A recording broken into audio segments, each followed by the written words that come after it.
All right, a moment ago I said that we didn't have tornado warnings posted. They've been a reissuance of the one that we were watching, Brian, a bit earlier from our Gregory live cam.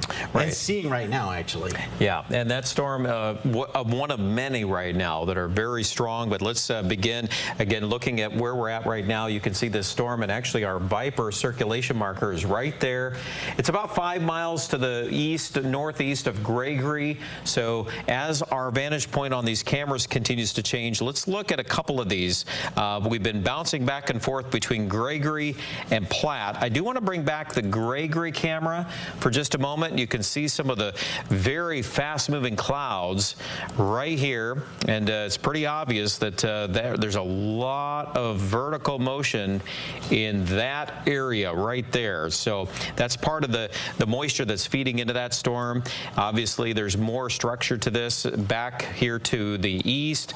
I'm going to kind of take the view out there a little bit. Right now, just based on what we're seeing visually, it looks like right now the base of that cloud is mostly there without any definite condensation funnel, but that doesn't mean that it can't be hiding in there. And certainly we know how quickly these things change as we're watching all of this live tonight. So this would be the suspect area. By the way, if that's not a wall cloud, I mean, look at the side of this storm. I don't know if we have the key wall ready to go here, but just to let you know that the right-hand side of your screen, there's a real sharp edge to that cloud, and that's right where this air, see this right here? This right here is going right up into that storm, and then back into this region right in there is where that air is spinning very strongly. So it's a radar-indicated tornado as of 5:06, but even as we're just watching this live, Jay, I can see more definition right in the middle of that screen there. Do you see that? Yep. It looks like that's a lowering again, heading back down. That is a storm right there. Right in there. Do you see that? That's looking more suspicious. I'll back out of the way again so our viewers can see that. And this, again, is a vantage point from Gregory, and we're looking to the east, northeast. And yes, we've got a tornado that is developing as we speak. I will say that as the contrast, and I'm going to let the camera clear up just a little bit, but you can see it. It's there. Yep.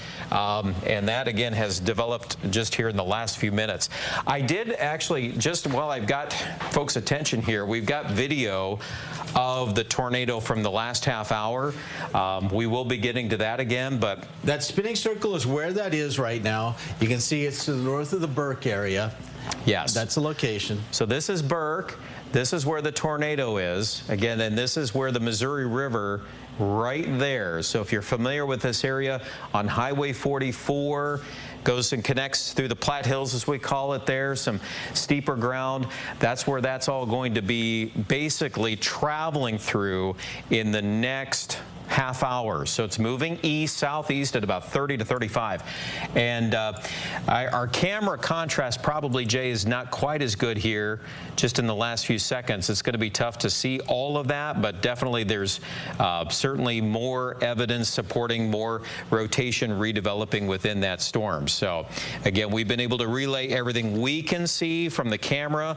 Our viewers there too. I know that we've got several pictures coming in on UShare, and I'll show a couple of those. Set that up for a moment, Brian. I just want to show the big picture real quickly. Here are actually, there's 4 cells that we're watching right now. Now, all of them are strong. One of them is just to the west of the Aberdeen area, severe thunderstorm. This is a severe thunderstorm warning now just to the west of the Miller area. There had been a tornado warning on just the south side of that down around Max Corner. That has now been allowed to be dropped. This is the storm that is producing a tornado right now, right around the Gregory area. Earlier, it did produce a tornado just to the west of there. We saw it on our live cam. We are seeing it on some of the photos that viewers are sending us right now, and thank you very much for that. And I think we can see that storm once again. Brian, are you going to take a look at it on that live camera once more? Yeah, we can go back to that quickly. And I would say at this moment, Jay, probably a little harder to see, but easily could be a tornado developing within that circulation point. Again, we're looking a little bit of a distance back to the north. northeast, but it is all valid warning here, no question about that. I don't know if you've got our links to box ready to go, but I do have that video. Yeah, and this was just taken here within the last 45 minutes. I'll go ahead and hit the play button again. This was from north of Gregory, so this is what this storm has been doing. Just to give you some evidence there of that, we've got a second video. I'll just hit the play button on this one quickly too, and you can see just a cone shape there, obviously connecting to the ground. A lot of classic features there with, again, the tornado circulation. As you just mentioned, though, we have more going on. We've got another storm that's northeast of Valentine, Nebraska. That one's producing up to possibly a history, at least up to near baseball-size hail, or at least tennis ball. Yes, now they're saying 1.5 inches hail out of that storm. Yep, so that's decreased a little bit. That's good. Now this storm, southwest of Miller, we've been watching that. It does appear as we look back, and again, this is a severe thunderstorm warning for Buffalo County, southwestern Han County, and Hyde County, southern Hyde County. The other portion of that warning, I think, is set to expire in 4 minutes. So it's kind of the southern part, and look at that. It's back building to the southeast now. Yep, and that storm has a history of ping pong ball hail as well when it was in Stefan in Hyde County. Yes, and there's certainly a little rotation on there. That's why you're seeing the Viper marker showing that. Just north of Fort Thompson, there's some awfully strong winds being indicated on our Doppler radar scans. So be advised of that. And can you go up toward the Aberdeen area now? You bet. That has now gone severe out toward Brown County. Up there. There we go. Yep, we've got 2 more storms. Let me switch gears here. Okay, so we've got Ipswich. There's a storm just to your west. That's now also indicating circulation on it. Just to the south of Roscoe, that is a severe thunderstorm warning, but be advised that situation could change. We're monitoring that storm cell very carefully. And then this one that you just mentioned, Jay, severe thunderstorm warning for Marshall County. That is for this warned area coming out of northeastern Brown County near Hecla, where there is some hail being reported. And one other thing we do need to do just to put this into motion here so we can see how this is developing. Look at the motion of the storms here coming in north of Aberdeen.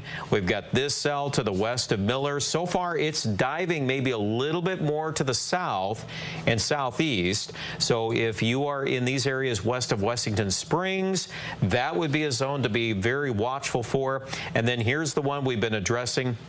And I have to tell you, Jay, I'm looking at the radar signature on this, and this is interesting when you see almost a donut hole shape there. That's from a long distance away. That tells us the air is shooting right up in the middle of that storm. Very strong updraft. Yeah, it's a classic signature of that. So that's a mean storm. It's crossing into Charles Mix County, and here as of 5:13, it is a tornado warning for that area. It is still radar indicated, but we've been looking at some funnels off and on. I know we're kind of trying to go back and forth on all of these pieces of information here tonight. There's Aberdeen, Brian, that we have dialed up. That's a storm to the west of Aberdeen, and so I'm probably going to be coming into Aberdeen within the next several minutes as well.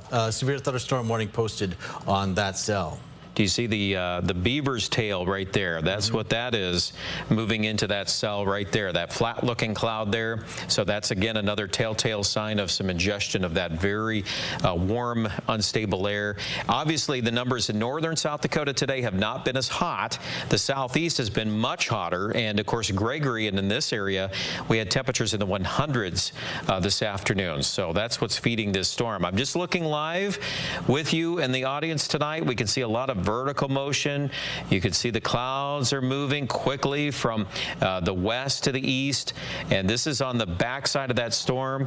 We've been trying to identify any funnels in here, and at the moment it's looking to me like we kind of have some lowerings in there, but obviously there's nothing that stands out here at the present moment. But I will go back to that plat camera because that's on the other side of this. And that storm, by the way, Brian, has been updated to observed and possible baseball-size hail.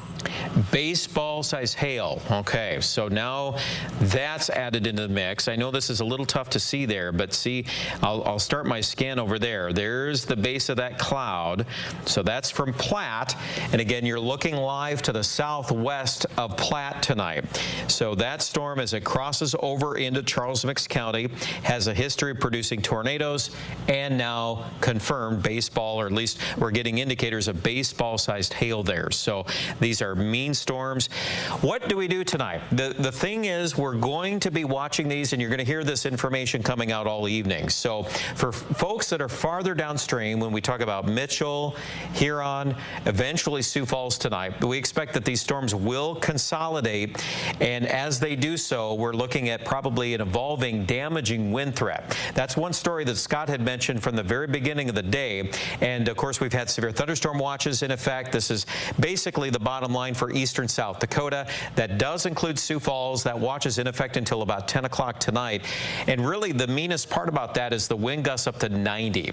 So we're going to really be carefully watching to see the behavior of these individual storms that we're observing right now, because we think over the next hour or two they will start to kind of coalesce together.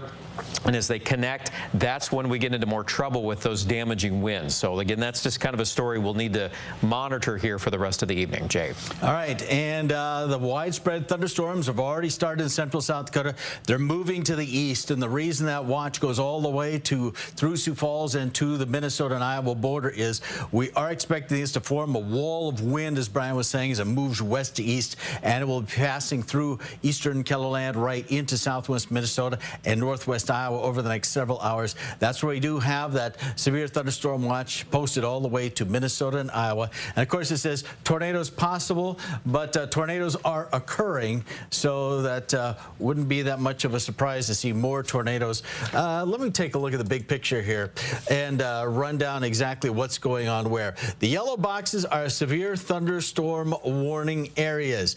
And again, any of these storms should be considered not your average 60-mile-an-hour, 1-inch type hailstorms, because we could see very strong winds out of these. In fact, gusts over 80 miles an hour not out of the question. Let me go first up toward the Britton area. That is a severe thunderstorm moving out of Brown County, moving to the east toward Britton. This one is the one we've been keeping an eye on. Looks like it is starting to form an appendage down toward Loyalton.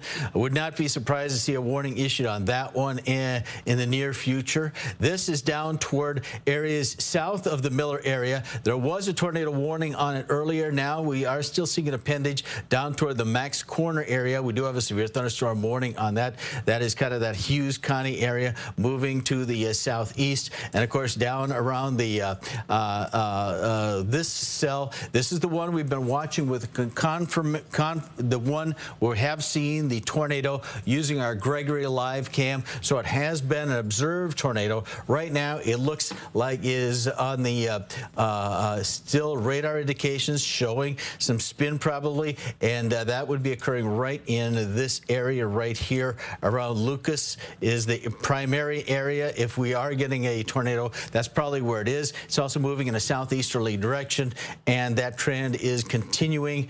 That is a cell in south central South Dakota, but all of these, we would expect to see them form a big, long line of thunderstorms over the next several hours. And if you're in Sioux Falls, what are you thinking? Well, I'll tell you what we're thinking. 8, 9 o'clock hour, we'll start to see some of these cells in the eastern part of South Dakota could be moving toward the Sioux Falls area. Very strong winds will be possible.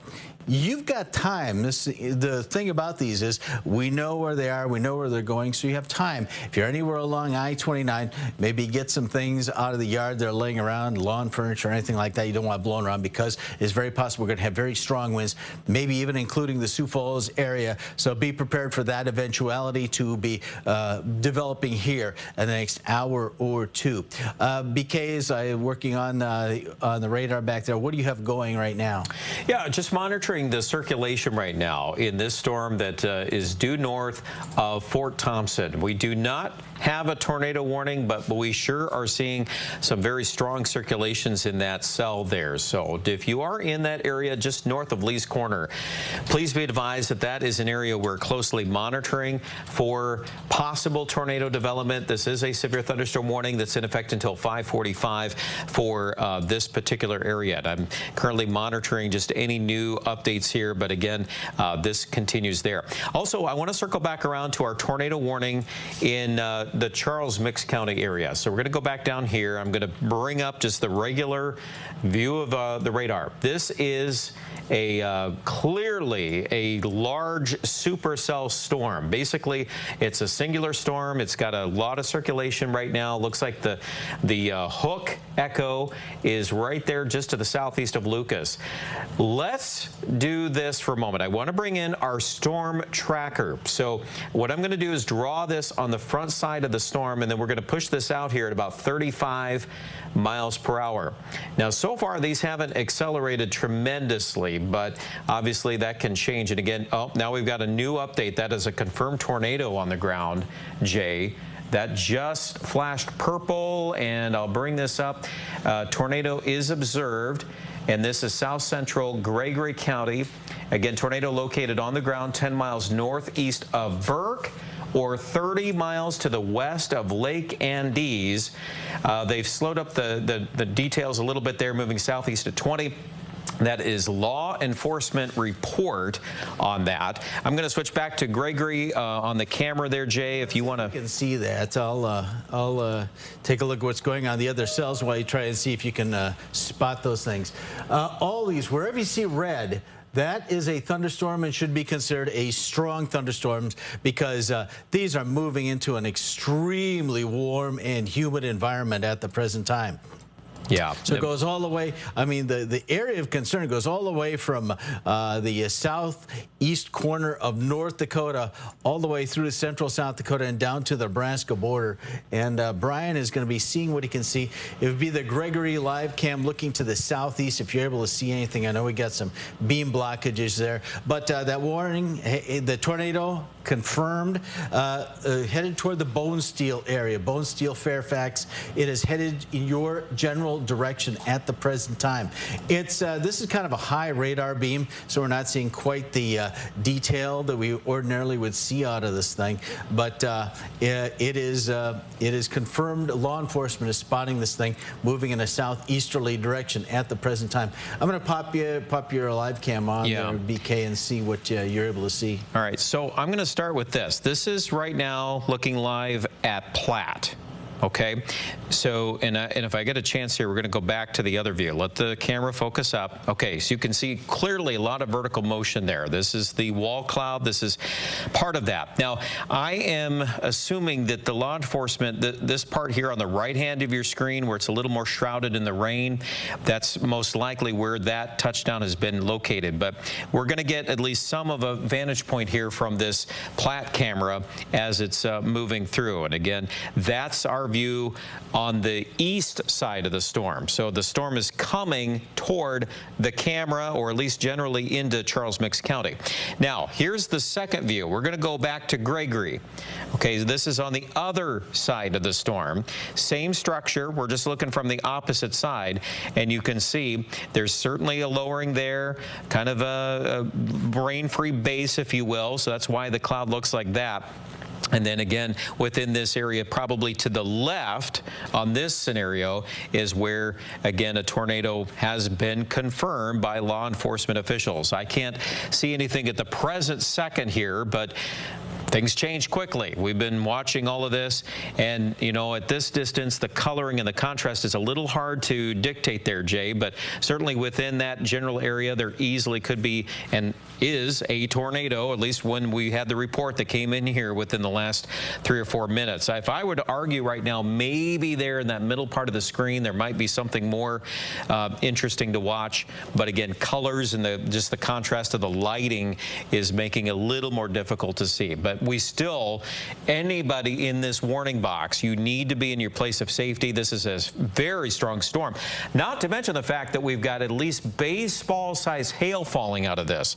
And as it crosses over into Charles Mix County, that's going to continue, just that factor alone, to create damage. Plus, we are witnessing some pretty strong straight-line winds kind of circulate on the backside of that hook echo. So it's going to be a very busy night tonight. We are continuing our live severe weather coverage. It's 24 minutes after 5, and Jay Trobeck and myself doing things here in the studio. We've got other staff meteorologists that'll be chiming in, also with social media, our web pages, obviously KELOLAND.com, and our weather section. We're doing some updates there too. So it's going to be a busy night tonight, Jay, and obviously recapping the story here at the present moment. Yeah, and it's going to be a pretty widespread event. That's why the severe thunderstorm watch includes pretty much all of eastern South Dakota till 10 o'clock tonight. Isolated wind gusts to 90 miles an hour, large hail, and tornadoes possible. Right now, the main tornado threat, you see those red boxes that Brian was just showing you right along the Missouri River, the far south central part of South Dakota. But in addition to that, we have other thunderstorms that are creating problems because we have destructive wind and hail potential out of pretty much any of these. Start things up in the northeast. We do have a line of thunderstorms coming into the Aberdeen area. That part not considered to be severe in the Aberdeen area itself. But we do have a couple things. Northeastern corner of Brown County stretching across toward the Brittany area. That's where we do have a severe thunderstorm warning, and that's in effect. We do have that one, and potential is there for 60-mile-an-hour winds, 1-inch type hail. That's Brown. Now all the way across to Marshall County. That is posted until 6 p.m. Central Time tonight, so we have to keep an eye on that. We also have this other cell, which the business end of that one looks like it's heading south of the Aberdeen area right now, right around the Loyalton area, headed down toward Powell and Crestbard, and eventually Chelsea if it continues to move in a southeasterly direction. 60-mile-an-hour winds. That one could also be producing some of that 2-inch type hail, and that is destructive hail, and nobody likes to see that, especially this time of year with the crops in the ground and susceptible to big hail. Here is that big thunderstorm, the one which has been going through Hyde and Han County, is now slipped to the southeast. We do have a severe thunderstorm warning posted for Lees County, Max Corney down toward Lees County and Ames.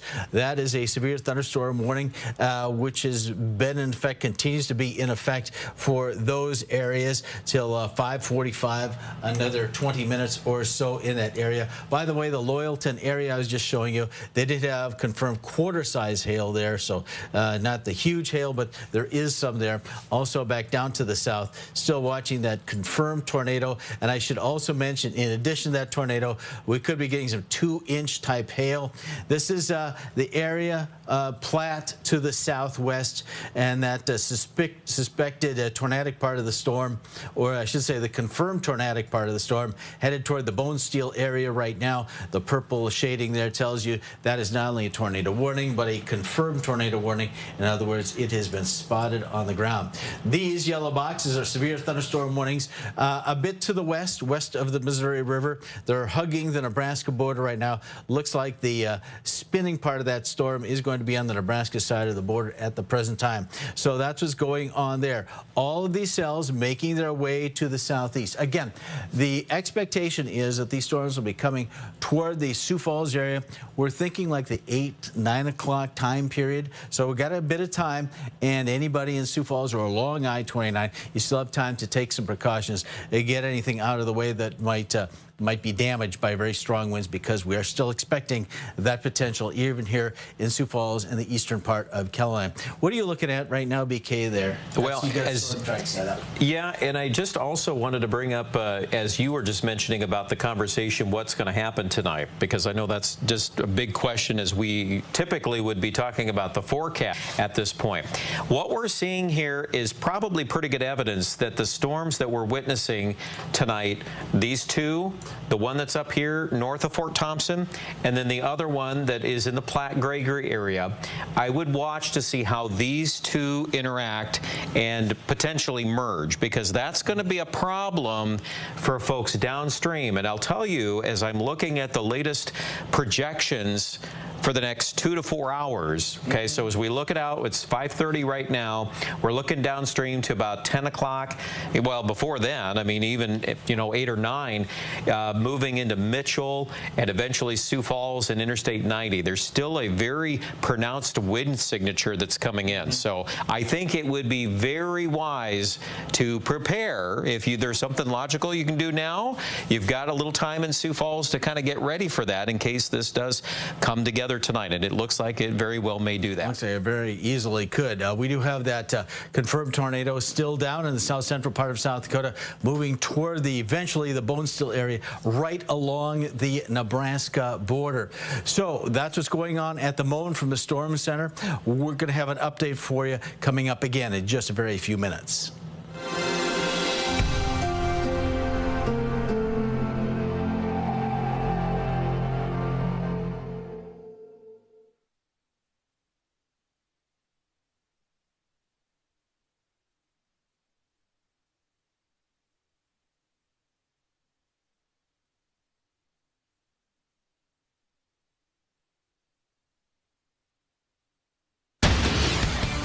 This is a weather alert from the KELOLAND Live Doppler HD Storm Center.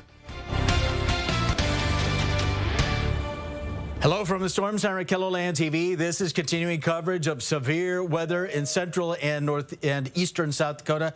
We expect to see a continuation of very destructive thunderstorms, maybe even tornadic type of storms over the next several hours through at least sunset and beyond as these storms move west to east through the KELOLAND region. We still are anticipating the areas, even Sioux Falls and around the southeastern tip of South Dakota, will be seeing some of these storm cells. We're thinking maybe the 8 o'clock time period later on this evening, but in any event, expect a lot of folks are going to be seeing strong, if not destructive storms. This severe thunderstorm area that we're watching, the severe thunderstorm watch area that we have posted for much of central and eastern South Dakota, the problem is that we could see winds, and the potential is there for wind gusts, isolated wind gusts to 90 miles an hour. Large hail, we've already seen that. Tornadoes possible, we've already seen that. And in fact, right now, BK, we are seeing a tornado, and that's one that we've been watching on the ground. You've got lots of pictures and things like that to show exactly what's going on in south central South Dakota. Yeah, it's been a very busy evening. We've had several tornado reports. In fact, as we play a couple of these videos here, again, this is video earlier during our 4 o'clock broadcast of tornado touchdown just to the north of Gregory. That area basically tracking there with off and on tornado reports here. And as of the bottom of the hour, I do want to update that scenario here. So at this moment, we still have the warning box here until 5:45, and that again has been a... Discover the perfect blend of challenge and charm at Hiawatha Golf Club. Our scenic 9-hole course offers a relaxing escape with beautiful views. Visit HiawathaGolfClub.com and start your golfing journey today. For over 50 years, Center for Family Medicine has been Sioux Falls' partner in better health, providing excellent care in an educational setting. Choose us for everything from routine checkups and vaccinations, even offering walk-in acute care for sniffles and scrapes. But we're also here for those bigger moments like pregnancy and childbirth, follow-up with inpatient treatments, and much more. Here for you through all stages of life. The Center for Family Medicine. Healthy families start here. Elevate your style with KELOLAND-inspired apparel from the KELOLAND Fanwear store. Celebrate Captain 11 with an original style crew member shirt, or grab one of the new designs celebrating the long-running kids show. Find retro fashion, athletic styles, and KELOLAND locations. Perfect for any day and available in many styles and colors. KELOLAND Living Vans, we've got your best life shirt and the whimsical Willet waffle shirt. Check them all out on the Fanwear store on KELOLAND.com.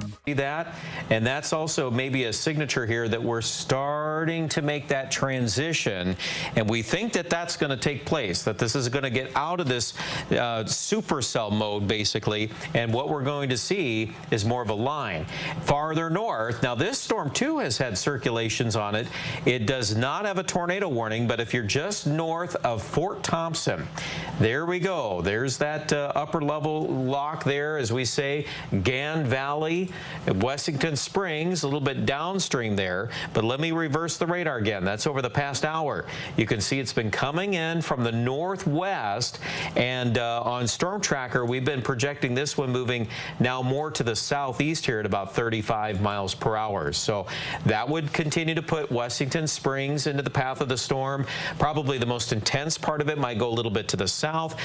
Quick peek at hail tracker. It's interesting too, we've had some hail with these storms tonight. Obviously, some of this has been larger in some of these spots, but still I would argue this has certainly a hail signature between Lee's Corner and then up here just on the county line. It looks like there between Buffalo County and Henn counties. So that's where the hail on that storm is currently located. And obviously you can join in with the big hail down here near Platte. I don't know if we've got a chance, Jay, to show that camera view. We've been showing that live here from Platte. We might be able to get one more shot here. I'm actually going to go over to the computer here and kind of zoom out a little bit, because the rain and some of the other effects of the storm are now coming into Platte. So it's going to be a little bit harder for us to see all of that, but certainly you can see the dark skies there to the south and southwest. So the tornadic area is going to be back down in this area. Again, prepare for some strong winds and some embedded hail, because this storm has had a history of producing up to nearly baseball-sized hail within it. So you need to be very cautious about that as well tonight, Jay. All right, Brian. And yeah, we're just getting started, really. We expect these storms to be with us for the next several hours here in the eastern part of the KELOLAND region. You may have felt why we have these this severe weather, because it has been a hot and humid day again. So central South Dakota, where the area Brian has just been showing, where he did have the tornado and the large hail confirmed, that area was over 100 degrees today. We also have had dew points in the 70s, so we're talking muggy air. So it's been hot, it's been humid, and now we've got the trigger starting these things going. They're going to continue to move into a favorable environment. Heat and humidity that's going to help to fuel these storms as they grow, they multiply, or as Brian was just talking about, possibly merge. And if that merger occurs, then we're going to have a big, broad area of potentially destructive storms. And that's one thing we're going to be keeping an eye on over the next several hours. The severe thunderstorm watch continues for central and the eastern part of KELOLAND. You saw some lightning there. We do have now another tornado warning that has just been issued from Chamberlain to the northeast, right along the Missouri River. So again, these things continue to show the spin. And this is one that has been, this is radar indicated, and it's the east of Fort Thompson right now. So we have a tornado warning that has been posted for that area, and it is moving southeast at 40 miles per hour. So this is that top red box, if you will, on your screen. So now we have the tornado, which is approaching the North Dakota border, kind of the Bonesteel neighborhood. We now have that second severe thunderstorm that has turned tornadic. It is Chamberlain, Brule County area to the east. And in fact, let me take a look at the way things are right now out of that particular cell, because these things are just going to continue to pop up over the next several hours. And this is the one we've been watching. Brian and I have been talking about the wind shear. You're seeing the little spinning circles on our screen telling this is our Viper processor looking at the clouds, inside the clouds, the direction of the winds inside the clouds. And right in this, see this appendage right there? That is the suspected tornadic cell, and it is moving in a southeasterly direction at the present time. It's going to be pushing on toward Chamberlain, these areas. You can see to the west of Wessington Springs, that is that big cell. So it's red colored right now. That is a tornado warning. It's been issued as a radar indicated tornado warning, but also I think we're looking at an area, unfortunately, of some large hail in there as well. Yes, that storm has large hail. The other one I want to throw out here too is this one that's near Crestbard, which is up here in a severe thunderstorm warning for Falk County. Up to baseball-size hail now out of that storm. That's the latest indicator.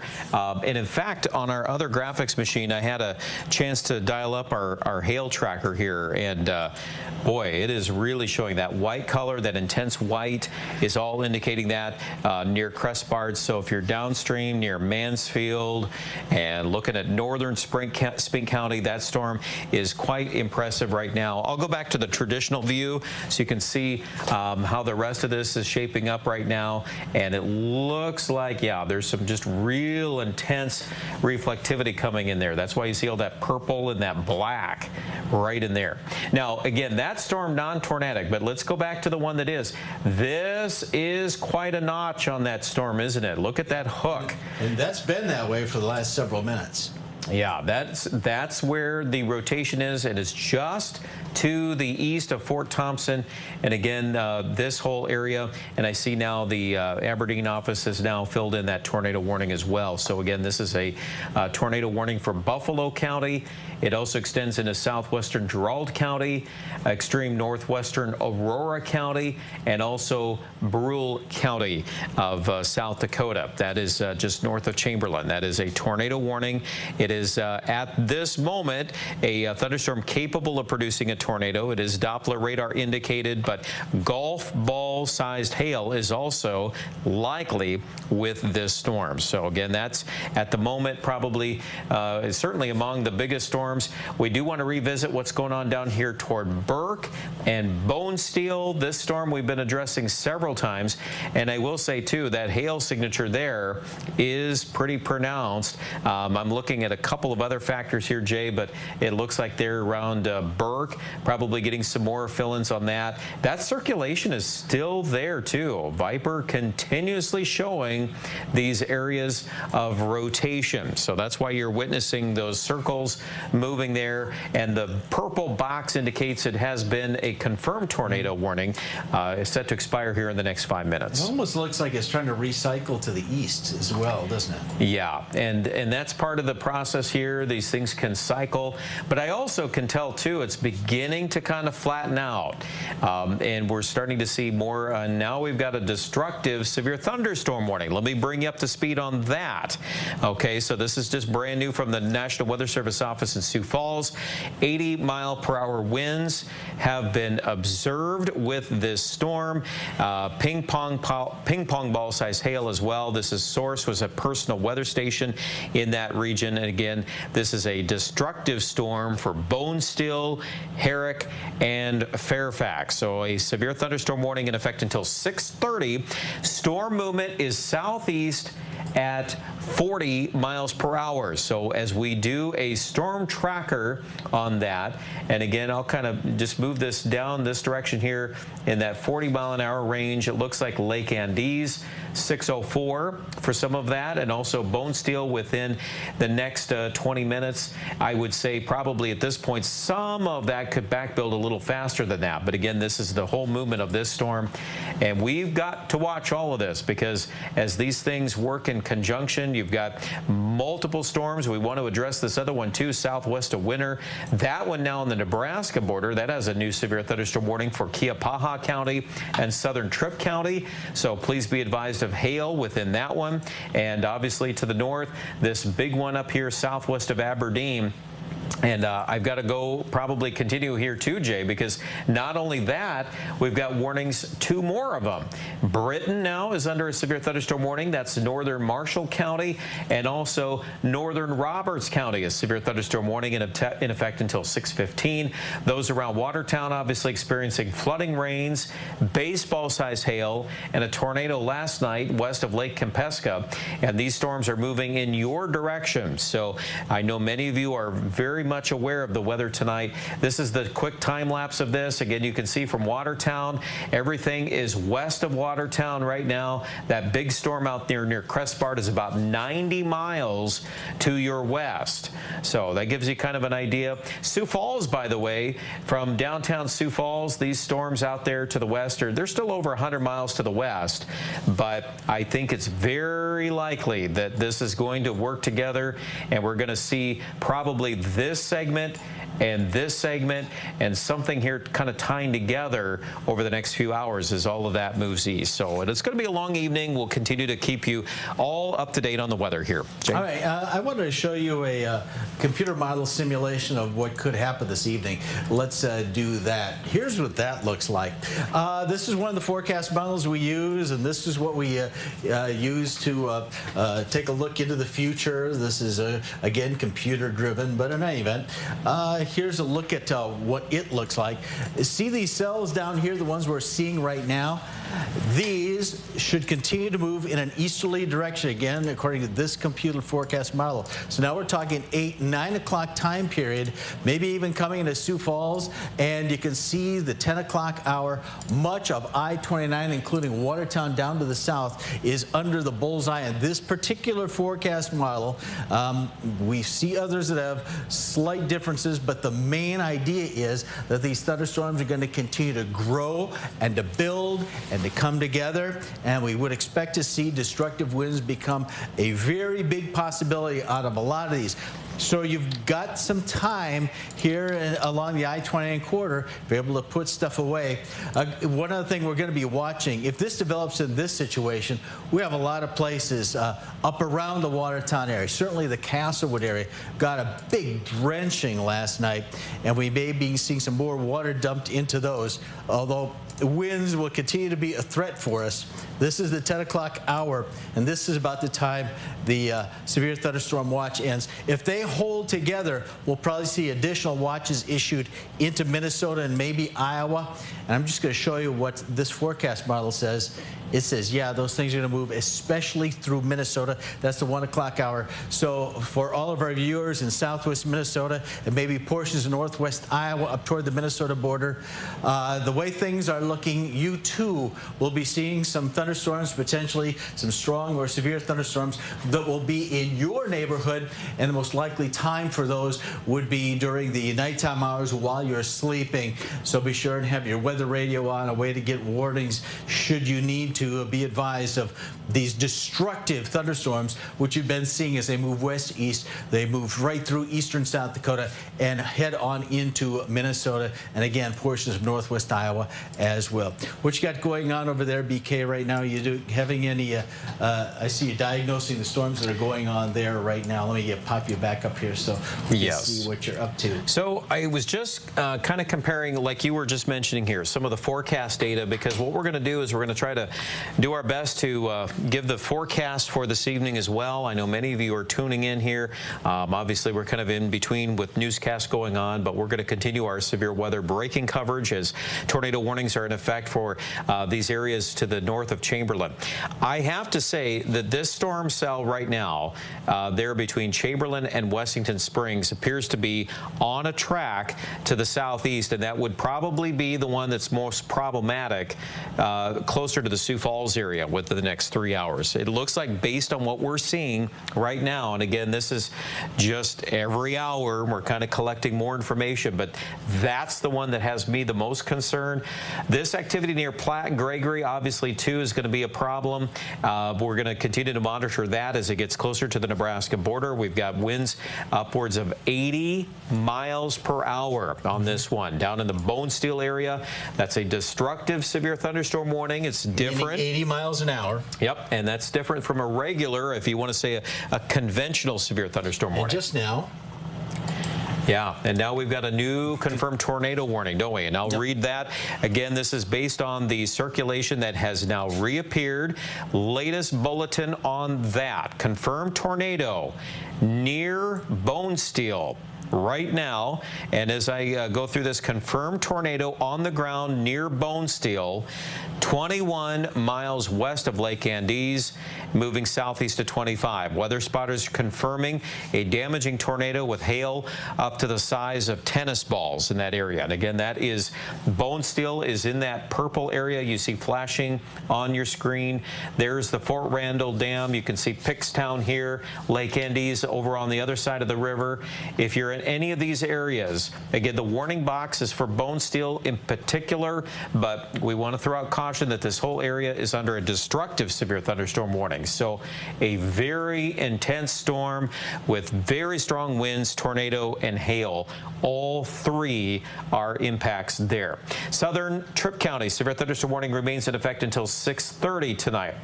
Let's go back to the big view. We want to make sure we include everybody here on what's going on tonight. We're going to take you back up into the northeast. We've got a severe thunderstorm warning in effect for Falk, northeastern Falk County. That is for large hail with that storm. Aberdeen is not in any warning at this moment, but to your east. Can you explain those LSRs that are popping up on the screen now? Yeah, we've got a couple of these. So that's the hail report near Crespard. That's 7 miles northwest. That's 1.5 inch diameter hail. And then also this hail report coming in around Britain. That's about 1 inch diameter. But I also am noticing that that one appears to be having more of a wind signature to it. Yes. You can see that right here, the leading edge of that. So that's headed toward Eden and Roslyn. And there's areas there a little closer to Interstate 29, not technically in the warning. There's also another warning in effect for the far northern parts of Roberts County. That's in effect until 6:15. I have to say, Jay, as we reflect on what's going on here, the moderate risk that was issued from the Storm Prediction Center earlier today, a lot of that has to do with intensity, but it also has to do with volume of warnings. And we're going to have to rattle off lists of warnings here. So I know as we go through this, we're going to try to circle back to the big picture. Then we're going to hone in on each individual storm. We've got information at the bottom of your screen as well. It's going to be a long evening. We're going to stay with you here on KELOLAND News throughout the evening. It's 10 minutes before the hour, and again, we'll circle back and start over here with this storm in Gregory. I know we had been showing our live cameras from that vantage point. Obviously, we're losing some of that visual component because of where the storms are now and how it's kind of broadened out. But just to refresh your memory, if you're just getting home from work and you're wondering about the weather tonight, we've had tornadoes. We've been witnessing these on our live cams. We were on the air with this one near Gregory. That was during KELOLAND News First at 4. This is one vantage point of that tornado. And this is a second one. And as I speak right now, we still have a tornado on the ground with that storm.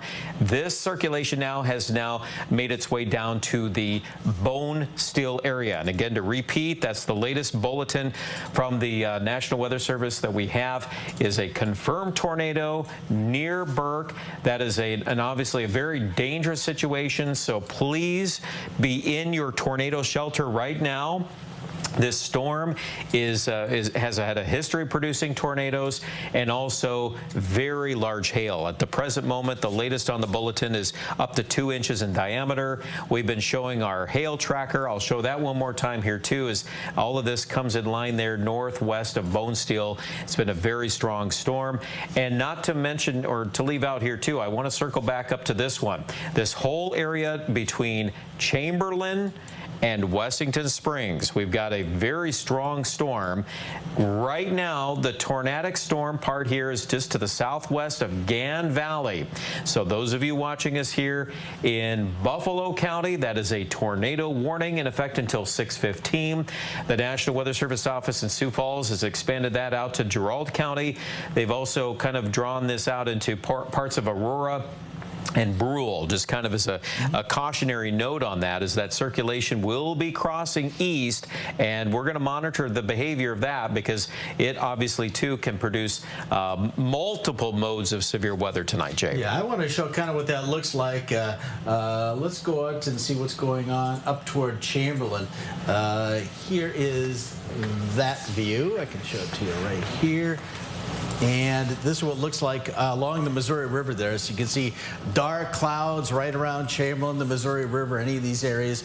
We could be seeing a lot of development here now moving east of the Missouri River. That thing should continue to strengthen, moving to the east. Storm cells coming together. That's one of the possibilities that was suggested to us in the forecast model guidance a bit earlier.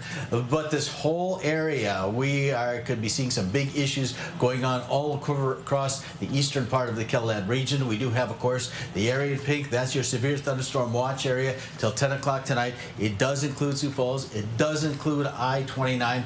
Nothing is going to stop these cells moving west to east, so we're not going to see any diminishment. In fact, we're going to be seeing them growing. We're going to be seeing them coming together, maybe strengthen, and we still do expect we're going to be seeing a wind threat out of this eventually. Right now, we have the tornadic threat. That's why we do have those tornado warnings that are posted, one just east of Chamberlain, the one Brian was just showing, and the one that was just observed down near Bonesteel, right along the Nebraska border. But again, the reason for that watch, isolated wind gusts to 90 miles an hour possible. Large hail, we've already been seeing that, especially northeastern South Dakota. We've been seeing more hail than anything else. And tornadoes possible is what the watch area says. But of course, we know we've been watching tornadoes have been going on in the south central part of South Dakota especially. What goes on in between is what's going to be evolving in the next several hours. To the north again, the hailstones. To the south, the tornadoes. And eventually coming together, we would expect it to form a family of damaging wind-producing thunderstorms at the present time. BK, let me pop up what you've got going on in your monitor there right now. Yeah, I've been looking at a couple of things here. First of all, just as we're scanning the latest on these cells, I wanted to do something a little different here on this storm near Bonesteel. Let's bring up our three-dimensional product on Viper. So what we can do here, and we're going to go ahead and draw a box here on this storm. I want to give kind of a bird's eye view on this, because right in the middle of that, I don't know if you could see that. You probably can see this here where the colors, basically, if I kind of peel back some of the blues and the greens, and we're going to kind of dial into the red and the purple right there in the middle. That is just an impressive storm. You're talking about all of that heat and humidity is just getting vaulted up into the top of that cloud. And you can even see how the structure kind of overhangs there on the southern flank of that. So the tornado is embedded right there. Near Bonesteel is where the law enforcement report is coming in from. So it's just very close to the Missouri River right now. This is another product that we can do. I'm going to slice this storm, and we're going to look at again how this kind of stacks up here in the atmosphere. Let me bring back the full colors here for you. And it's a very strong storm when we look at the heights here, because the top of my chart here is 60,000 feet into the atmosphere. So very powerful storms tonight. This is definitely a night where we feel like all these ingredients are basically all coming together to support more severe weather. And I will tell you, J2, one other side note. I was looking here just a few minutes ago at this data on the projection in the next 3 hours, and it looks like right now, as this line comes out of Washington Springs and moves to the southeast, if it holds to Mitchell and it's still going really strong, which we think it will, it's very likely that that will be then the next weather maker towards Sioux Falls, or at least I-29. Getting into that 8, 9, 10 o'clock hour, and the probability of 80-mile-an-hour winds is very consistently showing up on our modeling with some of these storms. So I think that it is very warranted here as we get closer to 6 o'clock that folks, if you got some plans here this evening, we want to make sure you're plugged in on the weather. You've got to have a way to get bulletins, as you're not going to have a lot of time once they start to race and start to get their act together farther to the east tonight. And I'm showing you, I popped up the Chamberlain live cam there. What I'm doing is I'm looking to the east now out of Chamberlain. The reason I'm doing that is that's the cell Brian is talking about. So it's still well to the west-northwest of the Sioux Falls area. But a storm chaser did just report a funnel cloud there on Highway 34 toward Fort Thompson, looking southwest, rotating wall cloud and funnel cloud. And I guess no surprise. We've been seeing rotation out of that storm cell for the last several minutes, but again, that is what's going on out to the east of Chamberlain. In fact, I'll show you that view here on using the radar so I can show you what's going on. Well, here, it's this cell right here. That's the one Brian was talking about. And you can see everything moving kind of in a southeasterly direction right now. And that's the Bonesteel that BK was talking about as current direction and speed. That's where they would continue to move down to the southeast, kind of toward Mitchell and then I-90 towards Sioux Falls. Still to be determined is how these things interact with each other, because storm behavior is affected by nearby thunderstorms. So far, these are all what we would call not completely discrete, but discrete enough so that they don't have to share energy. So they all have their own behavior going on at the present time. But you can see that they're pretty widespread. So we're going to be seeing these thunderstorms come through Sioux Falls, southeastern South Dakota, the I-29 border. And when they do so, we're probably going to be seeing some destructive winds. And especially if these things come together, a lot of times you do have a boost in energy, if you will, stronger updrafts, which will result in stronger winds. And so that's something we're going to be keeping an eye on as well. Do you have anything right now showing up on the live cam there, BK? Yeah, what I'm doing right now is I am repositioning some of these as we're kind of staging for what's coming. I also want to recap, of course, we can still see, you know, evidence of that storm near Gregory. This is that Gregory camera that showed the tornado earlier. So I would argue right in this area, this is angled down toward the Burke vicinity. So that's obviously not the tornado, but it's part of that line, or basically that rain-free base that's pulling up all that hot, humid air and pulling that into the storm. So we do see at least a couple of visuals there. The wind's been pretty gusty too, kind of shaking and bouncing around that camera just a little bit. This is the view from Platte as we're watching all the rain moving in. Again, a lot of lightning, sharp lightning occurring here. It's a little harder to see, but I can tell you that the runoff too into yeah, the areas there on the streets, it's a pretty hefty rainstorm. So just a little observation there in that direction. Of course, we're going to have all of our other cameras going too. This is Miller. Now Miller, you know, as this storm originally developed to your west, we were concerned about it moving east.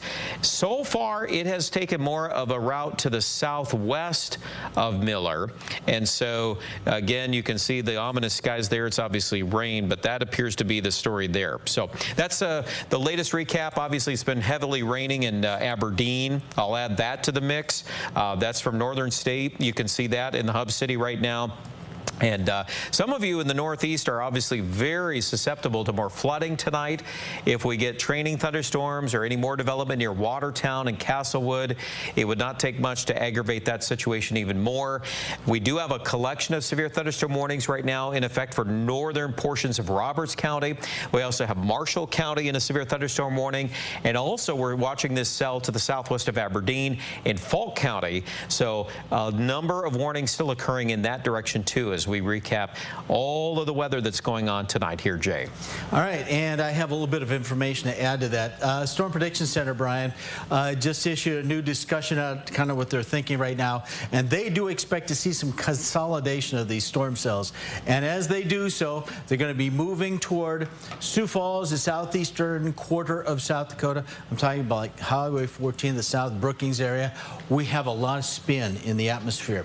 They've already put us not on notice, but let us know that they're already looking at expanding the severe thunderstorm watch. Right now it goes all the way to the Minnesota and Iowa border. They're already talking about moving it further to the east into Minnesota, northwest Iowa. That will be for storms that probably come through your area during the nighttime hours, probably while you're in bed. So again, this is what we want to say is this is what we want to have as far as have a weather radio available, some way to hear any kind of warnings, because a tornado threat does continue across the eastern part of the KELOLAND region, and will continue. I'm going to kind of show you the area one more time. This is where we do have the severe thunderstorm watch, the area in pink, the area in red northeast of Chamberlain. That's a tornado warning. Also down near Bonesteel, that has been an observed tornado. Still looking at the potential for isolated wind gusts to near 90 miles an hour, large hail. Tornadoes possible. If not, likely. And I would add that part because the storms are moving into a very moisture-rich and hot, humid environment. We're watching the storms. We're going to bring you an update from the Storm Center in just a moment. In the meantime, we're going to send you over to the news desk for KELOLAND News at 6. This is all over central and eastern portions of South Dakota, numerous thunderstorms, and they're all packing a bit of a punch. Right now, we're kind of looking at the Redfield area. The reason for that, Brian, some of the winds have picked up around Redfield and Spring County. Yeah, and north of Redfield right now, we have a new storm that, well, is producing up to tennis ball size hail in the northern part of the county. So again, we'll be going back and forth with all of our weather. Several storms are occurring right now, and as advertised today, this is unfolding into a pretty significant severe weather event tonight. It is going to cover many counties. Many of you watching tonight will be affected by these storms. This is the big picture. Yes, and let's talk about just the big picture real quick here, Brian. We've been saying all day isolated wind gusts to 90 miles an hour. Now, from the Storm Prediction Center, they are kind of discussing the fact that we could have a merger of these storm cells together, and they're talking about 80 to as much as 100-mile-an-hour wind gusts could be possible out of these storms as they come into the southeastern quadrant of South Dakota. Yes, and one of the factors, of course, going into these strong, damaging winds, which we're going to discuss here as we go throughout the broadcast, but the fact is the humidity. The dew point today has reached the lower 80s. That, if you know anything, when we talk about dew points in the 70s, we say that's tropical, but 80s is really at the top of the scale. So these storms have a lot of available water vapor to really source into, and they're tapping into that just like gasoline, and they're going to use that as fuel. So this is what we have. A couple tornado warnings. We need to go right to that story because we need to update the folks that are down here in Bonesteel. We've been mentioning this several times. The Weather Service now has expanded their confirmed tornado warning to include Fort Randall, Pickstown. Please be in your tornado shelter immediately. This storm, it's not a fast mover. It is moving along. Let me show you in the last 30 minutes. Southeast at 25. Yep, so southeast at 25. So that's a manageable speed. It's not racing, but it definitely is moving to the southeast. So you can see the hook, or basically where the tornadic portion of that cell would be located right there near Fairfax. And this has been, again, a confirmed tornado from weather spotters, and that tornado as of 6:10, so 2 minutes ago, confirmed tornado located near Bonesteel. That's the third time, Jay, I've seen that consistently reported in the data here. So obviously, you know, spotters in there are continuing to report that. Can you maybe show, I know you've got some of the pictures, the videos available of that cell. We've been watching that since Gregory, and from when it was north of Gregory, and it has been pretty consistent. Looks like a landspoutish type of tornado there, but a tornado nevertheless. Yeah, and several of these videos, we've got some of this information now posted at KELOLAND.com. We witnessed the tornado live during First at 4. So if you were at work and now are joining us here, obviously this is another picture or another video of that same tornado, and there's a lot more of that, of course, coming down the line. So we'll be sharing that, of course, as time allows. But we do need to get to the here and now, and obviously at this moment we're still dealing with the storms at hand. Obviously Futurecast there, that's another product we're going to get to in a moment. So let's bring up Futurecast and also the at least the latest bulletin here on this other storm to the north, because I see, Jay, that's been expanded. Yes, it has been. You can see it goes now down all the way to Plankinton. White Lake area is now under that tornado warning, and so they have expanded it. Continue to see that circulation, and that's the one, the circulation 10 miles north of Kimball. Kimball right there in the middle of your screen that BK is showing you right now. Also, 1.5 inches hail moving southeast at 35 miles an hour. So headed toward I-90, White Lake, Plankinton areas at the present time. And yeah, that's the area that we're looking at right there, where the colors are changing there. There's Kimball. So north of Kimball, this is about 7 miles north of Kimball is where we're showing the core of the circulation within the cloud. So again, it is a radar indicated tornado, but it is a very strong and powerful storm. It continues with at least 1.5 inch diameter hail within it. And that tornado warning now, they've actually have even put out the box here all the way to the edge of Davison County. Right. So we'll get back to that in just a second. I want to talk about the big picture. And here's what we're concerned about. These are the current temperatures. It was over 100 degrees earlier in these areas. Now, of course, the rain cooled air. But note, temperatures in the 80s to low 90s in southeastern South Dakota. Brookings area down to the south, we have a south wind. It's also bringing in moist air. How moist? Well, the dew points right now in the 70s. To the case of Yankton, a dew point of 81. As Brian's mentioned, that's tropical. That's what you'd see down in New Orleans or Miami. So we've got the heat, we've got the humidity, and these storms now are moving right into this air mass. And that is why we have the concerns. We could see destructive winds coming out of this thing as it makes its way to southeastern KELOLAND. So this is your heads up. Strong winds are going to be coming into the eastern part of KELOLAND here during the evening hours. BK is looking at, I'm going to show you that in just a second, BK. Let me skip forward. I want to show you kind of the area that we're looking at. That's the severe thunderstorm watch area. The reason we're watching that is we have this whole line moving in an east or slightly southeasterly direction. The question is, it looks like these things might be starting to grow together into one big storm. And in fact, here's one forecast model depiction. And this is during the evening hours. It wants to bring these things into Sioux Falls as a big conglomeration of severe thunderstorm, excuse me, and that would be a very strong wind maker. We're talking about the 8 o'clock to 9 o'clock hour.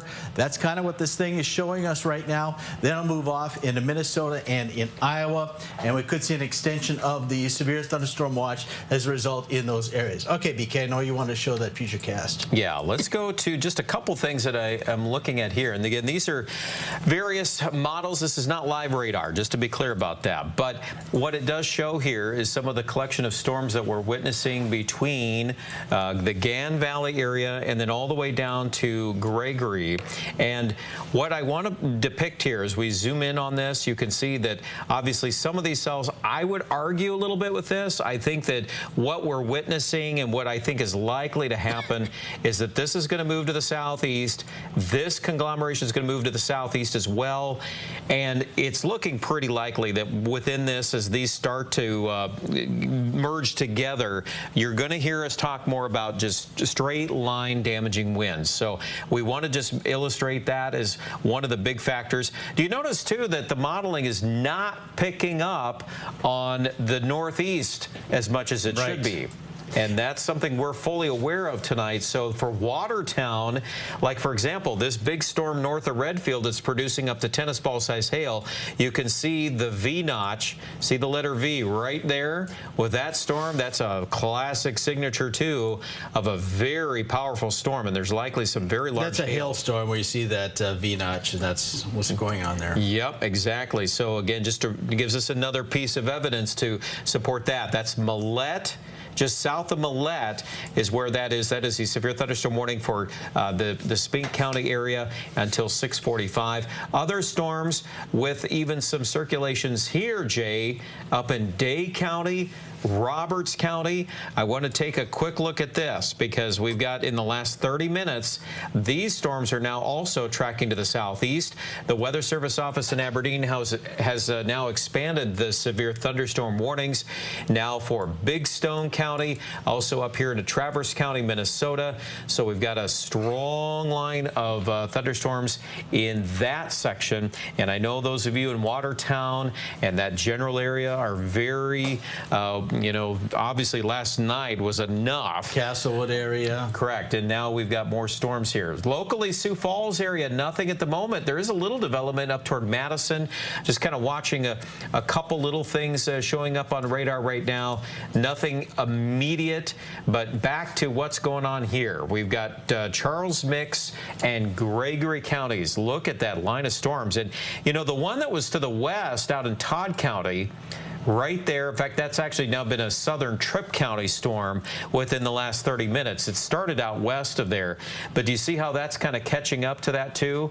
And now I see they've dropped a tornado warning on the Nebraska side for Boyd County, Nebraska until 7:15. So again, that just adds to the conversation here that we're dealing with a storm with a history of producing tornadoes, and anybody in this area near Fort Randall, Pickstown, this is all an area that you need to be in your tornado shelter immediately as tornado warning continues, and that's going to continue at least here for the well, until about 7 p.m. So we've got quite a ways to go here, Jay. Yeah, we do. And here's the big picture again. I wanted to mention this because we have some reports coming in of hailstones in northeastern South Dakota. Haven't been huge. Eden and Day County, quarter-size hail. New Effington and Roberts County, which is the northeasternmost county in South Dakota, it's some quarter-size hail there. Victor and Roberts County, also the northeastern corner of South Dakota, some nickel-size hail. Crestbard, public reported a hailstone of 3.5-inch hailstone. So now we're talking close to softball-size hail. Yeah. And yeah, we'd have some. Crestbard also reporting some baseball-size hail. So they're into the sporting hail, I guess, around Crestbard. That was a bit earlier, but so there have been some areas of very large hail up in the northeastern part of South Dakota. Yeah, so we're definitely addressing that problem. Obviously, there'll be more of what's going on here tonight as we obviously will continue to update all of these things here tonight. I'm just kind of scanning through my storm reports just to see what I see brand new as I speak here, so just bear with me for a moment. And it looks like most of, yeah, I'm seeing now some of the hail pictures. We'll be showing these shortly, I'm sure, as viewers are sending these in on ushare@KELOLAND.com. And I see also we've got a couple of new tornado pictures out of that Gregory area. So that probably kicked things off here tonight. But as we've been mentioning, this needs to be monitored, because on the screen right now, and I'll walk over here to the screen here so we'll kind of identify a couple of things here. You notice where Sioux Falls right here. So looking to the west, there's Mitchell. There's this tornadic storm. Here's the other one. This line, this to me appears to be just growing together. And what we think will happen is this one here to the northwest of Mitchell, it will likely continue to barrel to the southeast. It's moving about 35 right now. I anticipate that we'll start to see some faster movement once it gets connected to all of this. After that happens, there's still some question marks as to how that's all going to develop, but it is kind of an ominous scenario, because all of this air over Hutchinson County and Turner County, Lincoln County, all of this is very juicy. It has an extreme amount of instability. So that's why the Storm Prediction Center update here just within the last 45 minutes on the possibility of more destructive winds. So we'll just monitor that. That's kind of how we sit here at 22 minutes after the hour. And at this point, Jay, none of these storms are moving extremely fast. They're all staying about 20, and in some cases there, that northern storm is about 35 miles per hour, and primarily affecting rural areas. But Bonesteel, we still need to make sure that we're continuing to circle back around to that, because that is the one area that is confirmed tornado on the ground within the last 20 minutes. And yeah, it still has a pretty good hook echo as well. It certainly does. Down into Nebraska. And that circulation right there, that's where Viper is indicating all of that rotation right on, I would say it's basically right on the Missouri River or just a little south. So when you look at Fort Randall, it's right in that area. And there's definitely an appendage right in there. And that's typically where the tornado, again, will circulate. And obviously, at this point, we have to assume that that's continuing based on what the law enforcement officials are telling us here this evening. And the warning that was posted for Hughes and Han County has been allowed to expire. That's the cell up to in the central South Dakota, but it's been, of course, replaced with that red box, which is the tornado warning. I did want to slide back up to the north and see what's going on up. There's a pretty good appendage down near the Millette area as well right now. In fact, I want to let me take a look at that using a different source, because that looks like it might be getting a little interesting in that area. Go up here. Right now, it's got a signature, some large hail, but I wanted to take a quick look and see what the what we have as far as any kind of spin in that system. No, nothing going on right now down around Millette, but we'll have to keep an eye on that particular storm cell, because pretty much anything has turned strong here in the northeastern corner of South Dakota. And before I was mentioning about how we do have some pretty big hailstones that have been confirmed out of there. So that's the storm cell I was talking about. Millette to the south, headed down toward Dolan, Turton, Condie, those areas, up to areas east of the Aberdeen area, the northeastern corner of South Dakota. Eden, we mentioned the hail report there earlier, up towards Sisseton and Roberts County. We did have some reports of some pretty big hail out of those areas, and so that area continues to be under the gun as far as some hail type of cells. Down to the south, the area in red, again, is where we do have the tornado warning, moving down toward Plankinton eventually, and that confirmed tornado we're talking about near Bonesteel, or just to the east of Bonesteel right now, northwest of Fort Randall. It's about to hit the Nebraska border and continue moving in a southeasterly direction. And yeah, they did just issue a continuation of that tornado warning, 9 miles west of Pickstown, moving southeast at 25, and hail to 2 inches also possible out of that storm. The hail would be a bit further north of where the tornadic part of the storm is, so kind of Bonesteel to the north is where the greatest amount of hail potential is in that storm. Are you looking at the wind field inside of that thing right now, BK? Well, a little bit of that, and I also just did a quick projection on a couple of things here. As I'm monitoring this line, of course, we just addressed some of the current issues going on with both, and I'll circle these, storm number 1 and storm complex number 2, okay? What I'm seeing here, and I just did a little bit of an analysis just in that conversation you were just talking about with what's going on with the current picture here, but in my view, it appears right now that the main boundary is right here near Highway 18.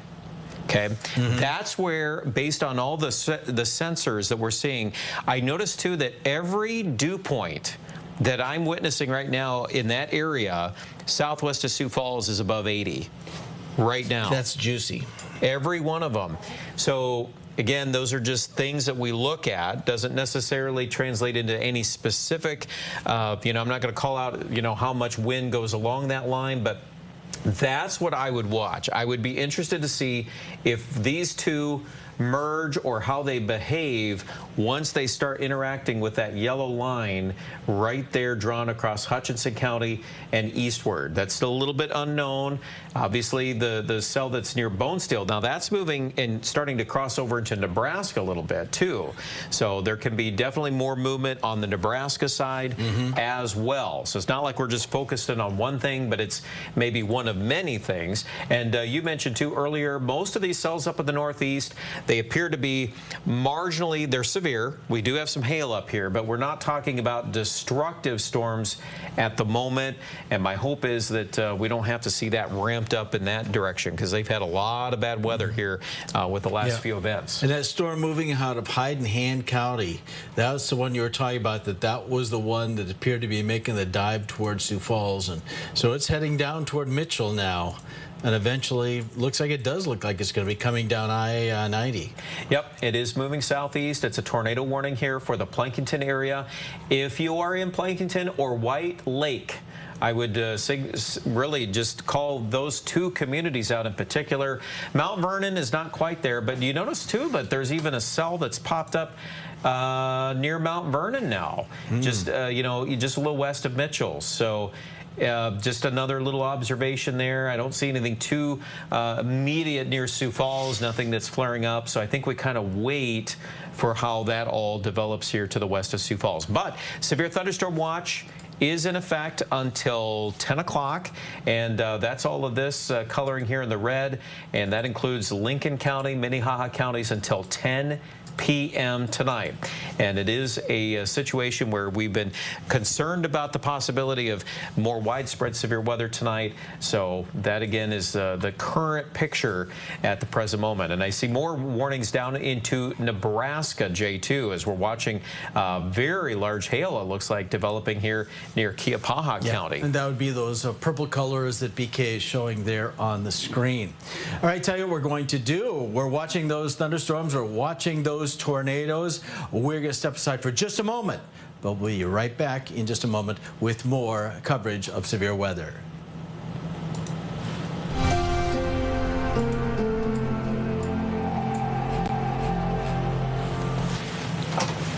Experience golf at its finest on our pristine grass greens at Britton Country Club. Just 2 miles northeast of Britton, we're your perfect 9-hole getaway. Visit BrittonCountryClub.com.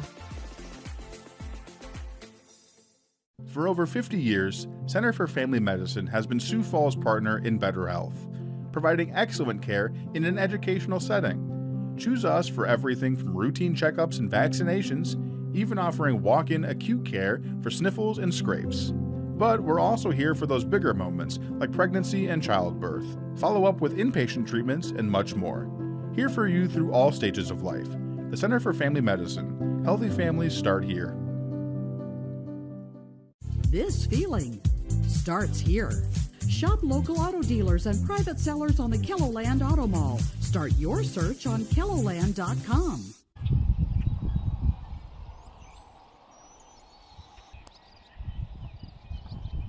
Says the Storm Prediction Center for some wind gusts maybe over 90 miles an hour. So just to let you know, these storms are not done growing and getting stronger as they move to the east. In fact, they're moving into increasingly humid air, increasingly hot air masses. Those two things contribute energy to those thunderstorms, and that's why we're worried about further intensification of these thunderstorms as they move in an easterly direction. Actually, they've been moving kind of in a southeasterly direction. We have a couple of areas of tornado warnings at the present time. Going to go over those in just a second. Right now, BK is looking out at our live cam network, trying to see if he can see anything as far as anything well, what's going on in the skies over KELOLAND? Yes, we're watching one camera in particular, Jay, here. I was just looking at Parker, okay?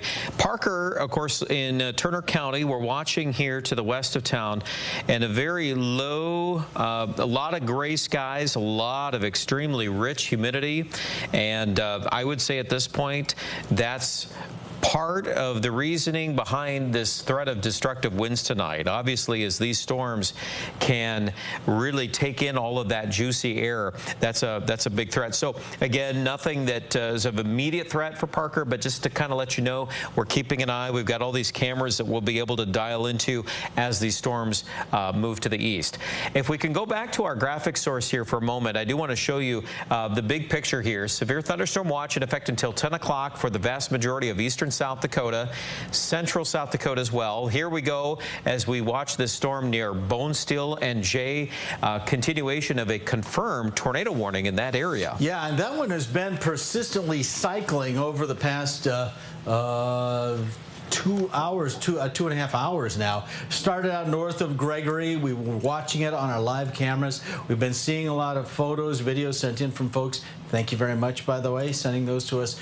You shared KELOLAND.com. And now that storm is it's been slowly making its way toward the Nebraska border. That continues at this hour. So it's headed down toward Fort Randall right now. And after that, dissipating down into Nebraska. We already have a tornado warning that's been extended to Boyd County in Nebraska. That's what's going on there. Severe thunderstorm warning surrounding it in Charles Meigs County. That's tornado warning number 1. Tornado warning number 2 is this cell right here. The tornadic part of the cell is, or the radar indicated cell is right there, north of White Lake. That's the most likely location for a tornado to be, right in that area. Was in Kimball a little bit earlier, now it has slipped a little bit further to the east. So areas northwest of White Lake is kind of the area we're looking at. I did want to take a quick look and see if I can see anything else here. But that area is moving in a southeasterly direction. I just want to give you the wide view there, because you can see that these storms are slowly moving in a southeasterly direction and eventually coming toward the Sioux Falls area. We've been saying Sioux Falls, maybe the 8 o'clock hour or so. That seems to be about the right speed. Maybe a little bit sooner, but in any case, around 8 o'clock coming into Sioux Falls and the I-29 corridor. So you've still got a bit of time to make preparations for the potential of very strong winds. And that appears like that is going to be the main threat out of those cells as they make their way towards Sioux Falls. Up to the north, there are these other thunderstorms, and for the most part, they're not as organized. They have produced some hail, but they're not as organized. One near Millette, headed toward the Downland area right now. The cells have kind of cleared the Aberdeen area. Up in the northeastern corner of South Dakota, around Day County, Marshall County, Roberts County, we have already seen some areas of hail. That's what's going on right now in the far northeastern tip of South Dakota. We're hoping we don't get too much in the way of rain around Watertown, and especially down toward Castle, where we get too much of that last night, and the ground is still sopping wet down there. That would cause problems if we got any more heavy rain in that region. Let me see if we have an update on any of these at the present time. Nope, it does not seem so. So the cell number 1 that I was talking about before, down toward Plankinton, moving from Kimball toward White Lake, especially areas north of White Lake, in other words, north of I-90. And so that is the area of concern. We have not had any confirmation on the ground out of these. This is strictly radar indicated, but these storms have got plenty of energy. So we would say that there's a fairly good chance that we're getting some tornadic activity out of these. So we'll be watching this storm as it continues to sink down toward I-90. It's just a few miles north of the interstate at the present time. So that storm heading down to the south is going to probably come through the I-90 corridor, eventually probably headed toward areas Mount Vernon to the south, towards Stickney along 281. So that's what's going on there. Let's go down to the south. And again, this is a very slow mover. And by slow mover, I mean in 2 hours, this thing has gone from right here to right here near Fort Randall. So you can see it has barely moved. In 2.5 hours, this whole tornadic part of that storm has moved about 45 miles. That's really slow. It's been creeping along as it makes its way toward the Nebraska border. And this one, the reason you see the purple box there is because that has been a confirmed, in other words, observed tornado. And yeah, that's the one we've got. And from our viewers, thank you very much for sending us photos and videos of that. And additionally, during the onset of that, we were able to see the tornado from our live cam in Gregory. So that thing is slowly moving along. It's been a pretty persistent circulation in that thunderstorm as it makes its way toward the Nebraska border. Let me show you the big picture again. So we're looking at those storm cells right now, kind of the southeastern corridor of South Dakota. This is going to be the area we're working with over the next hour or two. Kind of concerned about things from Highway 14 to the south towards Sioux Falls, to see the way that these things come together and whether they are able to produce the considerable wind that we've been expecting we would be seeing out of some of these. Now, we have seen a couple spots in central South Dakota where we did have winds confirmed at 80 miles an hour. So it's not like these things are calm.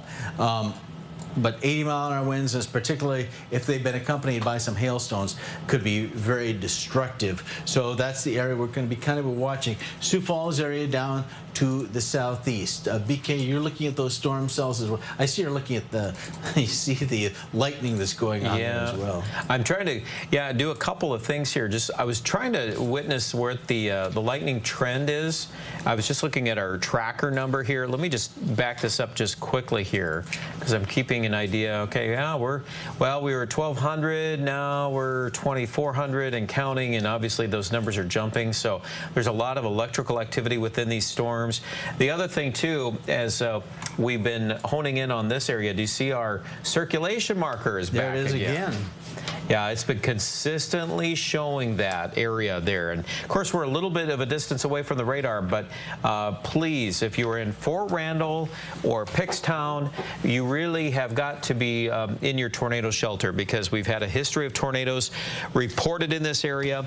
And I will tell you that as we're scanning this one more time, that is a very consistent threat there with rotation, and we've had numerous reports of tornado touchdowns within the hour. So that's why the Weather Service has expanded this tornado warning down into Nebraska for Boyd County until 7:15, and also, of course, it includes a little bit of Charles Mix County here as well to the south of Lake Andes.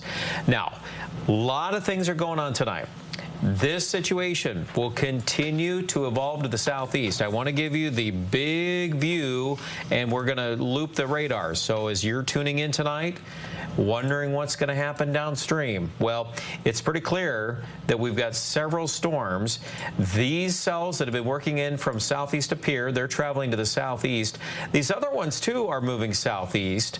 So as they make the transition from supercells to basically what we call more of a straight line damaging wind threat that would be associated with more of a squall-like feature or a broken line of storms.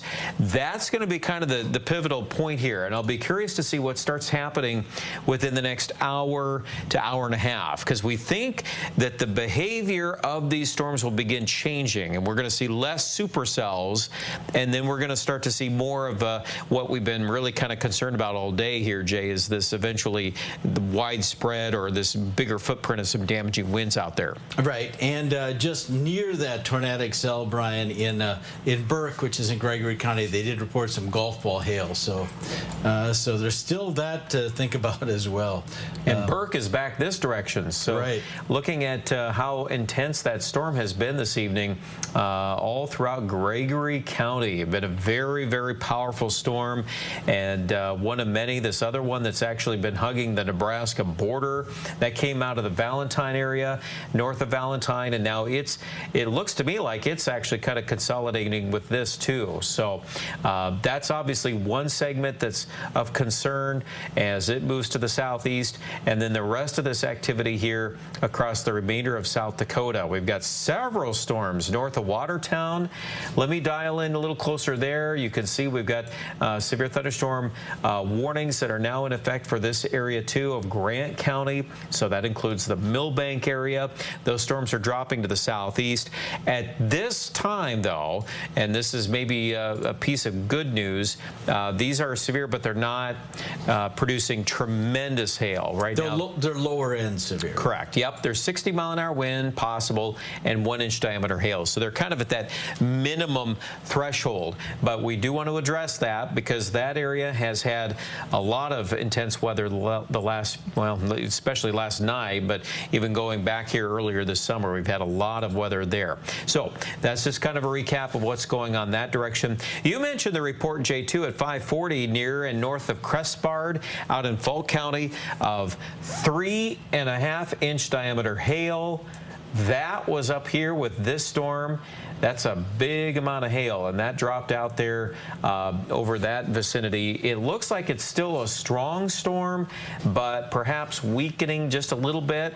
So keep an eye on that as well. Still has a little bit of a hail signature there. They see. Yeah, right in this area there, near south of Brentford and heading north of the Dalton area. So that again is a severe thunderstorm warning that's in effect. The rest of these, here's kind of the big view too. This helps us get a broader perspective. You know what's going on here too, to the west. Look at that. We've got a secondary line that's popped up. In fact, we've had a warning on that initial warning was dropped, but I'm seeing now even some more development there northwest of Chamberlain. So this doesn't necessarily mean, you know, if you see one storm go by, that's not the end of the story here tonight. And obviously, everything that's moving to the east, even if you're looking there to the Valentine, Nebraska area, look at that. That's filling back in. So every piece of information coming in tonight is suggesting that there's likely going to be more consolidation. We've got spots that are kind of growing around here. We got one that's west of Mitchell. That's a cell that's not severe yet, but it's just ahead of that tornadic cell that's coming right into Plankington. In fact, Jay, we should zoom back in and address that right now, because that circulation is getting right on the interstate. And I'm going to zoom in here for you folks that are watching us here in Plankington and White Lake.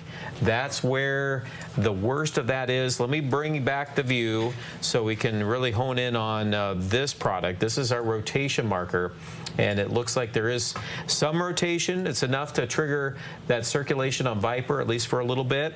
So again, if you are in that area near White Lake, I would say take shelter, as that can produce tornado. Storm relative. Yeah, we're both on, this is the storm relative right there. There you go. Yeah. Okay. And that's, again, just a little bit of a signature there to the west of White Lake.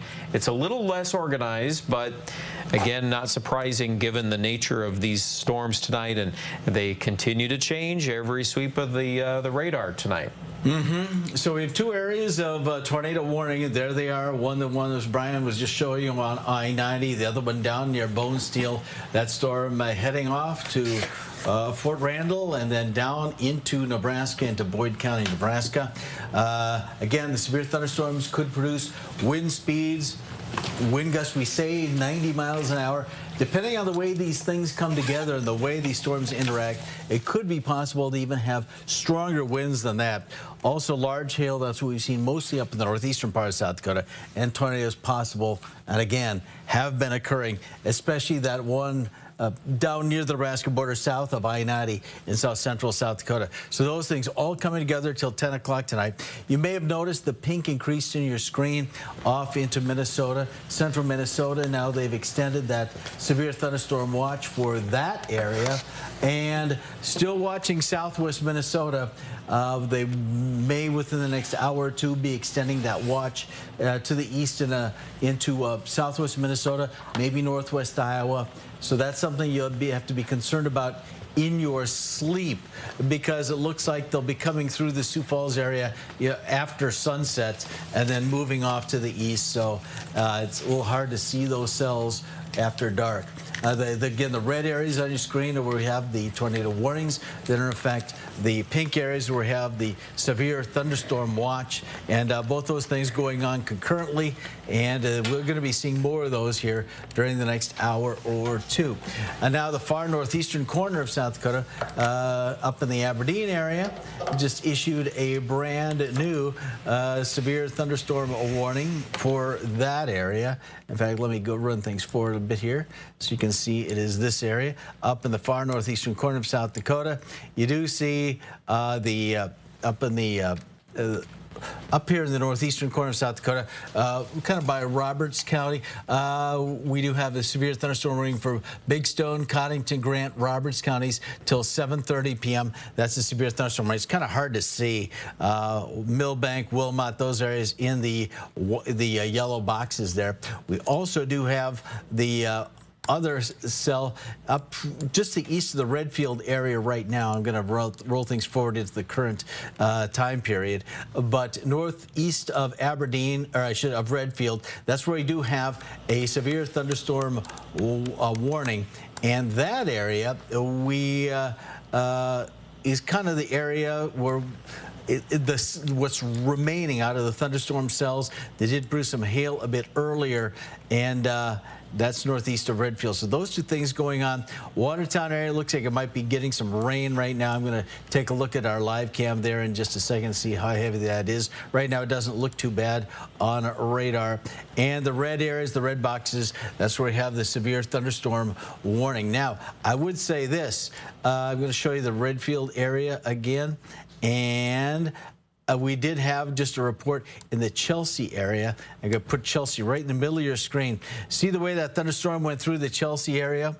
That was a confirmed baseball-size hail in Chelsea at about 6 o'clock. So they have had some pretty big hail coming through that area in the Spink County. That's the area down toward Redfield area, south of the Aberdeen area. Also, Northville in Spink County, they report some golf ball size hail. So that storm that I'm just watching it roll right through the area right there, that did produce some pretty good size hail and maybe some winds along with it, but it is the size of the hailstone. So yes, we have had some pretty good sized hailstones coming our way out of these storm cells as they make their way to the east.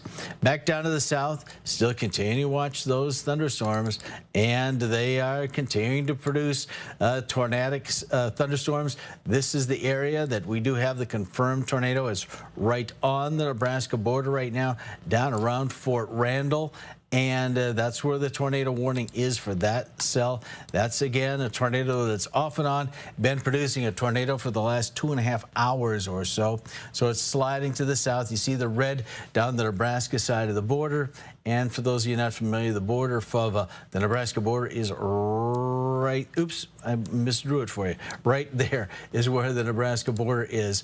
And so it's sliding out of KELOLAND down into Nebraska. Now let's go back up to the north and see the big storm that is kind of the one we're eyeing and saying maybe that's the one that's going to come south toward I-90 and eventually toward Sioux Falls. Here is that storm. And the major part of the tornadic part of the storm cells, kind of down here, we see that little appendage. And because of that, and now it is just White Lake to the south, in other words, just on the south side of I-90, they've issued a new severe thunderstorm warning for that one. And this is kind of parts of Aurora, Brule, and Davison County, because it just does come kind of toward the areas north of Mount Vernon. So now a tornado warning for that cell. And near White Lake, 10 miles west of Plankerton, moving southeast at 25 miles an hour. But in any event, so we now have a second tornado warning, and that's the second box. I'll just kind of draw it in for you so you can see it here. It is this one right, oops. It is this one right here, and that's the new tornado warning area from White Lake down to the south toward Aurora Center, Stickney area, south of I-90, and it's moving southeast at 25 miles an hour. So it should stay southwest of the Mount Vernon area itself. But that is the tornadic part of the storm. See the other thing that's happened, and BK was pointing this out before, we're starting to see some further growth up to the north and to the northwest. So these things, I'll show you where, Sioux Falls is down here, kind of headed in our general direction, isn't it? That's why we've been looking at that 8 to 9 o'clock time period. Out of these things, if they hold together, be headed toward our way in around that time period. And in any event, that's going to be the issue for us as we go towards sunset here in Sioux Falls. So tornado near White Lake, moving to the southeast. That's this cell right here. We see that appendage coming off the bottom of the storm, and it's headed in a southeasterly direction. So it's kind of moving like this. And that's going to be its trend as it slides south of I-90 over the next several minutes. But again, all these cells, they have been producing some hail. We haven't had reports of heavy rain out of them. It's mostly been wind and tornadoes out of these cells. And the hailstones up to the north is generally what has been happening there. But we're looking for some further development out of these over the next several minutes. Once again, if you're just joining us, the concern is about the hot, humid weather that we've had during the day today. It's fuel for thunderstorms. We've seen those thunderstorms pop up in central central South Dakota a bit earlier. Now they're making their way to the east. But if anything, they're moving into air that is just as humid and just as hot as South Central South Dakota, where these things got started a bit earlier.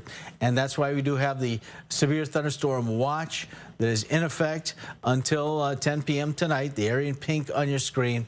It has been extended into west central Minnesota. We've been saying wind gusts to 90 miles an hour. We haven't had that kind of report. We have had reports of 80-mile-an-hour destructive winds a few minutes ago.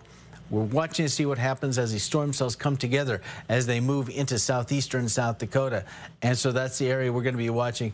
Tornadoes possible, and of course, as you can see, tornadoes occurring, or at least we're getting indications of radar of those occurring at the present time. BK, do you have something over there? Well, yeah, and as we're kind of repositioning some of this, I again want to bring to your attention that as we're still dealing with tornado warnings, we're still also developing or dealing with storms that are basically more of the supercell structures. And when we look at radar, and again, these are some of the details we're pinpointing right now, but it's pretty obvious that this one holding together south of or southwest of Mitchell, White Lake, we just had a funnel cloud report there, so we want to make sure we emphasize that again. So that is again a storm with some strong rotation. It's pretty obvious when we're looking at White Lake. So right here is the edge of that supercell. So again, there it is moving to the south. It's interesting that the movement continues to really purge there to the southeast. So that's an observation right now. So as the path of these storms continues to flare up that direction, Plankington, you're going to be more into the middle of the storm. So the heavy rain and maybe some of the hail parameters would be more in that direction. And then, of course, we're addressing everything that's been going on near Fort Randall. Again, movement is to the southeast. The latest on that storm moving southeast at 20 miles per hour. Let me do a KELOLAND live Doppler storm tracker here on that cell, because that's very important that we keep an eye on all of those parameters. So basically here, if we take everything from Fort Randall, Pickstown to the southeast, and we'll run that just a little bit more in that 20-mile-an-hour range. It looks like Marty and right there near Greenwood. So right on the Missouri River is basically where that's identified right now. But the larger perspective, there's obviously way more going on to the west. That's a lot of hefty rain and even some embedded hail to the west of Bonesteel. So it's not just one storm. We've got several of these. And our concern, as we've been addressing this, is how eventually these things collide or they start to transition, because you got this going on, this one, here's the next one down here in Gregory County. You got some more activity to the south of Winter. There's another new severe thunderstorm warning off to the northwest of Chamberlain. Jay, that just popped up here now too. And so as we collect the whole picture here tonight, let me click on that one here, and it looks like that's again for Buffalo County and also portions of Lyman County. It looks like it's another hail producer here in that area, and it's again going to be part of this whole setup here tonight with several of these segments that are all kind of right now they're disjointed, but we'll be watching carefully as we get closer here into the 7 o'clock hour what all of that is going to be doing here tonight. All right, that's what's going on. The area in pink tells us that that's why we do have the severe thunderstorm watch. Again, not your typical severe thunderstorm watch, because we've been seeing a lot of tornadoes. I was just looking at some of the updated information, BK. They actually did issue for that Pickstown storm, the storm right over Pickstown, the one that shows the spinning circle there. They did issue a new tornado warning there for it to kind of stay just north of the Nebraska border. So that's a new addition.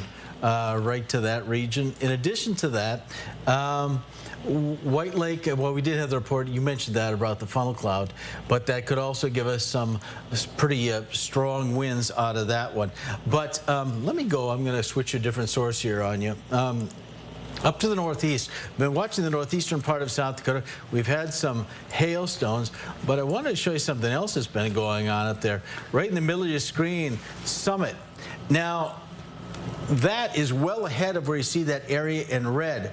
The monitor at Summit, which is it's kind of that area. If you ever drive north in the wintertime, Summit's where the weather always seems to turn bad, right at that corner there on I-29. But they just reported a wind gust of 77 miles an hour. So there is some wind up there, up in the northeastern part of South Dakota, but it's not anywhere where you can see on the picture on your screen, looks like the red area, the thunderstorm is actually well to the northwest yet. So the Summit report of 77 miles an hour came just 10 minutes ago. So there are some strong winds shooting out ahead of that line of thunderstorms. But again, very typical. That does happen in this type of situations. The strong winds come down through the thunderstorm. They shoot out ahead of it, and that's what's going on right now in the Summit area. Summit, technically to the northwest, is under a severe thunderstorm warning, but so far it's been mainly hail we've been talking about in the northeastern part of South Dakota. We go down toward that storm that has been near Kimball over the next several minutes. Let me roll things forward here a little bit. And there it is right now. And that's around Plankinton, coming toward Plankinton, taking a turn toward areas south of I-90, heading towards Stickney, maybe Aurora Center. That's where you do have the thunderstorm there, and the tornado warnings, the red box. Here's the northeastern corner of part of South Dakota, and that is where we have had now some strong winds reported as the storms came through Summit and the northeastern corner of South Dakota, maybe even some heavy rain occurring in that area, and that's a region we keep an eye on for potential hail. Looks like its storm is kind of contracting a little bit as it moves toward areas north of the Millbank area, but in any event, probably some strong storms going on in that area. What do you have over there, BK? What are you looking at? Yeah, well, I was just looking behind the scenes at some of our live cameras, and at the moment here, most of this area here near Wagner, obviously a lot of heavy rain. We're not going to see a lot of structure, and in fact, one little cautionary note on this too is that as we continue to get reports of funnel clouds and possible tornado here in this area, that obviously can be obscured at times with the rain. So it is something we are monitoring very carefully. But again, that is a tornado warning that they've shifted the mapping a little bit more into portions of Charles Mix County until 7:45. And that it continues there. Also, you can see the storm that continues to affect the White Lake and Plankinton area. Now, notice where the latest movement is here. We've got Stickney and Aurora Center. So looking here, this area just south of Plankinton near Stickney, you folks are in the path of this. This section of the storm is the hook right there. So this is what's been producing funnel clouds as it came out of the White Lake area. Now it's moving to the southeast. So folks that are downstream, again, this is southeast at about 30-35 miles per hour. Might be picking up some momentum there just a little bit. I'm going to do a broader storm track on that one now as we enter the 7 o'clock hour, because we're just kind of still in a holding mode as long as these storms remain as supercells. They're moving along. They're not real fast movers, and certainly that's not the case at all out near Gregory and the Bonesteel area. That's been very slow. But Ethan there at 7:39. And this would project Parkston down the road before 8 o'clock, or getting close to 8, if it continues to move to the southeast at about 35 miles per hour. So that's just a quick heads up there. You mentioned too before here, Jay, all the storms that are going on near Castlewood again. There's a look at that, and definitely another round of rain going on. The last thing those folks need, we had radar estimates of 7 to 8 inches of rain last night in this area. This is again an area that's under flood warnings. There's Castlewood right there. These storms are currently not severe, but there's definitely some more intensity growing there near Cones Corner, and obviously we'll be monitoring that one very carefully if we have more severe weather there. It looks like there is a warning farther to the north up into Grant County, and as we zoom in a little tighter on this, there's Millbank, Twin Brooks, And to the north, a lot of hefty rain also occurring there. And that's a severe thunderstorm warning in effect until 7:30 for 60-mile-an-hour winds and some hail up to the size of 1 inch, so about nickel size there. Jay? All right. Take a look at the big picture, and that is the line of thunderstorms we're watching. We do have those embedded. The areas in red, those are strong thunderstorms and potential tornado makers, especially the two on toward the bottom of your screen. Mitchell area is next in line for maybe some of those thunderstorms are coming right down I-90. That's the one that has a tornado warning on it, and the warning right now goes right to the corner of Davison County. And so now we're watching that, see as it comes into Mitchell itself. That is Mitchell in the center of your screen, and the severe thunderstorm warning may be extended into the Mitchell area. Right now, looks like the tornadic part of that cell is further to the south, headed towards Stickney, area south of Plankinton. But Mitchell may get kind of the backwash, so some heavy rain may be coming into that area. And then down to the south, right along the Nebraska border, that is the boss cell. And this has been a boss all day long. And that is the one that has produced a tornado off and on for the last several hours. Again, if you're joining us, we have severe thunderstorms widespread going on in eastern KELOLAND, central and eastern KELOLAND. We've already had tornadoes, we've had large hail, we've had strong winds. All those things have occurred so far today. And it's still, if you walk outside Aberdeen, Sioux Falls, southeastern South Dakota, you know it is still warm, it is humid, and that's fuel as these thunderstorms move into them. They could very easily strengthen and grow together into a, well, we're looking at the potential for a family, a mesoscale system coming together in southeastern KELOLAND as a result. And again, that watch does go into effect. It goes into effect until 10 o'clock, but that just gets us to the Minnesota and Iowa border. And now it looks like they have extended that. I need to get the information there. It has been extended into southwest Minnesota now. So for our viewers in southwest Minnesota, you've had the extension there. I'm trying to see if there's any change in time. And now severe thunderstorm watch for northwestern Iowa, southwestern Minnesota, northeastern Nebraska. That's in effect until 1 a.m.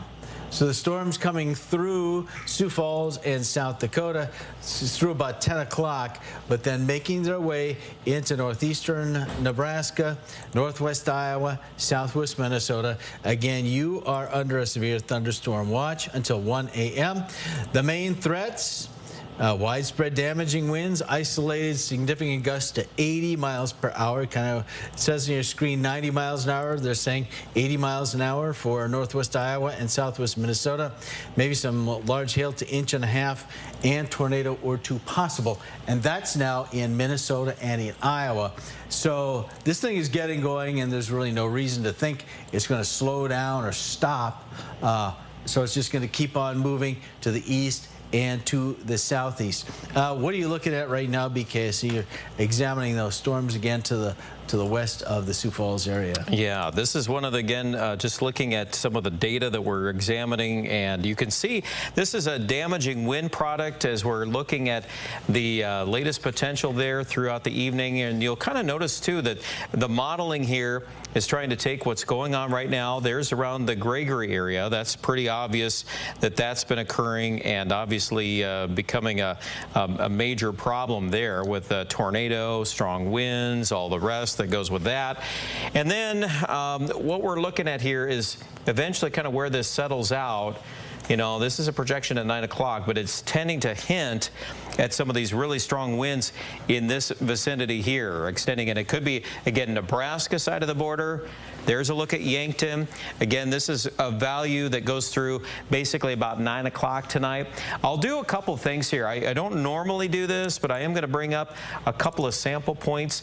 I'm not calling this out as directly where this really strong wind's going to occur, but it gives you an idea.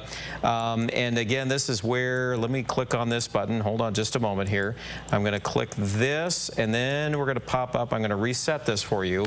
So this is going to show again where some of these peak wind gusts gusts can occur here tonight. And obviously, there's going to be more to this story, but I think that 80 to, as you've been saying, Jay, there could be as much as 90-mile-an-hour winds in a couple of spots, and it basically just depends on where these storms decide to flare up the worst here. There's going to be pockets of that.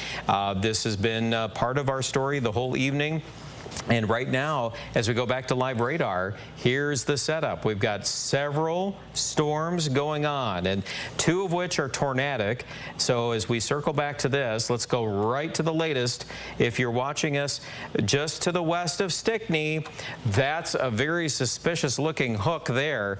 That's about as predominant as it's been all evening. Again, that's just due north of Aurora Center. So if you're in that area, again, to the south of Plankington, this is a supercell storm, and that is a tornado warning that is in effect on radar. Let me look at the internals on that storm, and again, it's not as pronounced as it was earlier, so that's some good news. And again, it has had a history of producing funnel clouds, but that's where we need to be at right now on that storm. Then the second one that's been to the south, we've been watching all of this developing here. We've got basically 2 cells. We got the one that's tornadically warned here. That hook, it looks like right on the Missouri River. That's been crossing near Pickstown and to the south. So that includes a big chunk of southern Charles Mix County. I'll click on that warning for you at the present moment so you can see exactly where that is located. And again, that's a warning until 7:45 for that area. And then everything on the Nebraska side is a severe thunderstorm warning for Boyd County. So those storms have been very, very strong the last several hours. And obviously, when we watch a couple of new items, Jay, I was just noticing here, a little bit of development going on there just between Mitchell and Parkston. Brand new severe thunderstorm warning just popping out for Davison County. That's now Mitchell. That's this storm to the north. This is the one that now is coming out of Letcher. Yep. Suspected of 60-mile-an-hour winds and 1.25 inches hail. Yep, and that's again headed to the southeast. So that is also another development here, because not that long ago we didn't have necessarily much going on there. I want to go back on the radar and show you the time lapse over the last hour, so you can kind of actually see we almost have even arguably maybe there's a split in there just a little bit, but certainly it started off here as one storm, and now we appear to have maybe just kind of a lengthening area where now we've got a break-off piece, and that's all part of that area that will be moving into Sioux Falls a little later on this evening. Looks like about an hour out, doesn't it? Yeah, that's why I would really call that out, because that's an area to the northwest of Sioux Falls that can come in, or, you know, as it kind of groups up with any of these other storms. Now that we're getting into the 7 o'clock hour, that's kind of when we figured we'd start seeing that. But again, that's where we're at least at as of the present moment, Jay. Yeah, we are seeing those linear line segments start to develop, and that's kind of what we look for in a storm that's going to produce a lot of wind. And so it looks like these things are evolving, and that's what storms do. They don't stay the same way all the time. As they go through time, conditions change, and sometimes they start as small, isolated little thunderstorms. They work together. Sometimes they begin line segments. Wind becomes a threat, and that appears kind of what seems to be happening right now. Again, the area we're watching is in the eastern part of the KELOLAND region. We do have a broad area of severe thunderstorm watch. Now, Sioux Falls area till 10 o'clock tonight, but if you're in Minnesota or Iowa or northeastern Nebraska, you are under severe thunderstorm watch until 1 a.m. The conditions are largely the same, and the expectations largely the same. Still expecting to see some very strong winds, wind gusts, 80 miles an hour possible, and we could have some more tornadic cells forming. We've seen spin off and on, especially down toward the Nebraska border, and also some hailstones are possible. We've seen those mainly in northeastern South Dakota. We have had some big hailstones. We're talking about baseball size or bigger have fallen in a few locations up in the northeastern part of South Dakota. So if you're just joining us, that's why we have been on the air, because the situation has been developed. developing. Storm Prediction Center watching this area before the watch was issued put eastern South Dakota, especially from I-90 to the north, it was called an enhanced risk area. Excuse me, a moderate risk area, which is higher than advanced. But anyway, that's the second highest area of concern that they look at as a severe weather threat. So clearly the conditions are there for these strong thunderstorms to form, and a lot of time, and BK was making this point earlier, a lot of times it is the quantity of severe thunderstorms that come into it, and we certainly had a lot of those. I'm sure by the time we get to tomorrow, we're going to be adding up all the warnings and all the local storm reports, and it's going to be pretty considerable because we've seen widespread incidents all across the area today, and mostly activity has been out of that cell that we've been watching down near the Nebraska border, down toward the Pickstown area, and that one is. This is Brian's looking at the one now that's northwest of Mitchell. Yes, that's northwest of Mitchell, or just to the west of Mitchell there, near the Stickney area, and you can see the vertical development there on that storm.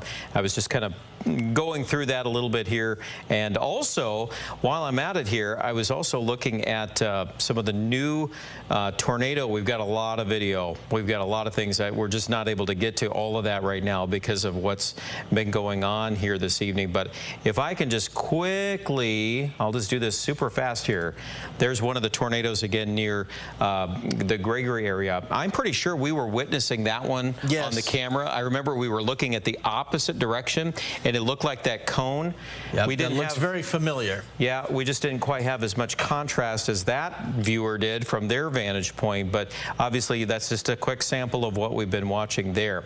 Let me flatten out the view here for a moment and kind of reset things, because with the additional severe thunderstorm watch that came out for northwest Iowa, southwest Minnesota, we're at a point in the evening where, you know, it's going to be pretty critical to be watching the weather here in the next couple of hours to see what happens, because I would argue most of these cells are still primarily supercells. That's clearly going on here, this one that has the tornado warning south of Plankington. This to the north of Mitchell is a little bit more of a structure that can start to produce wind. But when we look at this map in 1 hour from now, what we should start witnessing, and I think we're already starting to see this, is that these are going to connect, and then that whole thing is going to push off to the east. And we still, as of the top of the hour, every 60 minutes we're getting brand new data on this, but it's still suggesting these very powerful winds embedded within these. So that's where we stand. We're going to just continue our live coverage, obviously, with all of the impending weather. The folks in the Northeast are getting severe storms as well. They're not quite as strong, but we have a warning in effect for Grant County right now. I do want to acknowledge, too, that there have been other storms developing on the western side of this. I've got a different vantage point of that. You can see west of Huron, there are some storms too, but I do think right now this is the big line that's beginning to flare, because it looks to me like this just keeps kind of filling in. It's growing, Jay. It seems like there's just more of these that are going to be bumping into one another. So again, that's kind of the expectation tonight as these move to the east.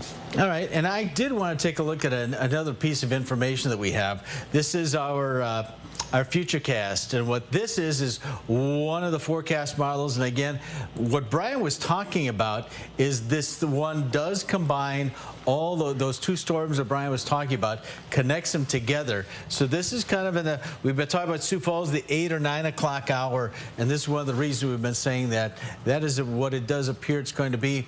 And then toward 10 o'clock, moving out of South Dakota, moving into Minnesota, Iowa, and northwest Iowa.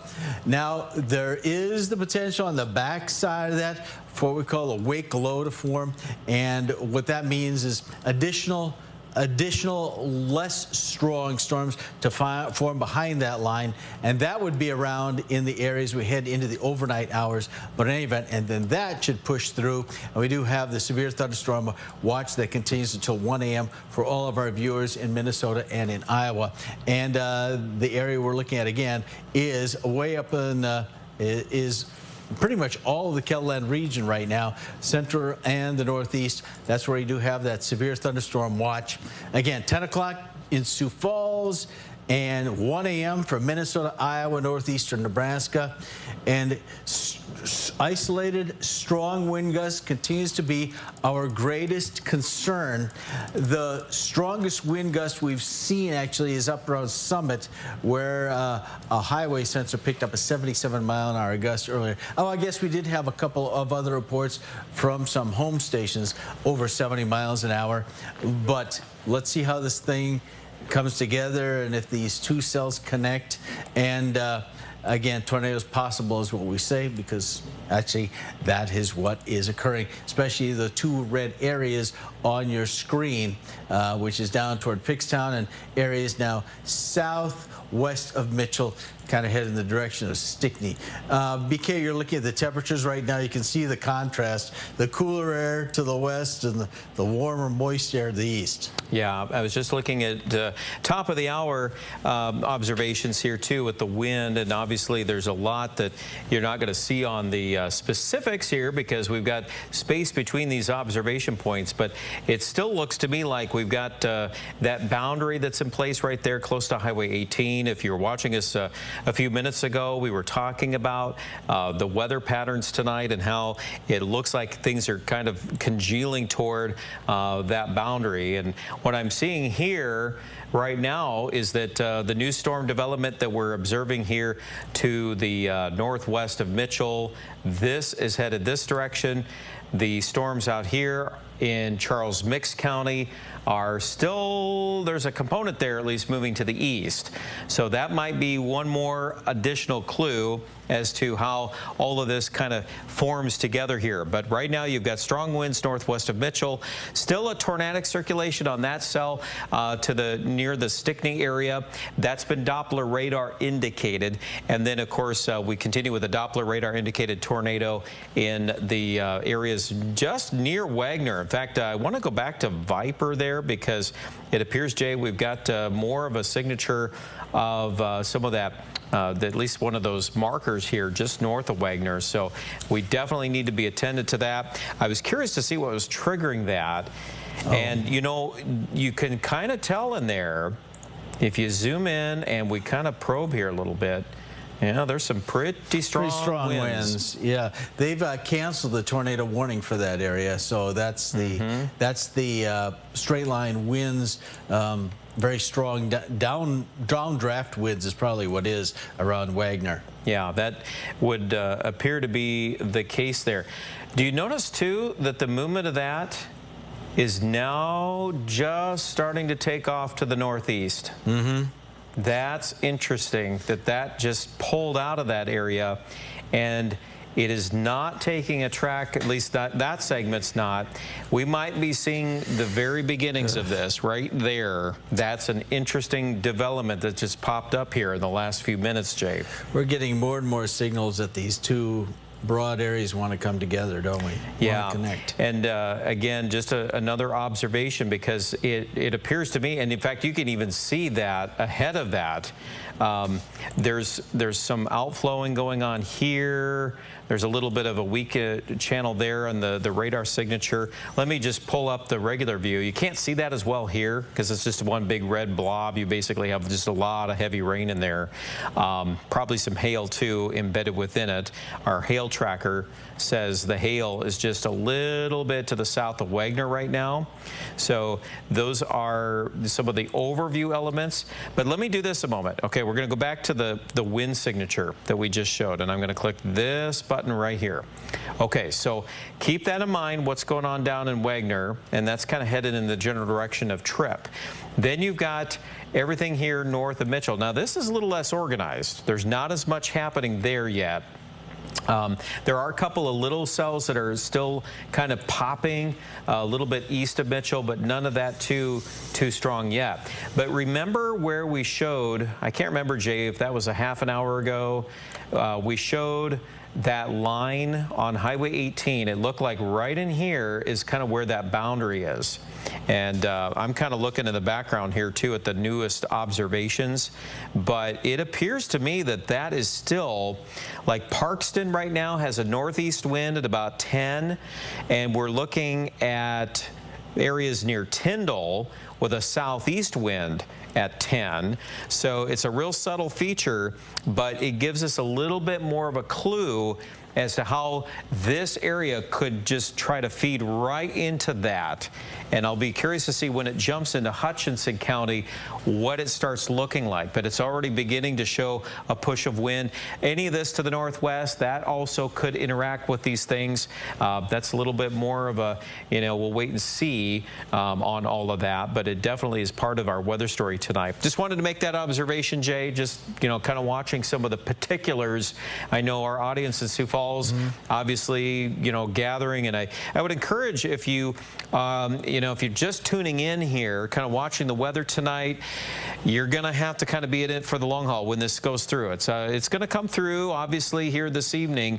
But as it does so, we expect a continuous progression toward more of a damaging wind threat tonight. And that's basically our main concern here over the next couple of hours. Well, I tell you what's going on is we have had, in fact, the red areas in the screen, the 2 tornado warnings, those have just been dropped. It looks like those 2 areas of thunderstorms are now, as you said, it looks like they might be trying to come together to form one big storm, and that's what we are concerned about here. So I just want to go back and show you the way this thing is developed in the last few hours. Everything has come together. Towards southeastern South Dakota, moving towards Sioux Falls. Cells are going to be coming through Mitchell. Looks like they may be coming together. So Sioux Falls, the I-29 corridor, we are still maybe a half hour out or so as these storms come together. If they do, we still have the potential for very strong, if not destructive winds to come our way. BK, you have an update there? Yeah, I want to go back to the source here on the second box here. So there's some evidence of some stronger wind. That was 75. Now that's a radar indicated wind measurement. That's a 90-mile-an-hour wind gust at where the beam of the radar is hitting that cloud, which out toward Wagner is going to be a little higher off the ground. But the fact of the matter is we've got this circulation point, or basically where Viper is trying to indicate here, where there's probably some trouble going on. It usually does a pretty good job of that. I'm going to clear this for a moment. Let me reset this because I can see. I'm going to take the marker off here for a moment because I was just curious as to what is going on there. Get that Grant County thing off there. Yep. You're not showing Grant County. There we go. Yep. And this is, again, all of that area just to the east-northeast of Wagner. That's where, again, we see the possibility of some really strengthening wind occurring right now. And if you are in that area, that to me would signal more of a problem. This is giving us a kind of a behind-the-scenes list of parameters we look at. But I see that shear at 80. That's a number that should pop up. Yeah, that is a lot, and that's a number that we would definitely be more concerned with as this pops up here. And again, this is our rotation detector, but it does pick up on some of these general parameters in that area. And it's been part of a line of very strong weather that's been crossing through southern Charles Mix counties. So we believe that this is part of this whole system here tonight that's going to continue to evolve. And you can see the movement. Let me do this one quick movement here. We're going to go back on the radar so you can see, instead of tracking to the southeast, this little segment has now turned the corner and is moving more to the east-northeast. And that's significant because that's also part of what we were, at least monitoring as a potential here tonight to see if that would start to form here, Jay. Yeah, and that you were just mentioning that warning that just got issued there. They did include 70-mile-per-hour of potential winds as a result of that radar image you're looking at right there, those bright green colors. So based on that, the new severe thunderstorm warning, again, that's portions of Bonham, Charles Mix, Douglas, and Hutchinson counties where they all come together there. And it's because of that bright green area you see on your screen where the radar is saying we've got those very strong winds moving in from the west. So, yep, it looks like it is now becoming what we've been expecting it to become, which is a big windstorm. Yeah, the wind element is certainly formidable and will continue to pick up here. So again, that's one of these areas that we wanted to flag that down right away when we started noticing that, because that's different. That's something new that has emerged in all of this. And so as the Weather Service considers that 70-mile-an-hour wind right now, that's a damaging wind threat there for Bonham County and portions of southwestern and southern Hutchinson counties of South Dakota. Nothing in the northeast that's of immediate concern. That's good news. I'm glad to report that. I'm going to bring you up to speed on the warnings here around Grant County. We still have some severe thunderstorm warnings here, but at the present moment, I would argue more of those are now moving into the Minnesota side of the border. You can see that as we speak here, right along the South Dakota border near Gary. North of Gary is where the heaviest part of that storm is, but that's not as organized. I'm definitely going to say right now the main focus is coming in. We still have a storm in Mitchell. I got to go back to that. That's looking to be here north of Mitchell is kind of the heaviest portion of that. So northern Davison County. Looks like some hail. Definitely some other parameters there, but nothing as strong as the one that's a little bit farther to the south. And by the way, too, Jay, I know you'd mentioned here that it looks like that tornadic cell out here near Plankington, that's all weekend. So yeah, that's been dropped. It hasn't dropped off the map, but yeah, it's been dropped. Appears that this one's taking over, though. That would be my thoughts here, is this one kind of robbing this one to the north. So those are that's an exchange that's just kind of, we're just seeing that right now at 7:30. So as this moves to the northeast, let's see. Okay, now a new warning came out. This is for the Nebraska side, for Knox County, Nebraska. That's in conjunction with all the rest of this. Big area, 2 large cells there. So they went ahead and just covered that here as of 7:30.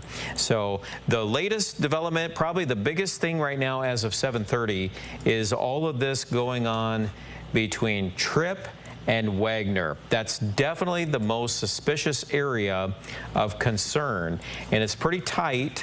You know, there's an 80-mile-an-hour wind in there, which you think about 80-mile-an-hour wind, that's hurricane force winds. So when you get to that level, we're talking destructive winds, and we are certainly paying attention to that. But you can see this whole area we're really concerned about. The diameter of this is about maybe 6 or 7 miles across. It's not a real wide area. So people might be asking, well, are we having a derecho? Well, no, we're not having a derecho right now. But what we need to watch is if this is the beginnings of something like that. We don't know yet, but we will be here to monitor that trend. If this fans out and grows upscale as it goes down to the next line of counties, we shall see. But this is where we're at right now as of 7:30, Jay. And based upon what we've been thinking and seeing, it looks like we're still kind of about a half hour out from these things coming together toward the Sioux Falls area. So you still have time, actually, if you need to put something away, get it out of the wind. There you see the severe thunderstorm watch. As we were just saying, no warnings or no tornado warnings in effect at the present time. Lots of severe thunderstorm warnings, but we will be seeing things come into the Sioux Falls area from the west. The area is still quite warm. It is quite humid. Those thunderstorms out to the west are moving into a favorable environment, so we are still expecting to see some strong winds. Sioux Falls and the southeastern part of KELOLAND, it's all where the two storms, the way they interact and where they produce the strongest wind, but the potential is certainly there for very strong winds to come into the Sioux Falls area. It is still quite warm in Sioux Falls and southeastern South Dakota. It is still quite humid. In fact, here's a look at the temperatures that we have right now. Temperatures in the southeastern part of KELOLAND are still in the mid to upper 80s. We're in the 70s north and west. That's the cooler, rain-cooled air. That's where the storms have come through. But in addition to that, we have got a lot of humid air. In fact, here are your current dew points. We say the dew points in the 70s are muggy. Well, right now, Sioux Falls, our dew point is 77. That's very humid. And it's 75 out toward Mitchell and Yankton. 82 dew point right now. And the south winds are pushing that humid air out of the Yankton area up toward where we do think the thunderstorms are going to end up here in southeastern South Dakota. Sioux Falls, I-90, maybe to the south, but these are all areas are all under the gun, under the potential there for very strong winds over the next few hours. So we're going to be keeping an eye on those. BK, I've got you. I've got the Sioux Falls live cam popped up there. Clouds starting to gather. Storm still well off to the west. But as far as what's going on in your neck of the neighborhood, we have had a lot of wind potential starting to develop. There is you are on. Okay, and you can see the radar loop. I thought this would be good just to kind of reset what's going on here. And as you were talking, just looked at some brand new data. So where are we at here as of 7:30? Well, we're continuing our coverage mostly because right now we've got destructive winds developing in this cell in Charles Mix County. We see the storm track moving at least due east or slightly to the northeast, and that would pick up right along this boundary. So if we're kind of thinking Highway 18, maybe as far north as 44, but we're looking in this area as this seems to be the most predominant area of concern as there's upscale growth. Even right now in the last 10 minutes, Jay, the latest modeling is still trying to produce those 80-mile-an-hour winds closer to Interstate 29, at least some of the segments there within the next 90 minutes to an hour and a, well, at least over an hour and a half, probably closer to 2 hours. But it does move east quickly here. So as we move into Minnesota, northwest Iowa, we're again going to kind of put out that general heads up. You've got to watch. We see the storms coming in, and we'll monitor everything along this line.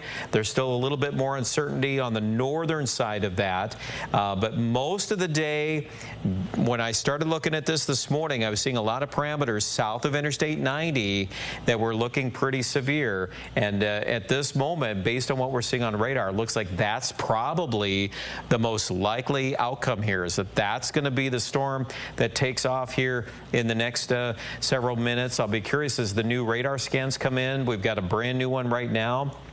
I want to pause here for a moment. I want to dial in on this, because when we did this the last time, we were showing some 80-mile-an-hour winds in here, and it appears to me that we're still close to that level. We're probably in those 70 numbers, so there's some pretty strong winds there, and let's just keep an eye on it here as that moves off to the east.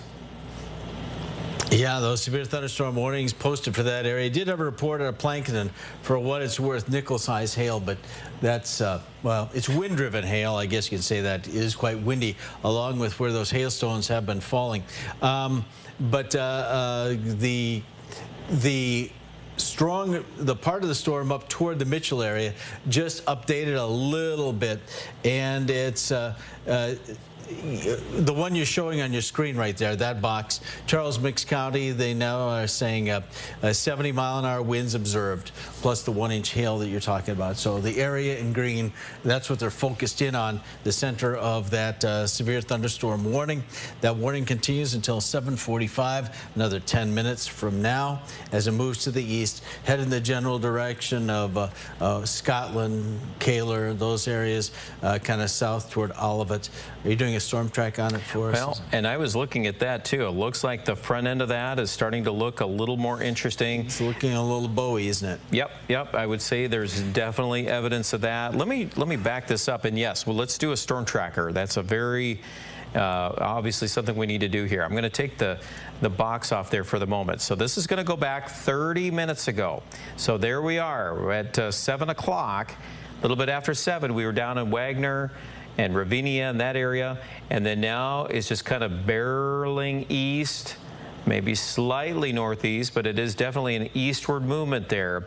And again, very juicy air, a lot of wind potential in there as that storm movement is making its presence known. So let's do that storm tracker, okay? We're going to bring that up right now. And what's nice about the live Doppler is we can go right in on the street level mapping there. So again, movement here to the east. I know we're in that 30 to 40 mile an hour range right now. This can accelerate. And that's another point of interest here. Sometimes if these bow echo structures get going, they will start to move faster. So this is our initial timeline. You can see Tyndall through 7:45, Menno 8:10. Scotland is in there too on the list at 7:54. And so those storms again are very active, and that would be at this moment the strongest thing that we're indicating on Doppler radar is that cell there, Jay. But the other ones to the north are also still very strong as we clear the storm tracker there. I'm going to pivot back to the north, and this warning now for Mitchell. Again, Mitchell, you're picking up some really heavy rain. We've got a severe thunderstorm warning in effect for Davison County, and that is going to run until 8 o'clock this evening. So if you're in that section of northeastern Davison County, also portions of Hanson County, northwest of Alexandria, that is a storm that is producing some strong winds and some hail reports there as well. It looks like at the present moment, probably looking at not as much as the one to the south, but we will continue to monitor that. That's where we sit there. 60 mile an hour winds and an inch diameter hail. I see that the Weather Service just posted an update too on this storm in Charles Mix County. So golf ball size hail and 70 mile an hour wind gusts, again moving east now at 40 miles per hour. And so that is a severe thunderstorm warning that remains in effect here for Charles Mix County in south central South Dakota and southeastern Gregory counties in South Dakota. So that's again pivoting back here to the west, and you can see this area all the way down into northern Nebraska. Very strong weather too, all connecting into this area.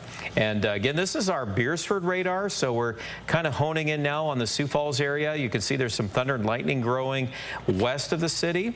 At this point, no severe weather, but I am noticing lightning tracker beginning to show some strikes out here toward Emory, Salem. This has kind of popped up a little bit more. Let's put the radar back in motion. I want to watch that. So right there, it's just kind of filling in just a little bit more. So that's where we're at here as of 7:39. Again, the main cell there to the south, and obviously the lightning kind of covers things up, but there's a lot of that going on here tonight, Jay.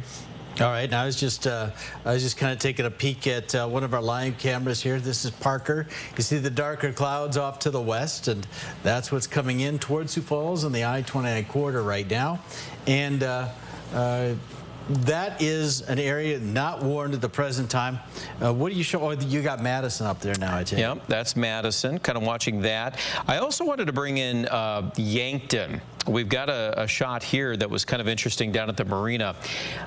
And you can see the structure of that storm. Look at that. You've got all these towering cumulus clouds there in the background. I think it's pretty obvious to say that even based on what I'm seeing here, that there's probably a shelf cloud or something to that effect there right in the middle of your screen.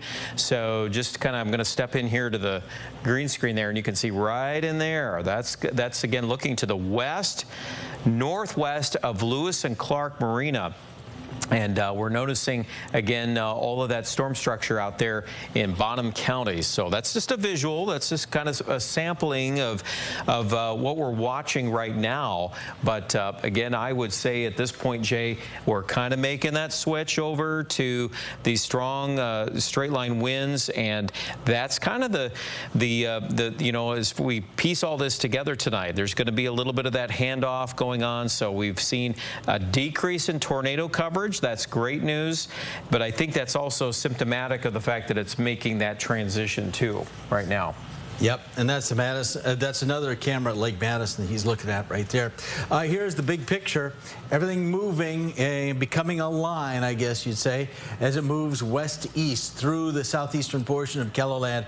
We're watching to see the way these storms interact, and you do see the yellow boxes. That's where severe thunderstorm warnings have been issued and updated, and the winds now becoming the issue is because we've lost our spin, our tornado potential in the past few minutes, but the straight line winds appear to be picking up. As BK was saying before, that area northwest of Yankton has been producing some winds on radar 70 miles an hour or better, so that is an indication of how strong the winds are getting, and they're coming into that plenty juicy hot air that we have, Sioux Falls and the eastern part of KELOLAND. So that trend is going to be something we're going to have to be watching over the next few minutes, as well as the winds do appear to be taking over these storms. As expected, the winds going to become the big story, I guess, out of these, you might say. And in fact, I'll just zoom in a little bit here so you can see a little bit closer what's going on as they come towards Sioux Falls and southeastern South Dakota. The strongest winds still south of I-90, heading toward Scotland, Tyndall, those areas right now. And you can see everything moving to the east. We've also seen the storms, those two systems. They were two distinctly separate systems. They are now growing together. All the way from the Nebraska border to north of I-90 right now, up towards like Howard down to the Tyndall areas. Looks like it is forming one continuous blob, I guess you'd say, of storms, BK. Yeah, very much a significant storm structure. And, you know, that area has been a source of a lot of severe weather tonight. These are some new pictures from the Bonesteel area, and you can clearly see there that's what was being reported to law enforcement officials. And again, these are fresh pictures from YouShare at KELOLAND.com. But this is, again, a view from Bonesteel, South Dakota, and viewers sending these in on YouShare tonight. So I just wanted to quickly mention that, as the history of these storms has been very significant this evening. We've had several tornado touchdowns out in that area, and again, at this point in the evening, we're kind of watching what happens next if we end up with strong winds. Kaler Trip area. Notice what's going on right now with the wind that we're monitoring on Doppler radar. Some of these little spots here that we can pick on. Again, these numbers are definitely high. They're, you know, 65 to 75. They've been kind of hovering in there. While you're there, BK, 72-mile-an-hour gust in Wagner. Okay, so we do have some confirmation to some of those strong winds. And as I leave this view up here on the screen, I've got another source here I wanted to go into behind the scenes, so just kind of bear with me for just a moment, because you know, looking at some of the conditions here for more wind tonight, we're going to be monitoring what we're getting for ground reports on this. I'm noticing right now, just within the last few minutes, I'm looking at a new observation here. So Scotland, temperatures now at 86 degrees in Scotland. And then on the back side of this, out toward Armour, they're at 78. They've got a north wind at 20. And then, of course, Wagner, as you mentioned, too, has some strong winds. They've got a temperature now down to 67. So it goes from 67 in the storm, and then you got mid to upper 80s ahead of it, and the dew points are just tremendously high. They've been hovering in the low 80s all throughout Hutchinson County and Turner County and southward into Clay County as well. So again, just all the things that we're kind of watching behind the scenes. This is, again, a storm that looks to me like it's holding its own, and it's trying to move due east. There's other ones to the north. Thankfully, none of these are severe yet in the McCook County area, but they're definitely growing, so we're just keeping an eye on that. And then just to reiterate, too, we've got a severe thunderstorm warning for Davison County and that area in effect until 8 p.m. this evening. So if you're in Davison County, Mitchell, it looks like it's moved through Mitchell, so Mitchell should be in the clear temporarily from that as that's moved on through. And the good news is that other storm has fully dissipated. Isn't that something, that that big storm that was up here and originally we were concerned about that being more of a problem downstream, but it got into that area just southwest of Mitchell and now has been absorbed into the rest of that line. So I think it's safe to say, Jay, that this is it down here by Tripp and Tyndall. This will govern what happens this evening with the extent of the severe weather and what really happens. I do notice, and I'm starting to see this now too, this little inflow notch. Do you see that right there? And that's a classic signature. We've seen that many times over the years when these structures begin to do that. So that's another indicator that that's still growing.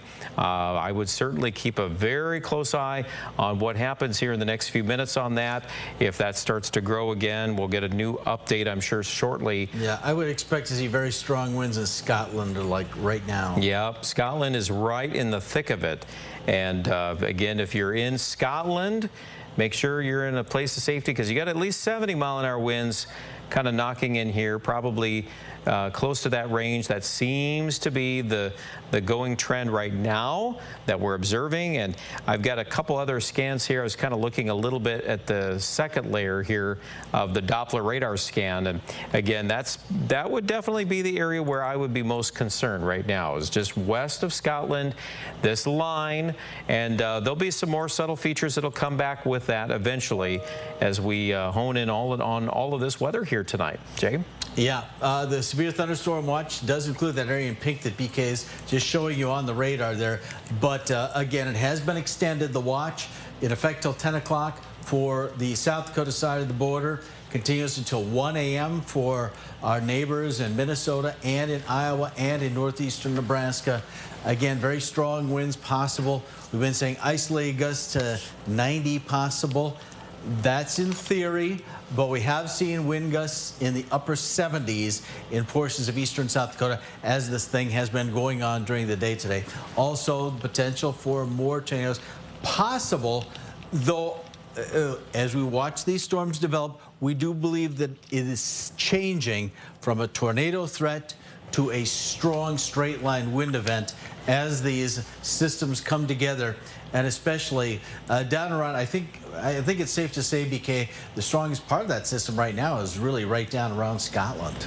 It is, yeah, there's no question about that. And that's where basically all this comes down to this evening is what starts happening in that area as it moves east and then eventually gets tossed into the rest of this area. Now, I see a brand new update here on the severe thunderstorm warning for this area near Mitchell. The Weather Service has now put out a brand new bulletin with this downstream. So let's get you caught up on that. And it looks like the rest of northern Hutchinson County has been put under a severe thunderstorm warning, as well as the rest of southern Hanson County and now a portion of McCook County. So again, that's with some strong damaging straight line winds here. I'll leave it right there, BK. I have a report on that area. Mitchell, the Mesonet, that's a sensor, South Dakota State, reports thunderstorm wind gusts measured at 55. Also, Wagner did confirm that thunderstorm wind gusts of 72. And so, yeah, the winds are on. Especially areas along and south of I-90 right now. Yeah, so winds, yep, we're just going to continue to follow that. It looks like, again, we've got a collection of severe thunderstorm warnings in this area. And at this point, they are reorganizing. But we're pretty confined, I would say, still on this Scotland issue.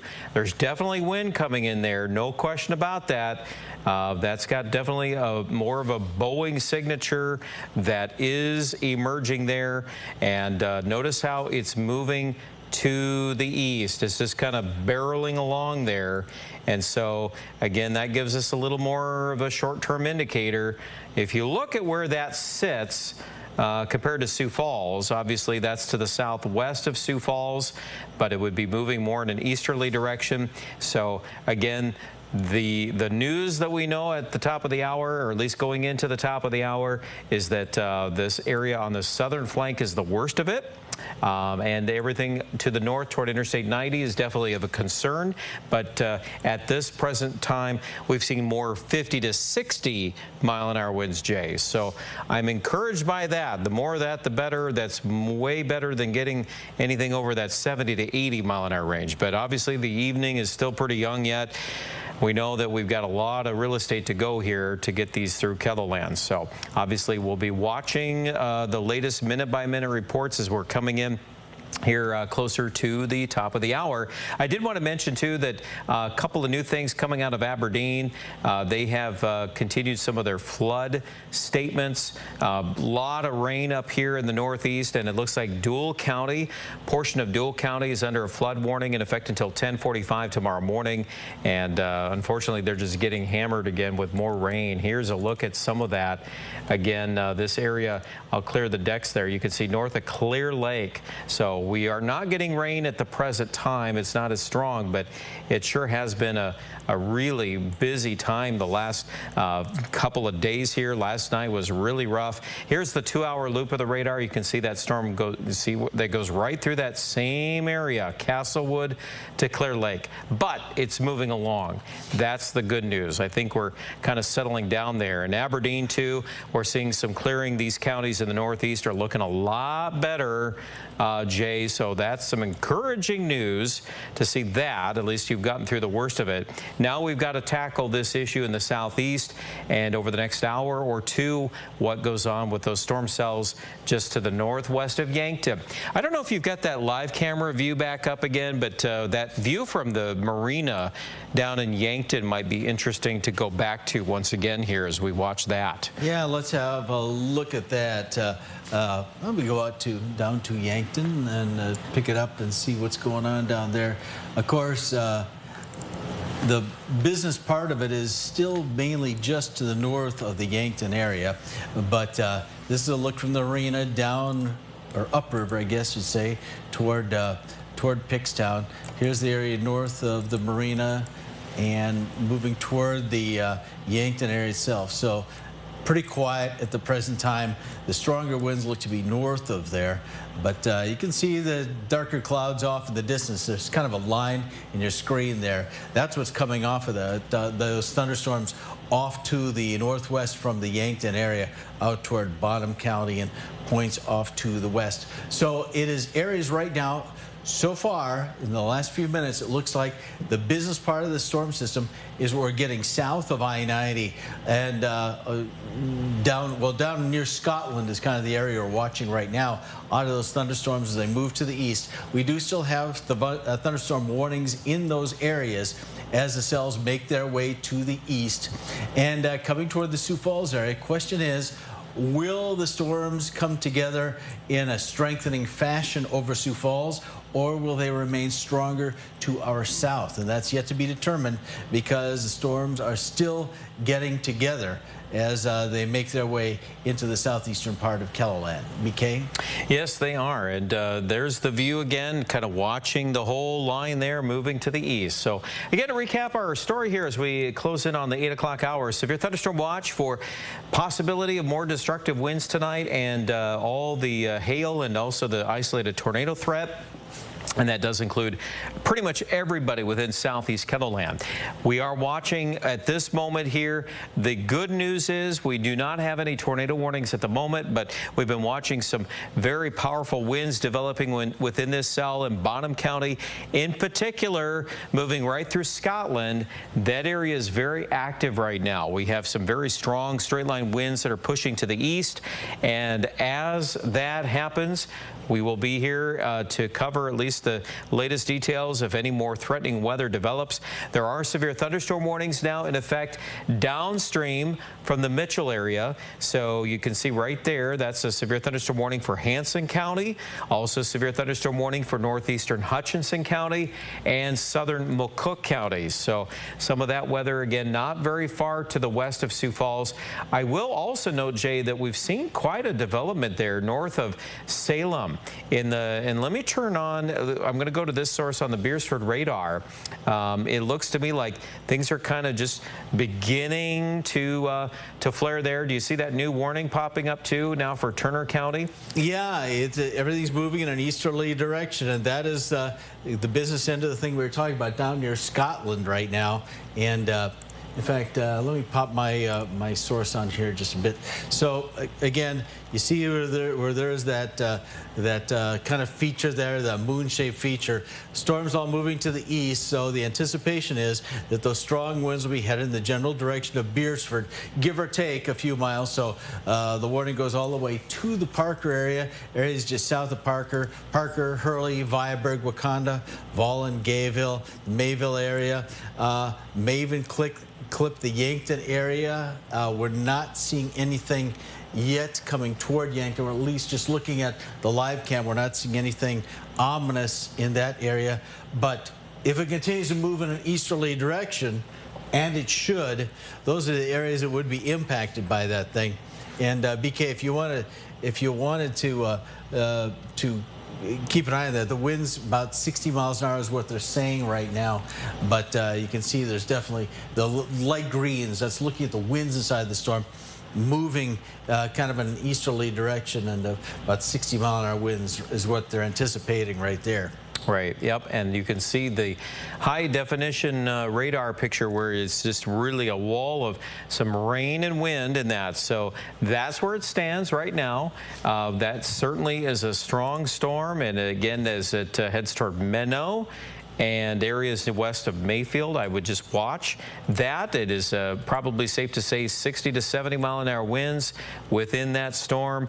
And as we bring in here our latest velocity, basically this is a product that looks more at the wind. And as we've been monitoring this, it was interesting when we were looking just a little while ago, Jay, you know, we had some bigger winds. I would say probably that came out of that area near Wagner, because I know that that was at least at 70 there. And then now, as it kind of fans out to the east, it's a little more of a broader zone of wind, but I'm pleased to say, at least at this moment, it's holding its own, and we're not getting anything that's going off to the races. I don't see any damage that would be anywhere near 80 miles an hour, at least at this moment. So we'll just keep monitoring it, and that's what we know right now as those communities on Storm Tracker. Again, this is moving east at 45 miles per hour. So there's again the storm as we see it there west of all of it, and moving into these areas of southeast South Dakota. So if you're in Yankton County, Clay County, a big chunk of Turner County, those are all severe thunderstorm warnings in effect for another hour until 9 o'clock tonight. Jay? Yeah, I've got dueling storm tracks, Brian. I extended the views on my display here just to go on down the line a little bit more. So Yankton, if it does get the Yankton area, maybe 20 minutes out, but then continue to move to the east toward the Centerville area and Meckling, and that whole thing does look to like it's moving straight in an easterly direction. The question for us is, what's going to happen to those storms northwest of Sioux Falls? What are they going to do? Are they going to organize? They're going to get stronger? They're going to get weaker? Or they're just going to leave this the squall line down to the south toward the Yankton area be the main event? So that's something that will have to be answered here just within the next few minutes. And I think that we're able maybe to take a look at some of our live cam things and see what's going on there. And I'll kind of turn this over to you, BK. Yeah, so this is picking up again Yankton. That's no question about that right there. You can see the shelf cloud. You can see the nasty looking layers there to that cloud to the northwest of Yankton right now. So that's indicative of some of the strong straight line winds that are occurring in that vicinity. Let me take you to downtown Sioux Falls. Okay, so we've been acknowledging some of the activity popping up northwest of the city. Right now, it's kind of a gray looking sky, not a lot of definition to that. And that's been kind of the typical view too view from Parker over the last 45 minutes. We're kind of just showing just general clouds there with some structure maybe here to the west of Parker. Right in there, I can see just a little bit of a lowering, or at least a region where that's pulling some of the air into that thunderstorm as well to your west. And obviously, when you have a lot of thick humidity in the air, it's kind of hard to make out all of those features. Backside of the storm, this is back to Gregory, where earlier in the evening we were tracking a tornado on this camera. But at the moment, we're scanning the skies there to the south and east, and it's been a very active evening. Obviously, there have been tornadoes, several of those reported in this region. This is, again, a live view of some of the stronger weather that's going on. You can see some of the entrained channels of very heavy rain and some wind there, probably just to the east of Gregory. So, again, we'll circle back around to Yankton. That's the most ominous of the bunch there. There's the Missouri River, and it's pretty clear to see what's going on there. You can see that structure on that storm, and again, that's indicative of all of this straight line damaging wind that can occur with these storms. So keep vigilant, keep an eye on this. We're here in the Storm Center. We're going to walk you through it as this activity continues to barrel off to the east, Jay, and it looks like the severe thunderstorm watch will continue for many of our counties downstream. Obviously, a big chunk of southwest Minnesota and northwestern Iowa as well. Oh, sorry, I moved your display there, because just keeping an eye on what's going on. The Weather Service, a hint on that Hanson, Hutchinson, McCook County thing. They just add an additional tag, if you will, to the warning saying tornado possible. And there might be a little bit of spin developing. And actually, you've got a better view of that than I do with the velocity on your display there. Yeah, you're talking about right. Alexandria right there. Right, yeah. That's the area we're talking about. So. Yeah, and there's some evidence of a couple things in there that we would need to be watching. Some wind, too, that might be picking up maybe a little bit more on that cell. Right there as it kind of plows to the southeast. Again, those colors, the green, we're kind of watching that. That gives us more of an indicator of where there could be some stronger winds. Let's do this one more time. Right there. Again, this is Alexandria. There's Emory. So this is a severe thunderstorm warning that's cascading down that direction right now. So far, it's been kind of holding in that 60-mile-an-hour range. But again, we could see more amplification of that. That's just something that we're kind of sitting here as of 8 o'clock and just watching all of that pretty carefully. Look how fast that's moved through Scotland. That's not taking very long. That's definitely accelerating, Jay, when it moves that quickly here in the last 10 minutes. Scotland confirmed wind gust 60. Okay, so right at 60. And that's a severe thunderstorm warning. So it looks like right now, pretty safe to say that this area near Menno. And let me go back to our Beersford radar scan just for the second here. I noticed another thing too, Jay, just a little bit of a hint here. I'm not going to necessarily call this out as anything major yet, but there is a little knob on the end of this near where Jamesville is, right on the James River. There's a little knob on that. We'll see. We were a little concerned about this tonight with some of these cells, if there would be any possible rotation on where these boundaries come out. And again, that's our live radar. So again, just kind of watching the edge of this storm line right now. There's Lesterville. So you're looking just to the north and northeast of Lesterville. There are some indicators in there too of this push of wind. It's been running at about 60, probably a little more than that at times, but you know, kind of catching that range and holding its own. And you know, every time we get a scan on the radar, I'm glad to say that it's not going higher than that yet. That's been the concern this evening, to see if these things would take off and be worse than that. But I kind of think right now that's sort of holding there, isn't it, Jay? Yeah, it is. But definitely moving in an easterly direction, headed toward I-29 south of Sioux Falls. So we are going to be watching those storms. This is Yankton, still looking at kind of that shelf off in the distance. And that is some stronger winds maybe coming toward areas, especially areas north of Yankton. But you can see looking off the distance what that looks like at the present time. So Yankton right now still warm, still humid, but here comes that line of thunderstorms. Probably going to be changing things a bit as it comes on through. Here's a look at the big picture. Again, we are seeing those thunderstorms moving in an easterly, southeasterly direction.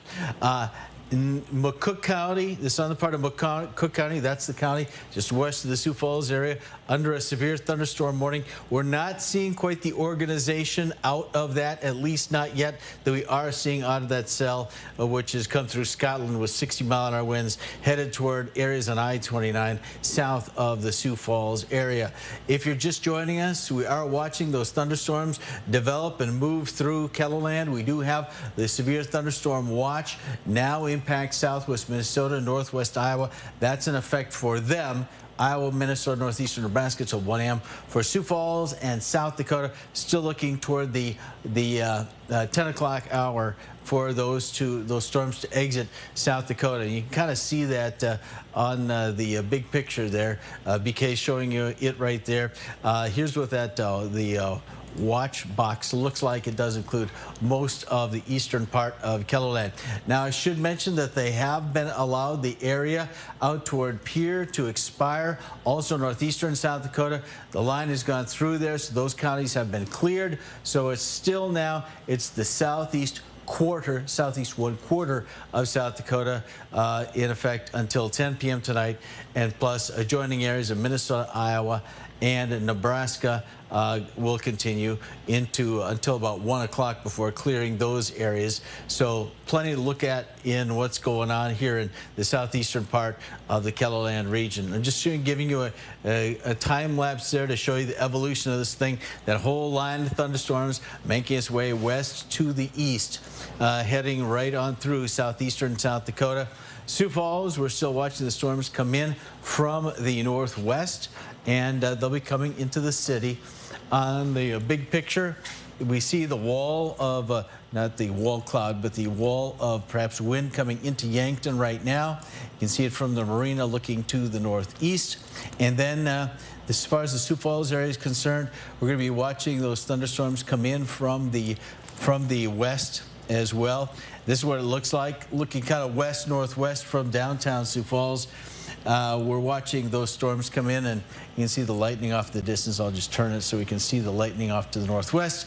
Coming into Sioux Falls, what's to be determined is how strong the winds are in Sioux Falls itself, because this is that whole conglomeration of clouds and thunderstorms which is moving toward the Sioux Falls area from the northwest at the present time.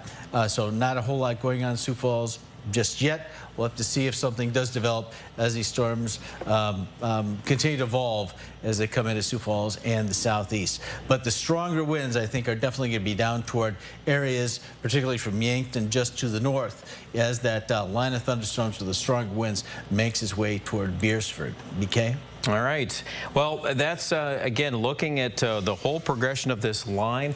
Here's what we have. And just to kind of go back and bring in the bigger view, we've been watching this collection of thunderstorms. We see that some of these are producing now some strong damaging winds, straight line damaging winds. And the cell that's of the most particular concern is the one that's moving through Bonham County into Yankton County.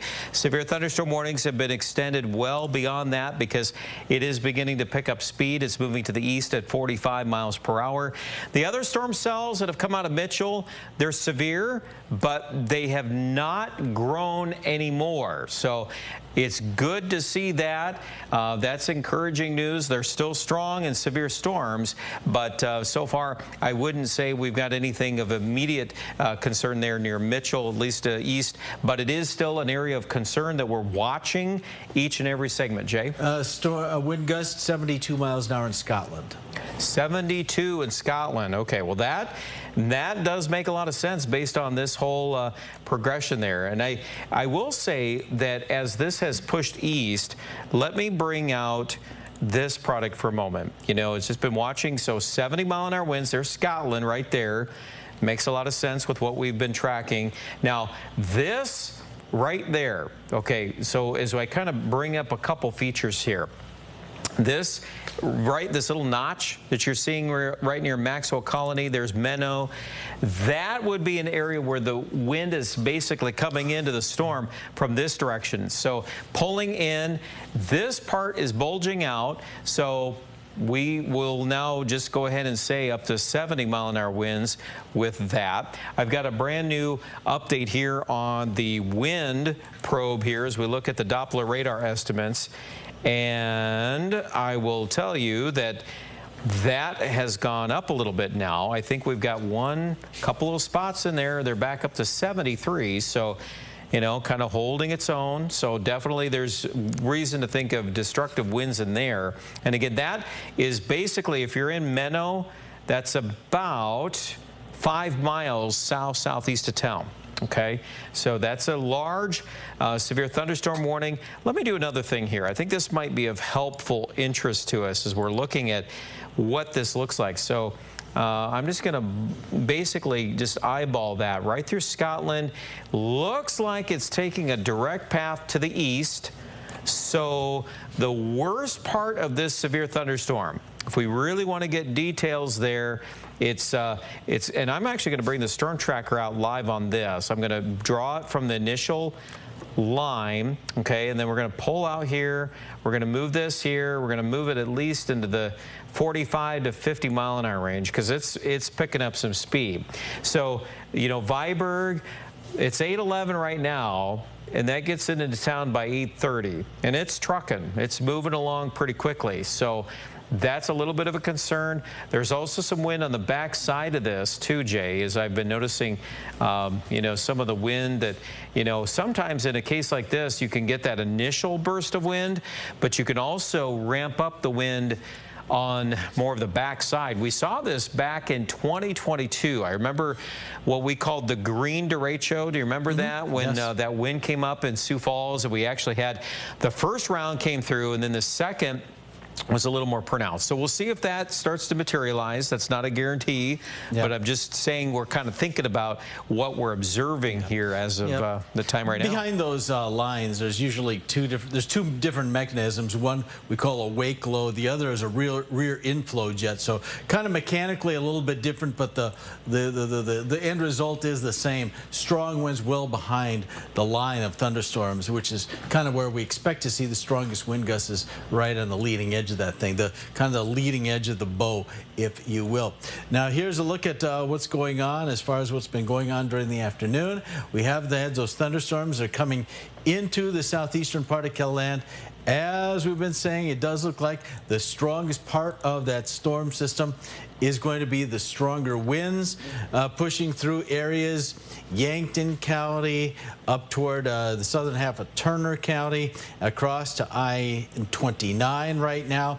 The Sioux Falls area, we have a thunderstorm coming in right now. It's looking pretty disorganized. We're not seeing anything real strong at the present time. We'll see if something happens in the next few minutes, but we're not seeing nearly the organization in Sioux Falls as we are seeing south of the city right now with that line of thunderstorms as it works its way toward the I-29 corridor. Again, the latest report we had was those strong winds out of Scotland behind that line of thunderstorms. That's where we had the 72-mile-an-hour gusts, and that's just going on right now. So those are the areas we are going to be watching. Let's take a look at our live cam if we can. I've been keeping an eye on what's going on in Sioux Falls. You can kind of see that's areas north of the city. There has been some thunder and lightning, but again, not nearly the organization that we've seen further down to the south. In fact, let me go down to the south. We've been keeping an eye on what's going on down at Lewis and Clark Marina. That's near the Yankton area, of course. And we've been seeing this big wall of wind type setup. There's lots of lightning down there as well. The strongest winds look like they're going to be hanging north of Yankton. Though as you look at the boat sails there, or the masts, I should say, you are seeing some movement there. So there's certainly some wind coming out of that storm system as the system passes to the north of the Yankton area right now. Lots of lightning. Winds are picking up right now. You can see a bit of wave there in the marina itself. So they are getting some wind. There's no doubt about it. That's the same part of that complex that went through with a 72-mile-an-hour gust up towards Scotland. This is the southern end of that particular line of thunderstorms. And there it is right now going through the marina at the present time. So a bit of wind, but again, the strongest stuff is going to be well to the north, up toward, well, headed in the general direction, if you will, from Scotland to Beresford. Here is downtown Sioux Falls. We just have some thunderstorms coming in from the northwest, kind of out of this area. Right now, they are not looking very strong. They are not well organized, but let's see what happens in the next few minutes, because the atmosphere's still got plenty of juice, plenty of energy in there. So that's something we have to be keeping an eye on over the next few minutes. That's what it looks like there on the display out of our live cam. BK, are you seeing anything there? I see you're looking again at the velocities being picked up by radar, which is our best way to find out how fast the wind speeds are in those areas. In this area that we've been targeting there, just to the west of Bridgewater, the Emery area, there's definitely some wind in there. I noticed too that the structure there over Spencer, there's definitely a larger sheet of really heavy rain that's developing in this storm cell. I'd be kind of curious to see what continues to kind of evolve out of this bottom end of that storm. It's an interesting structure. It looks like we've got probably wind gusts to 60. It's been heading out of Alexandria down to Emery and then heading toward Bridgewater. So again, that's one area of concern right now that we are currently monitoring.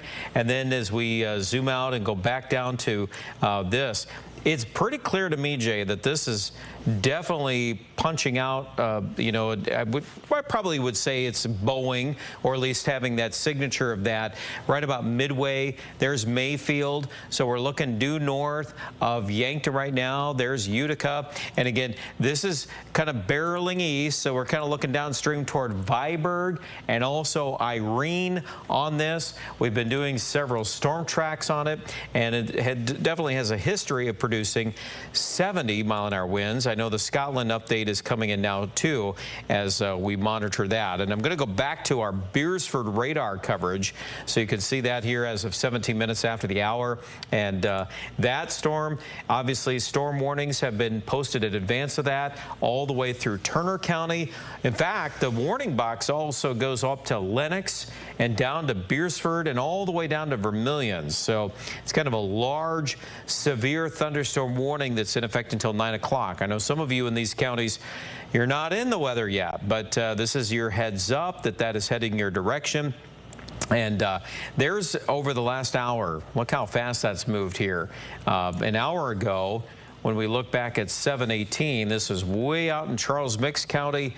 And now all the way east, and it's up Highway 81, and it's moving east pretty quickly there. So the latest probe here, if you're curious about the wind estimates, we've got a new scan here, and it looks like right now we are still indicating winds that are gusting in the 70-mile-an-hour range. I would say pretty close to that all the way up and down this line. So that's what we need to be aware of tonight, is that we're going to deal with these strong, damaging wind scenarios, and that's the strongest of the bunch. The rest of this here west of Sioux Falls, as Jay just mentioned, we've got some storms that are developing here, but they are currently, at least part of that is just thunderstorms at this point. So we'll carefully monitor that if that changes. I'll put on the hail tracker here too for a moment. This is some good news. You know, earlier in the evening we had talked about tennis ball and baseball size hail. We haven't been mentioning that as much lately, so we've been able to kind of, you know, put that aside. I'm glad to report that. I know many of you watching us tonight are glad to hear anything good coming out, but obviously we know how storms can change, so we're just going to keep monitoring it. Yeah, and a couple of things we're going to be watching. You notice that storms, it was an area that wasn't very organized. Looks like the storm coming into Sioux Falls is at least organized for the point of rainfall right now. You can see that the way that whole thing is filled in and formed one whole cluster, I guess, you will, of storms. So Sioux Falls area, we're going to be getting some rain, if nothing else, here within the next few minutes. Here's the way it looks on KELOLAND, on our live network, on our live cam network. Coming into the city from the northwest, looks like we got some rain. It could be some decent rain coming in as well. I wanted to go back down to the Yankton area and see if we can see any more wind going on there. Again, the strongest of the winds look like they're going to be just north of the Yankton area itself, but well, we do see some thunder and lightning. In fact, it's not even as breezy as it was before down there. So most of the storms are north of the Yankton area. That's what it looks like in the marina itself. But again, Sioux Falls area, we're going to be watching. Well, could be some decent rain coming into the city in the next few minutes. Right now, the system is not that organized in terms of very strong winds, and I think maybe you can see that on your velocity data there. Yeah, and I'm going to add to the conversation here, Jay. I just got a new update from the folks down in Norman at the Storm Prediction Center, and they put out a specific discussion about all of this going on west of Sioux Falls. And, you know, at this point in the evening, when we're looking at still these clusters of storms, so far, they have not organized to the point where they've got basically a sustaining mechanism, what we call a cold pool, if you will, where basically that downdraft is getting more organized and then can support those widespread damaging winds.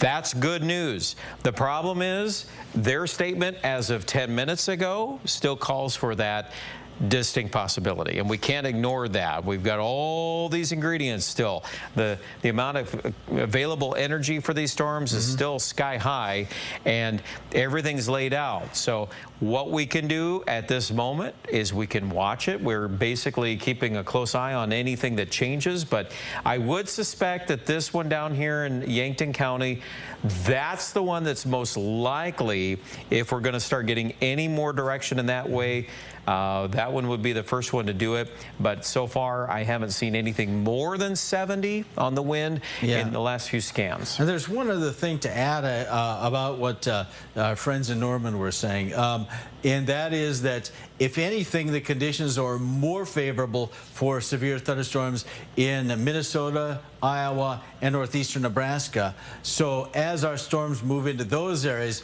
you folks in southwest Minnesota, northwest Iowa, not done by any stretch of the imagination, because those thunderstorms are moving toward you, and you have some pretty significant conditions for thunderstorms to redevelop in your areas here in the next few hours. Are you seeing any stronger winds now, BK, on the radar? Yeah, just got a little bit more of a gust there. It looks like some of those winds north of Mayfield are probably still above 70. So that's a lot of wind. That's still enough to be very powerful and damaging winds.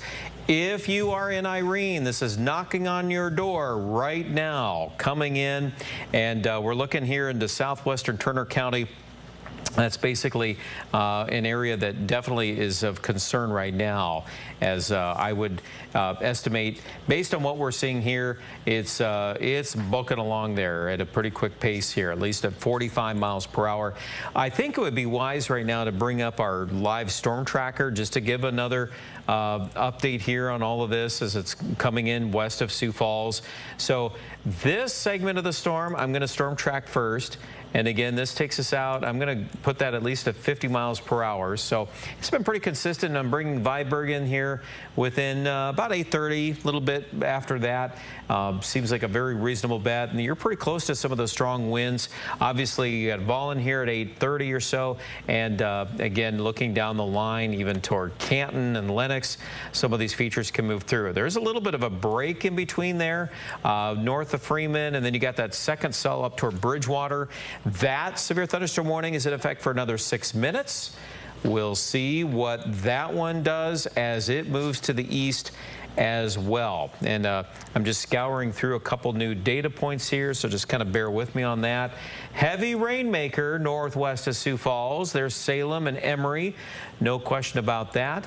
But there's no warning on any of that at the present moment. So I like to encourage that, yeah, that's good news. If we can find a couple things here, it's been a rough night of severe weather, but at the present moment, that's where we stand. So I'll be curious too, Jay, as we get closer to sunset, and as you just mentioned, the behavior of these storms as we kind of go toward the nighttime hours, that can also be a point of interest here. We thought that within this 8 o'clock hour, we'd see more evidence of that. So let's see what happens in the next half hour. Yeah, we will do that.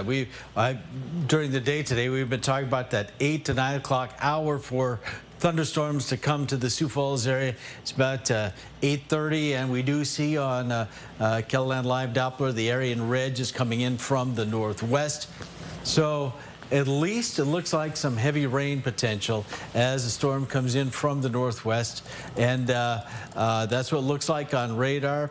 The strongest winds continue down to the south toward Yankton. I think BK is looking at the Sioux Falls live cam right now. So you see some thunder and lightning off to the northwest.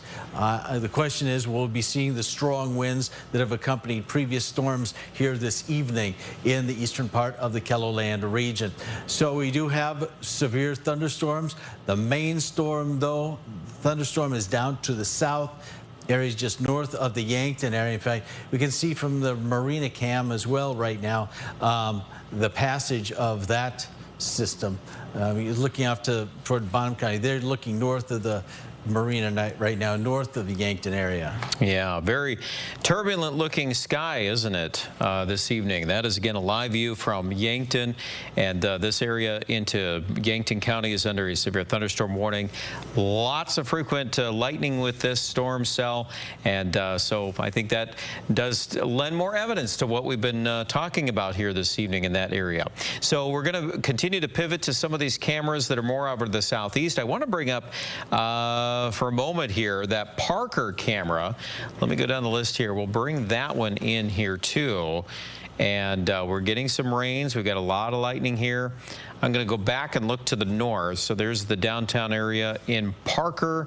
You can see that, and obviously the darkening skies here tonight as these severe thunderstorms are moving through portions of Turner County. So it's going to be harder too to see a lot of definition. There's just a lot of humidity, a lot of things now that kind of obscure our vision there a little bit more this evening there. So a couple of observations. We'll also have our 41st Street camera ready to go. You can see some of the wet pavement there, and of course as the storms move east, we'll have to bring in more of our cameras too here this evening as this all unfolds.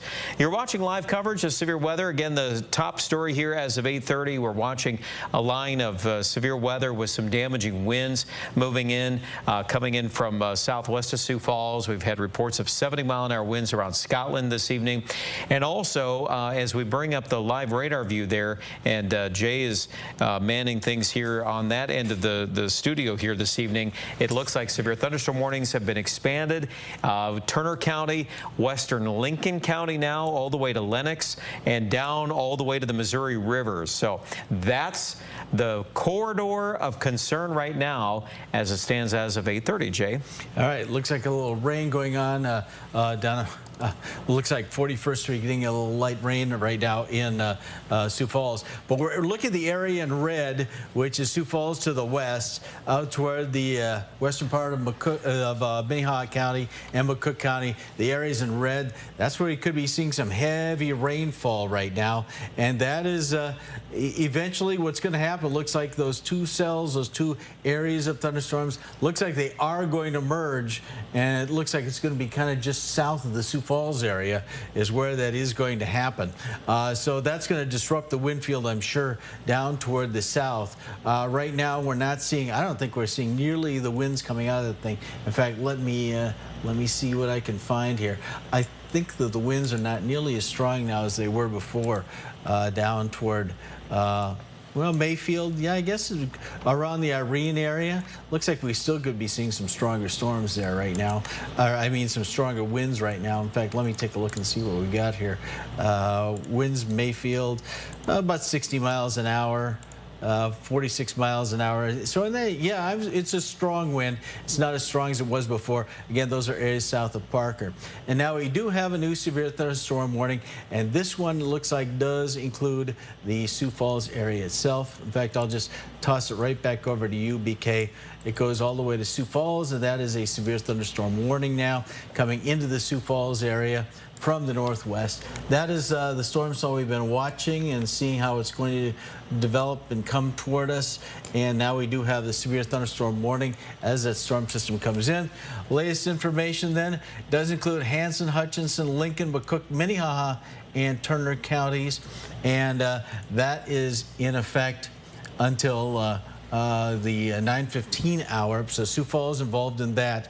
But in addition to that, we now have some reports in Dante, which is out toward Charles Mix County, wind gusts to 60 miles an hour. Scotland had a thunderstorm wind gust of 63 miles an hour. Lesterville, which is north of Yankton in Yankton County, reporting a 60-mile-an-hour wind. So we do still have some decent winds out there, and that is a storm system that is going through the southern part of areas south of Sioux Falls, and now we got the other system coming in from the northwest, and maybe it looks like a 60-mile-an-hour wind type thing, or do we have some stronger winds right now? Well, I just wanted to flag this, Jay. This warning that is in Minnehaha County. This is now a new scan on Doppler looking at Humboldt, and we're indicating here some of those winds are picking up over 60 in that area. I'm just kind of sampling through this a little bit. Again, these are some sample numbers in there, but that's a suspect area that looks stronger, and that's come up pretty quickly. Come up pretty significantly in the past few minutes. It has. So, you know, that's why the Weather Service put out that warning box now for Sioux Falls. So here's the deal. Let's do this so we get everybody on the same page here. What's going on? We've got a thunderstorm that is intensifying west of Sioux Falls in the last 10 minutes. So Hartford to Humboldt, that seems to be growing. We'll see if it holds together, but it is likely to come into parts of Sioux Falls based on that projection right now. Again, that's our Beersford radar scan. It's kind of a conglomerate. There's just kind of a collection of storms out here. So I'm still of the opinion that this is not as organized, but you can still entrain some downburst type winds in here, and that might be one example. There's a lot of rain too. You go west of Hartford all the way back to Bridgewater. Our hail tracker is not overly concerned at the present time, but I see on our live cam that lightning outside is really picking up here from our vantage point looking to the west. So yeah, we're going to get heavy rain if nothing else. Yep, and that definitely makes obviously for another complication. So let's do, we've got to do a storm tracker. Okay, so I want to bring that up right now, and we're bringing this up from the edge of this area, Lyons, Hartford. I'm going to move this east. We're going to push this along here a little bit faster, 35 to 40. Okay, so it just gives you kind of a ballpark there. Sioux Falls, we're already starting to get some rain, but we're going to see more here through 841. And some of those stronger winds out there through Lake Lorraine, let's keep an eye on that. The west side of Sioux Falls will have some tendency to get some of those stronger winds if that little punch holds together. Hartford right now, that's getting stronger. And Jay, one thing I want to add here into that, yeah, we're now getting a couple spots there where that's showing, and that's actually a pretty low level scan. Yeah, that's the radar is really low to the ground, so I would expect that we're going to see some of those very strong winds getting down to the surface. Yeah, yeah. So that to me tells me Hartford is right now coming in. That's a quick, fast-moving development. That's changed here in the last few minutes. So that's why we really want to, and let me see if we can do this for the moment. I just want to go back. There's 816, so there's Montrose, Humboldt, Hartford. Look at the strength of that. See how that's developing? That really strengthened fast. That is. That's within 20 minutes. It's gone from that to this. And again, we're just scanning this live. So yeah, Hartford, it's coming in. There's definitely a channel of wind that we're probing here. I'll do another scan on this. I'll be curious to see what numbers I can catch. There's one near 80. You hear thunder? Now the thunder here at the studios in downtown too. So storm is picking up. Okay, folks, this is Minnehaha County. We're looking at a severe thunderstorm warning, developing wind. Minute by minute, we're kind of following this. Let me go back to our conventional look at the radar. You can see it's kind of a general area of thunderstorms.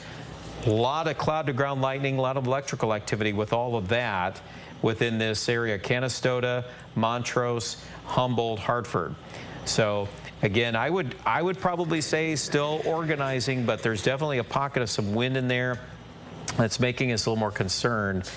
Even, Jay, looking at that, it's an interesting signature, isn't it? Looking at how these winds are behaving around Hartford right now.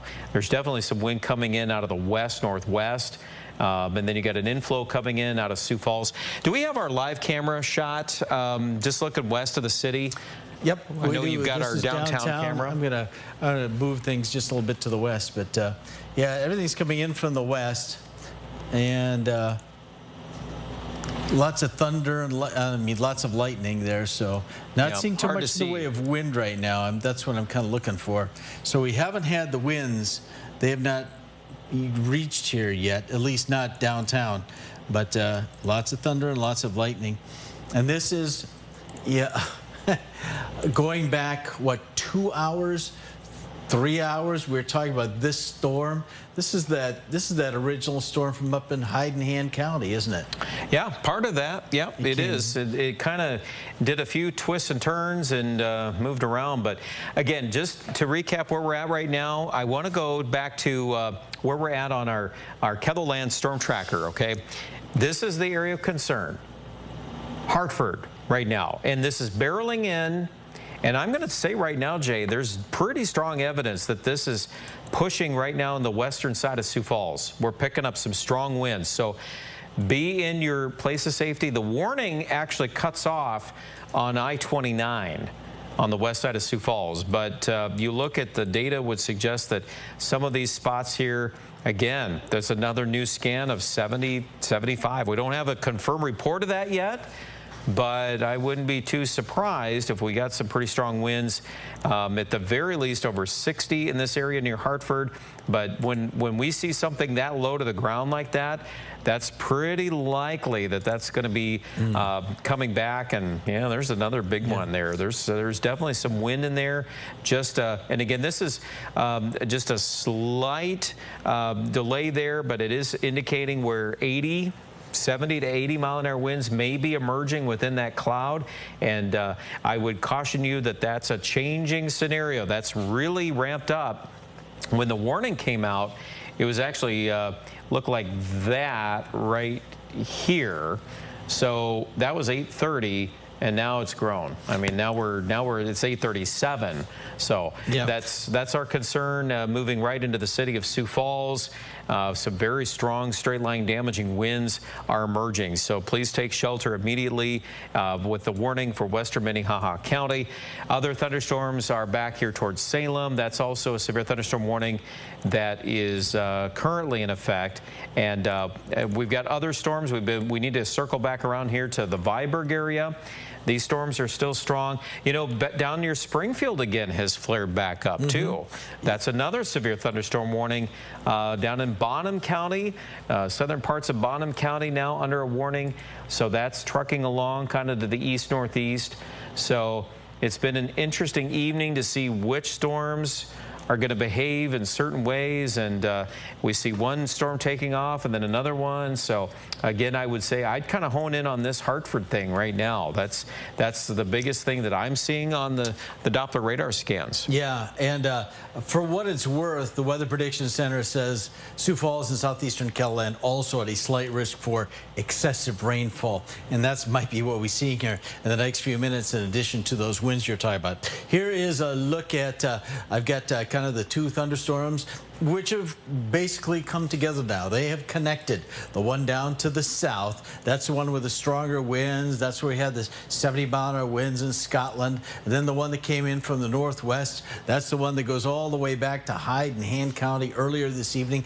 It has slipped to the southeast. It's followed I-90. And now the two storms have basically formed one big complex of storms, what we have here in the southeastern part of KELOLAND. So we have areas of heavy rain, a lot of rainfall, and in a couple of areas, and BK has been showing you the two areas, that's where we have the potential strong winds. And in this case, the bright greens is what we're looking at, and we just got a new volume scan in there. And it looks like, as you said, the storms coming into Sioux Falls from the northwest, those might actually have stronger winds right now. Down to the south, the winds are kind of moving parallel to the radar, so I wouldn't expect those to have as much of a signature, but still I'm sure we do have some pretty good winds. Viborg, Irene, over toward the Centerville area, the greens on your display. Is that the way you're seeing it, BK, as well? Yeah, I'm just honing in on Hartford again, though. I got to go back to this. Now I'm seeing an 84-mile-an-hour wind gust. Oh, that bright area, right? Yeah. Okay. You're seeing that right on the interstate. Yeah. So there's definitely wind going on here. Hartford, and we know that this is coming in on the west side of Sioux Falls, this little channel. Do you see this little feature right here? It's kind of just pushing in. There's Ellis. Okay, so that's TLS Road right there. And that's where that's coming in on the west side of Sioux Falls. So, again, there seems to be reasonable evidence to support some strong winds. I don't have any confirmed reports that strong. I've not seen any reports from the ground, although we could certainly expect to see maybe something coming out of those. But I'm just kind of looking at the live cam here, looking to the southwest. Just thunder, lightning, not even much wind in the Sioux Falls area, at least not yet. You can see, generally look at those trees down in the foreground. And I'm not seeing a whole lot of movement there. Now, let me go down to 41st Street and see what the rains look like down there. It's not real heavy rain. It's raining steady. You can see the traffic moving there on 41st Street. So it's... oh, Jay, yes. I just see a gust in Hartford to 77. On a personal weather station. Okay, so we do have that strong wind just west of the Sioux Falls area. Yep, that is the real deal. So just letting you know, yeah, I'm going to scour a couple more of these, but I just see that. That's in Hartford, 77-mile-an-hour wind. I've got another one here I'm looking at. There's another one at 77. Yeah, so we've got pretty close to 80-mile-an-hour winds moving through Hartford right now. So this is breaking weather. I think in the west side of Sioux Falls, I would brace for some of this. It'll be, again, I think right now in the next few minutes, we've got to get ready to go. I think it's going to be shortly that this warning will be expanded farther east to include the rest of the city of Sioux Falls. And I should mention, the Weather Service now saying that they've updated that warning to 70 miles an hour now is what the warning statement says out of that storm that we're looking right there. Right, Hartford down to the southeast. So now 70-mile-an-hour winds expected out of that, and that's coming right through the western part into the central part of Minnehaha County. Not to the Sioux Falls area just yet, and we can see that using our live cam. We can see that we don't have anything going on as far as winds right now. Looks like the rain is coming down pretty decently down on 41st Street. Hasn't flooded the banks like it did last week, but in any event, we do have some pretty good rain going on there. Certainly lots of thunder and lightning, and I'm going to the top view here, and yeah, still not seeing anything as far as wind, but on radar, we would expect that to be the case because the stronger wind was still further to the west out near Hartford. Yeah. But yeah, I'm not seeing anything, BK, not yet. Okay, so visually we can't see it yet, but it is there on, this is again looking at just a brand new scan. Just came in about 10 seconds ago. Okay, so northwest Sioux Falls, this is where we're looking. Here is the airport right there. Okay, so this wind right now is moving along Interstate 90. This is 70 mile-an-hour winds. We've seen personal weather stations coming in some data as high as almost 80 miles per hour.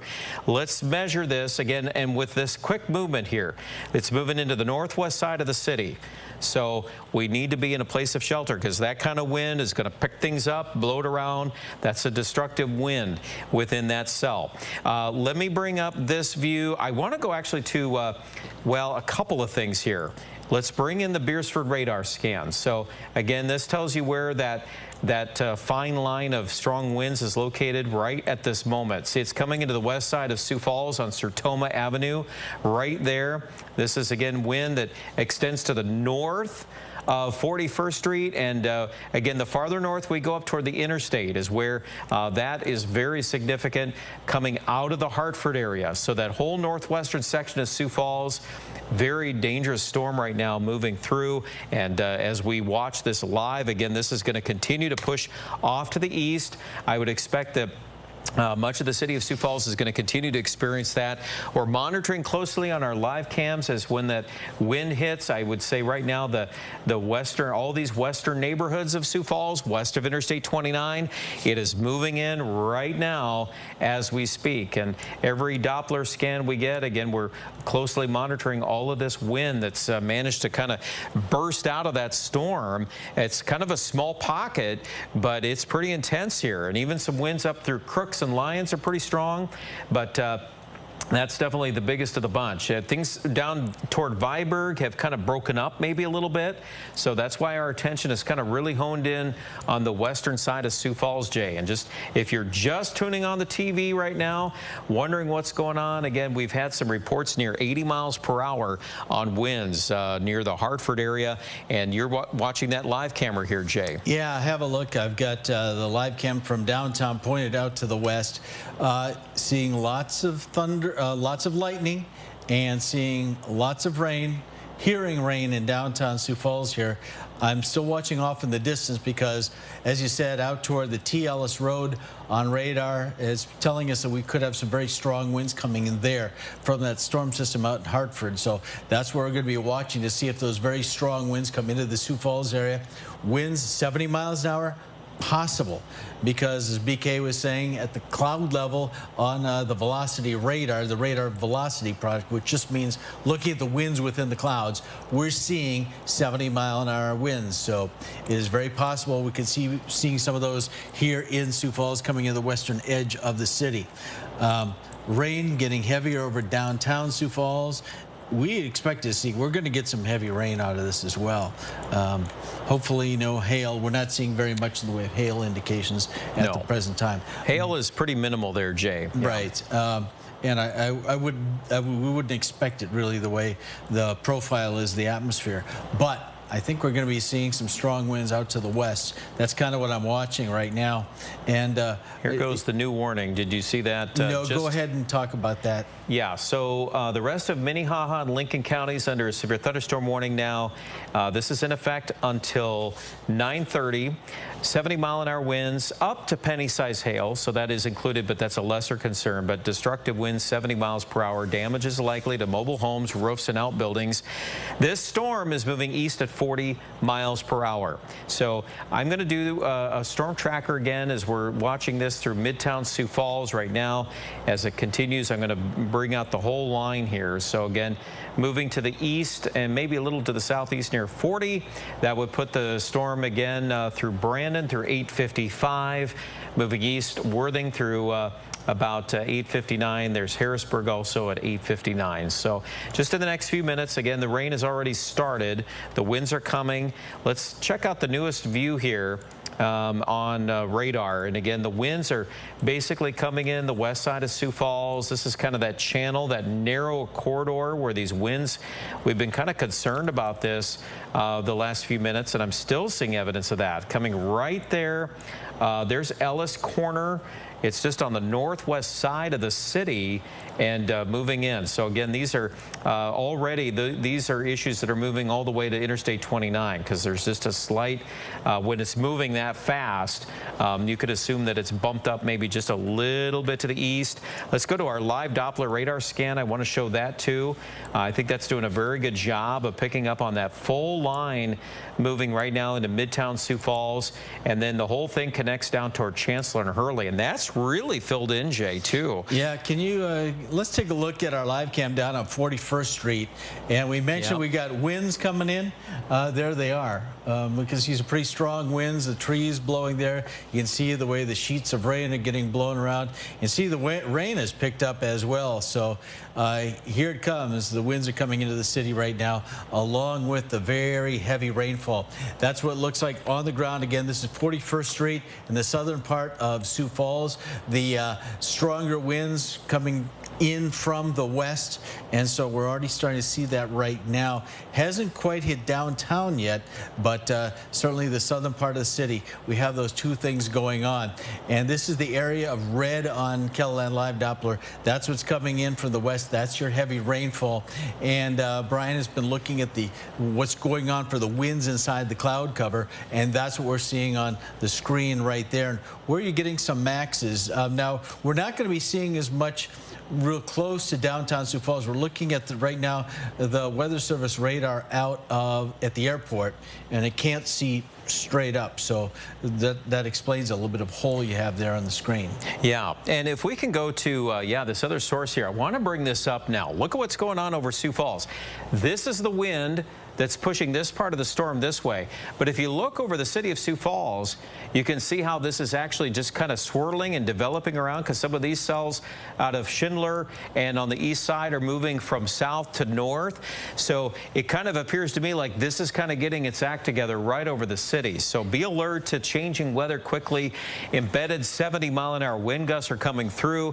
This is a storm line that extends all the way north of the interstate, clear up past Crooks, and it goes all the way down to the Chancellor area. Again, there's two warning boxes here. You've got one pre-existing warning out near Humboldt, but really the worst of the wind now has moved east, and then everything downstream here into northwest Iowa, including Lyon County now, severe thunderstorm warning in effect. Also for Rock County, Minnesota, clear over to Laverne now is put into the warning box as well. So again, it's very strong winds that are beginning to push through. I'm going to bring out our view just for a moment. Can I take over just for a second, BK? I want to show you the difference of two live cams. This is what it looks like right now downtown Sioux Falls. This is what it looks like down on 41st Street. Much stronger winds. The winds are stronger now than they were a couple of seconds ago. So the strong winds have hit the southern part of the city, not so much though downtown. So this is the narrow area, very strong winds again. Still to the south and southwest of downtown Sioux Falls. We're getting the thunder and lightning, but not the strong winds like we're seeing down to, like we're seeing out to the west, BK. Yeah, and I would still argue that probably the worst of the wind is in the northwest side of the city. We're still getting some of these scans reporting here up around Ellis Corner. Let me bring up just some raw data for you here as we watch that, and it's still in that 70-mile-an-hour range. So again, that's kind of the core of this. It's not widespread. It doesn't look like that necessarily, but it's just been these tight spots where this wind has really popped up here in a couple of areas. And again, we were able to see that with one of the personal weather stations we were kind of monitoring out near Hartford that peaked there well over 70. Look at all that rain too. It's a real hefty line of thunderstorms. It goes all the way back to Monroe, so it'll be easy to see some more ponding of water. And this, I can see that camera on 41st Street, Jay. Yeah, there that's we go. Really picking up, isn't it? The winds blowing the trees on the left-hand side. We kind of use that shot to estimate our wind speeds, actually, because we have that patch of trees right off of the left-hand side of your screen. But you can also see the sheets of rain being blown around by those very strong winds. So strong winds in the southern part of the city and the western part of the city, actually the Empire Mall, kind of the southwest part of Sioux Falls. Downtown Sioux Falls, we haven't seen anything like that wind, and the rain hasn't even been as heavy yet, but it's maybe just a matter of time. Yeah, you can see boy, we're even starting to lose our visibility a little bit. That's how thick the rain and the winds are down on 41st Street. So it is not pleasant out there right now. Even the traffic, I don't know, we don't see many cars on the streets right now. That's 41st Street. It's usually pretty busy this time of day, and not many folks venturing out in this, at least not at the present time. No, not at all. And that's a very, challenging condition. I wanted to go back to a couple things I'm monitoring down around Davis. There's definitely a strong line of storms here. It looks like there is some interesting features there. I wouldn't call that out as necessarily anything real imminent, but certainly there's some wind that's kind of twisting there a little bit. There's a little convergence. So that whole area is under a severe thunderstorm warning. I want to bring that up to speed because they've extended the warnings out to Sioux Center and also into Plymouth County, Iowa. That's an extension off of what's been going on. I'm going to basically read you, give you the latest information on that. Again, with the reports here. Oh, and just got a 66-mile-an-hour wind gust out of Irene. Yeah, and have a look at the live camera there. The winds have now picked up in downtown Sioux Falls. Our Skycam fighting to stay focused on. This is right in downtown Sioux Falls, looking toward Minnesota Avenue. So now the winds have arrived in downtown Sioux Falls, so the whole city now in that severe thunderstorm warning, and as you'd expect, the strong winds enduring the heavy rain over the city right now. Yeah, so please be in your safe place, the shelter here, as we're dealing with strong winds now moving into and through the city of Sioux Falls. This has been occurring here, and obviously we've been talking about this very much here in the last 20 minutes to half an hour as this situation's emerged. There's a look at Sioux Falls again, right in the thick of it right now with this storm line. And there again is that Beersford radar. I do want to kind of go backward on that so you can see. You can clearly see those echoes, the movement of that rotation right there. The movement of the storm cells east of Sioux Falls are moving one way, and then the other ones that are quickly catching up on the west side. And that kind of goes along with our concern here of that strong wind. There it is at 5 minutes before 9. These are 70-mile-an-hour wind gusts on Doppler radar between Ellis Corner and Crooks. It's that northwestern corner of Sioux Falls that appears to, although that's coming out of Hartford right now, has been very, very strong. And just to do a sample here, I've been doing this here the last half hour, and I'm still finding some pretty high numbers in there, Jay. So yeah, and it's 60-mile-an-hour gust in T. Yeah, okay, so we're up to 60 in T, and T, of course, is down this direction as we pan the maps here to the southwest side of the city of Sioux Falls, and there's definitely wind along this outflow. And now, BK, too. This issued a tornado warning for Lincoln, Turner, Union counties. Severe thunderstorms capable of producing both tornadoes and extensive straight-line wind damage located near Davis, 12 miles northwest of Beersford, moving east at 60. So that's the southern part. That's the area south of Sioux Falls. But now tornado warning has been issued for Lincoln, Turner, Union counties, straight line winds or tornadoes down near Davis. Yes, and that was a spot we were just highlighting, but I want to bring up this because I noticed that, yeah, right there. Right there. And it's moving along. This was a suspect area too. So yeah, moving very quickly. Yeah, let's see, what do we have? Did I give you a wind speed on that, or a movement? It's got. Let's do a storm tracker. Yeah, because this is part of a whole line that's coming out of the Beersford area. East at 60, BK. Yeah. Okay. So here we go. We're going to just storm track this part of the tornado warning. And again, if you are in the path of this, we want you to take shelter because it is all of this weather right now over Lincoln and Minnehaha counties is increasing rapidly. There's our storm tracker. Hudson 913, Sioux Center 926, Orange City at 931.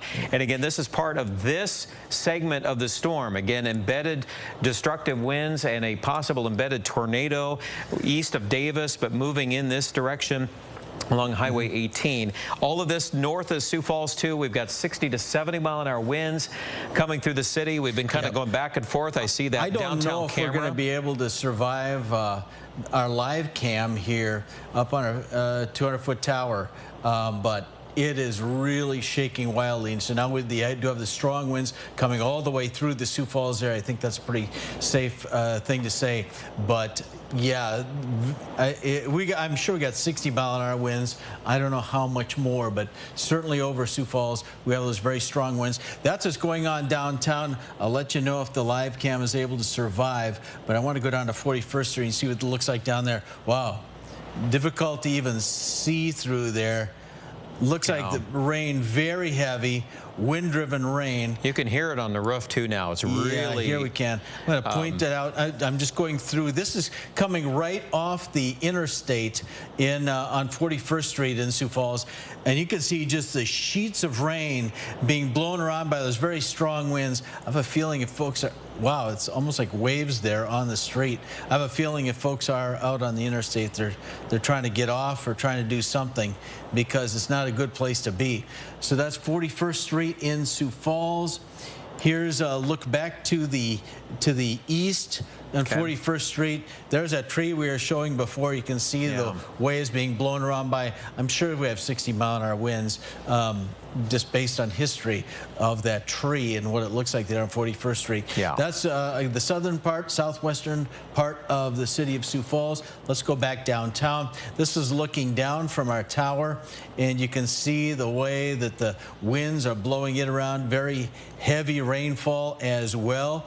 That's what it looks like there. You can see the way that the trees are getting blown as well. So I'm sure that these very strong winds that we're seeing in Hartford are now coming right through the heart of the city, BK. They are. Yep. So that's what we were eyeing. I need to go back down to Lincoln County. This is a very different wording on this warning. In fact, they popped this up here for Lincoln County for possible embedded tornadoes and damaging wind. I'm going to really get specific here, okay? So here we are. We're looking at Davis. Now, downstream into Lincoln County, there's Norway Center, there's Beersford. So right in here, this circulation is right about where our Doppler radar tower is. If you know where that is, on Interstate 29, you come north of Beersford, this area right there, and then extending to the southeast is where there could be, again, possible spin-ups within that. Also, in the rest of this line, and I'm going to go over here to the computer again so we can go back up the line to Worthing. Looks like that's the main outflow of the wind from Schindler down to Harrisburg, down to Worthing, and so that is pushing out too. The wind's probably not quite as strong there. We've had some 60-mile-an-hour winds in T, but I would say that anywhere south of there, that is looking really rough right now in this central part or southern part of Lincoln County. Within that line, I'm going to go to this product. It's going to show that really definitive line there. And Jay, that's one of our big concerns right now is that is again a tornado warning.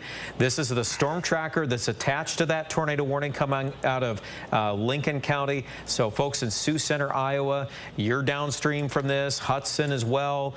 And again, this is all a big complex now that has really changed in the last 35 minutes. This has gotten worse by the minute. Yeah, downtown. I have some information here. Multiple reports of trees down near Marion and 26 to 41st, the west side of Sioux Falls. In other words, the very strong winds we were seeing on 41st Street, numerous trees down just on the west side, southwest, just to the west of the Empire Mall, Marion Road across to 41st Street. Let's see, Neighbors Fence down with the high winds, 41st and Ellis Road. So before we look at Ellis Road with the strong winds, that has now been happening. Sioux Falls Airport now in with a 66-mile-an-hour gust. That was right as the storm came in 3 minutes ago, so 66-mile-an-hour gust out at the airport. So now we're starting to collect more and more information. Wanted to take a real quick look at something.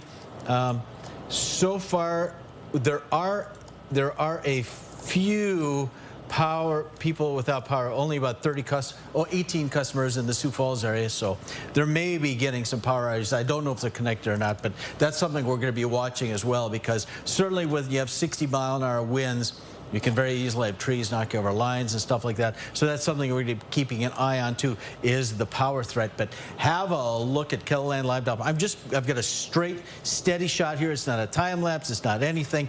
You can see that area of red. Very heavy rainfall all along I-29, including Sioux Falls, from Lyon in the northeastern, northern part of Minnehaha County, all the way down to Beersford, the PK was just mentioning, and that is coming along with very strong winds. Yeah, and you can hear it really whipping on the roof of the studios downtown. It's just very strong winds. So again, take shelter. We've been telling you that, and we're going to continue to warn folks downstream going into northwest Iowa. This is a line of severe weather. I'm going to reset this view here for a moment so we can kind of get you back on track here on what's going on. This is a line of severe thunderstorms and a tornado warning. We need to circle back to this down in Lincoln County right now. This is a very dangerous situation because we've got a very strong line of wind and possible embedded tornadoes within this feature that extends right here just northwest of Norway Center. So you can see where the greens and the reds are right in here. That's a circulation point that we're concerned about. Again, just to kind of put that into perspective where that is relative to Canton and Beersford. Okay, so here's Canton up here. Canton is still a little bit to the south of all this. Beersford's in the thick of this part of the storm. Here's the rain, and you can see where all of that comes together too. And again, it's a wall of rain and wind as it is now rushing through the Sioux Falls metropolitan area. And obviously from our cameras, we've been witnessing a lot of extreme amounts of wind here. And this is our Doppler radar estimate on Viper. Again, looking at just basically the extension of these warnings downstream. So anybody in Lyon County, Rock County, Minnesota, all the way down to Sioux Center, this is all headed in your direction. I'm going to check our new updates from our spotters in the field. It looks like wind gusts, we're getting a couple more of these near 66 now at the airport in Sioux Falls. So that's a brand new update there. And the rest of this, again, the continuation of this tornado warning update now. I'm just going to read this to you live here. This is the update on the tornado warning for southern Lincoln, eastern Turner. That's going to continue until 9:30. A line of severe thunderstorms producing both tornadoes and extensive straight line wind damage located near Davis or 12 miles northwest of Beersford, moving east at 60. So that is the warning as it stands right now. And I'm just putting that right on the screen there so you see where everything is moving in that southern and southeastern part of Lincoln County, Jay. And moving at 60 miles an hour. Yeah, so 60 from this vantage point. Again, it's going to move it right over the Big Sioux and move it into northwest Iowa. Let's do a storm tracker, brand new one for you here, as that's what we anticipated. At some point, we're going to start to see acceleration here. So as everything is going on in Sioux Falls, we're going to get back to that in just a second. But there's that 60-mile-an-hour storm track that puts it into Hudson through 9:16, Ireton, Iowa 9:21, Morris at 9:28, Rock Valley at 9:28 this evening. And the rest of this upstream, I'm looking here between Worthing and Canton, Harrisburg. There's some really strong winds in there too. That part of the storm cell is really accelerating. So there's severe thunderstorm warnings basically north of Highway 18. It looks like Highway 18 is about the cutoff there on the tornado warning right now. So if you're watching us in the Sioux Falls area, again, we've been, and I know you're watching the live cam again here, Jay. It looks like we've been sustained here over 60 in downtown. Yeah, very strong winds. You can see the way the trees are moving. This is basically looking straight down with our camera. You usually don't see that much wind blowing our camera around. Let me go down to 41st Street. Sheets of rain. Oh, that's out at Great Bear. You can see the thunderstorms we have down there. But I want to show you down at 41st Street. We've got sheets of rain moving through that area, and folks trying to drive in it right now. But look how the wind is driving those raindrops. So I think you got a dumpster in the middle of the street. Yeah, that dumpster is not supposed to be in the middle of 41st Street. I'll tell you right now. And the rain is just moving across the roadway there pretty quickly. So now, again, let me look the other direction real quick. I shoot up toward down the street a little bit. Go this way. You can see there's the tree we were showing before. still blowing. It looks like the stanchion with the street light is on it is moving. And folks still driving, but it's not pleasant out there right now. And lots of wind and lots of rain. And we have had some reports of tree damage. Most of the reports we've been getting in the past few minutes have been for the southwest part of the city, kind of where you're looking on 41st Street out the other direction to the west is where those reports have been coming from. But again, this is kind of what we've been expecting to happen during the day today. Thunderstorms to form, come on down from the northwest, coming to the Sioux Falls area. We were thinking between 8 and 9, and I think they came in about 8:30. But there is the wind, there is the very heavy rainfall. We have been getting some damage. I'm sure we're going to be talking about damage tomorrow on KELOLAND News, clean up after what's going on. There's the view from downtown. You can see the way that the live cam is shaking there. It doesn't do that very often, so I'm sure we're getting pretty numerous shots of 60+ mile-an-hour winds here in downtown Sioux Falls, and it's almost getting to the point I'll be surprised if the camera survives that, because I'm not used to seeing it blow around for that long. In any event, we've got the very strong winds, we've got the heavy rainfall, and BK is looking at, I mean, it's difficult here in Sioux Falls, but it looks like it could be even worse down to our south, BK. Yeah, I'm getting quite a few reports now around Beersford of 60 to 70 mile-an-hour winds. I'm seeing that coming in now. So a lot of strong winds here all the way down I-29. I've got a sensor now in Harrisburg. Winds are gusting to out of the northwest of 45. But yeah, it's been basically very strong winds all across the city of Sioux Falls, and some of those areas, as you mentioned before, some reports of some tree damage and those kind of things. We'll sort some of those things out as we go through. I still see that Canton is at 83. Canton is right on the edge of the storm line. So if you're in Canton, if you're in Inwood, this is coming right on in. I want to give you the latest perspective. Here's the latest on this tornado warning. Some of this that's extending south of Canton is really a pretty nasty line there. That's basically what the Weather Service just did on this when they came out with the tornado warning, is they just went ahead and put out a line of destructive wind and embedded tornado possibilities. So what can happen here is that anywhere along this line, we can see a real quick spin up, very fast. It's not going to give you much time notice, but you can see right along here, any of these little spots like this one between Fairview and Norway Center, right in there, there's a little spot that looks suspicious there. This is up to the north toward Canton. I'm going to zoom back over here too, Jay. Just quickly, KELOLAND News now reporting a power outage in northwestern Sioux Falls, and also it looks like kind of the west side of Sioux Falls as well, BK. Yeah, looks like some real strong winds too here north of Canton right now. Oh my, 100 mile an hour. That's bad. Well, and we're going to have to deal with that. You know, folks, that's one thing here. I'm going to tell you right now, this is a mean line of storms, and it is like a through. real big tornado. Yeah, so let's take this awfully seriously, folks. We've got some really bad stuff going on here with this wind. Okay, now they just issued a destructive severe thunderstorm warning. I knew that would come out. This takes us down here to eastern Lincoln. Let me bring up the verbiage on this so we know what's going on. Again, right now, this is just the latest information. It looks like... Did you see Irene? I think that's what it's response to. Irene in Turner County, wind gust 87 miles an hour from the Mesonet station. Yeah, yeah. Okay, so I want to get this right here. So we've got the latest warning box that's just coming in. Again, this is a severe thunderstorm warning for the rest of Lincoln County. I'm going to go ahead and just read the text to you here. This is in effect here for this area, again, located to the south of Sioux Falls. Warning in effect until 10 o'clock tonight.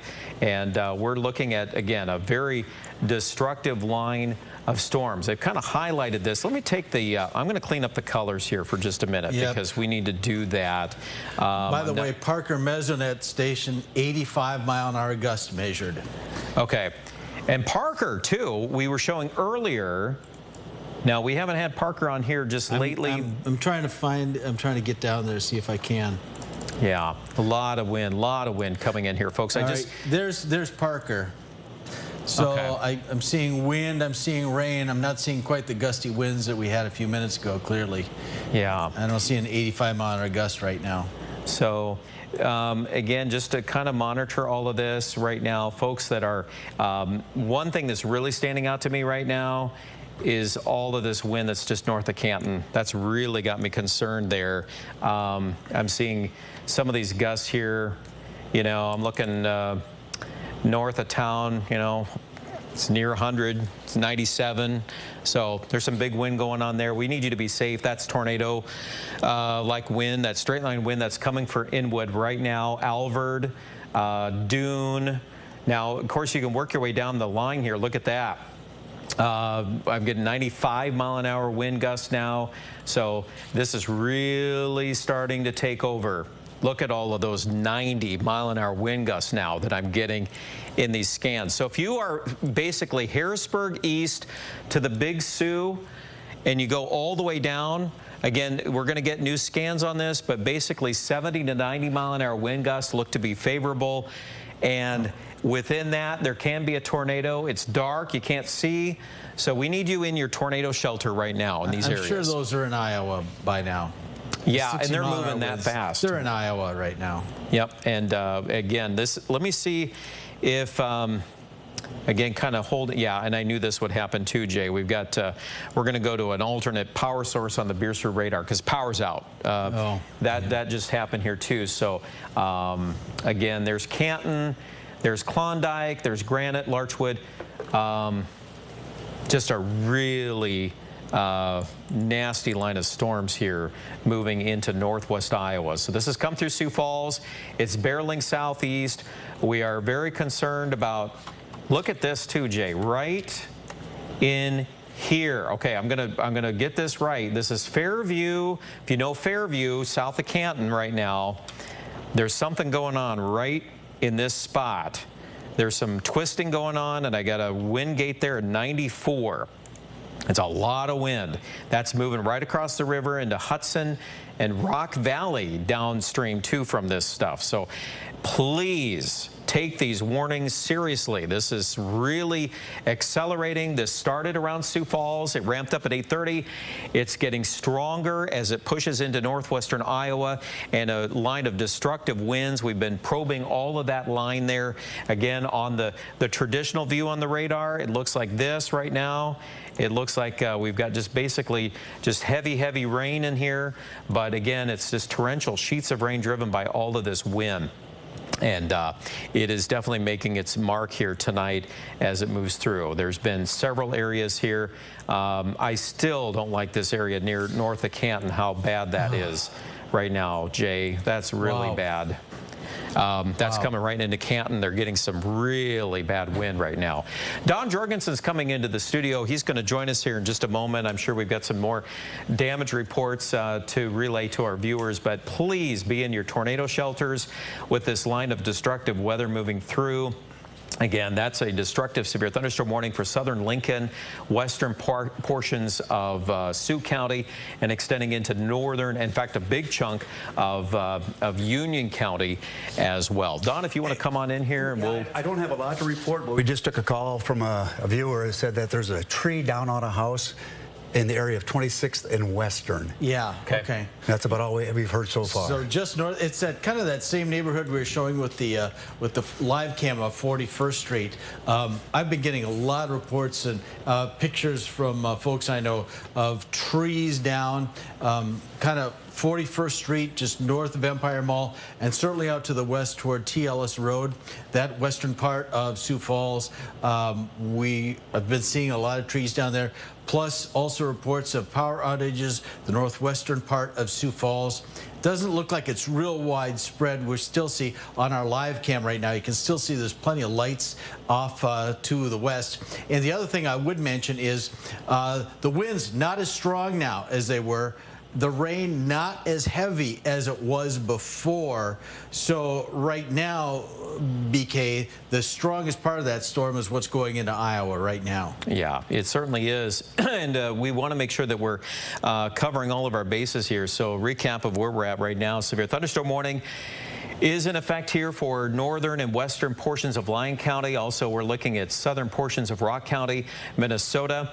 This has been a very destructive line of storms, and I will say that the southern flank of this continues to show some extreme wind as things are moving here off to the southeast, and that's been kind of our main concern here over the last several minutes. But in particular now, just a new update here between Klondike and Inwood. I'm going to just sample some of these numbers for you here. Coming in, I mean, they're still really bad. There's a lot of these are, 80 to 100 or somewhere around that range. Now, remember, when we're measuring this on Doppler radar, the scan is looking at that cloud, so it is a few, it's not at the surface, but we're still relatively close to the ground, so we're below 1,000 feet. So we are seeing, and we know that we've had winds 87 in Irene, and I'm sure we're going to get more reports in here too. So we're just giving you a heads up that if you are in Northwest Iowa, you've got to take this seriously. You've got to be in your place of safety right now. These are the kind of winds that can do a lot of property damage, and they're very fast movers. The last storm track we did was east at 60. I'd like to do that again, Jay, just to give us a bird's eye view here of what's been going on. I'm gonna storm track this whole line, and I realize that this is likely moving a little faster than what we're indicating here, so I'm gonna boost the speed just a hair. Okay, so Rock Valley, we got 923 on here. That's not very long.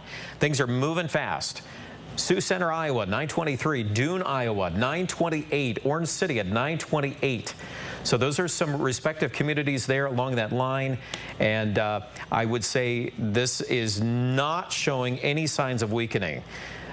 These kind of features, like when we look at this to the south east of Hudson, that is a real bad sign too there. It looks like there's some bulging going on there, so that's probably another source of really strong wind.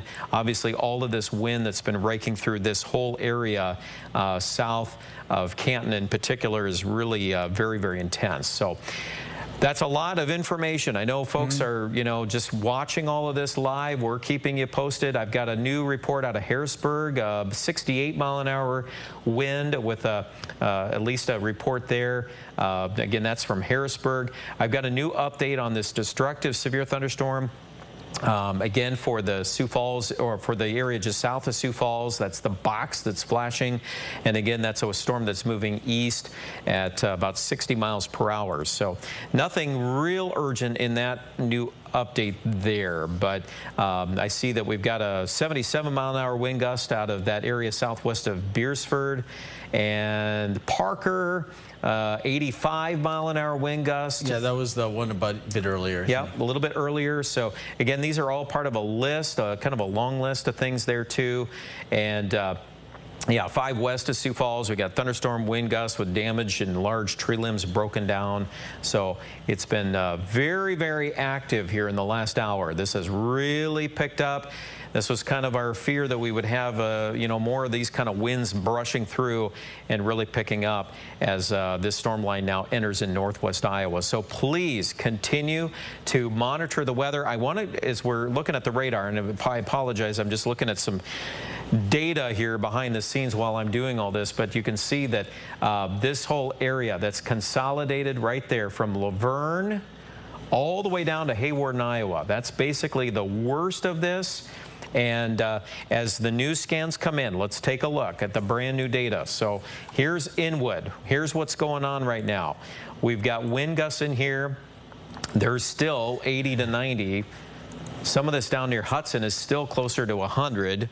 So very, very strong winds in there. And again, we're finding that the ground conformation is coming in some of these communities at least at 85 to 90. So what that means, when you see all of that connecting the dots there, if you're in Rock Rapids, Dune, Rock Valley, Hull, Sioux Center, Boyden, George, maybe up to Ellsworth. We're going to include you as well.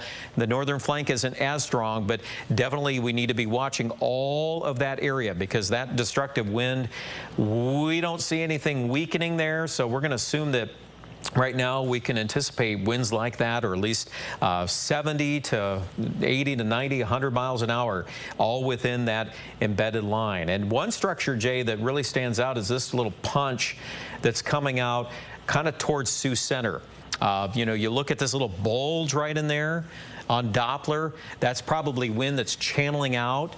And I'm going to assume, too, that that wind that's probably a little bit farther east already, it's showing it. They're just a little west of Sioux Center, but plan on it's coming right into town very, very shortly. So you better just go right to your tornado shelter right now with those prospects coming in. Rock Valley, it's not a whole lot different. We're just going to assume right now that we got a lot of wind here plastered throughout this whole area.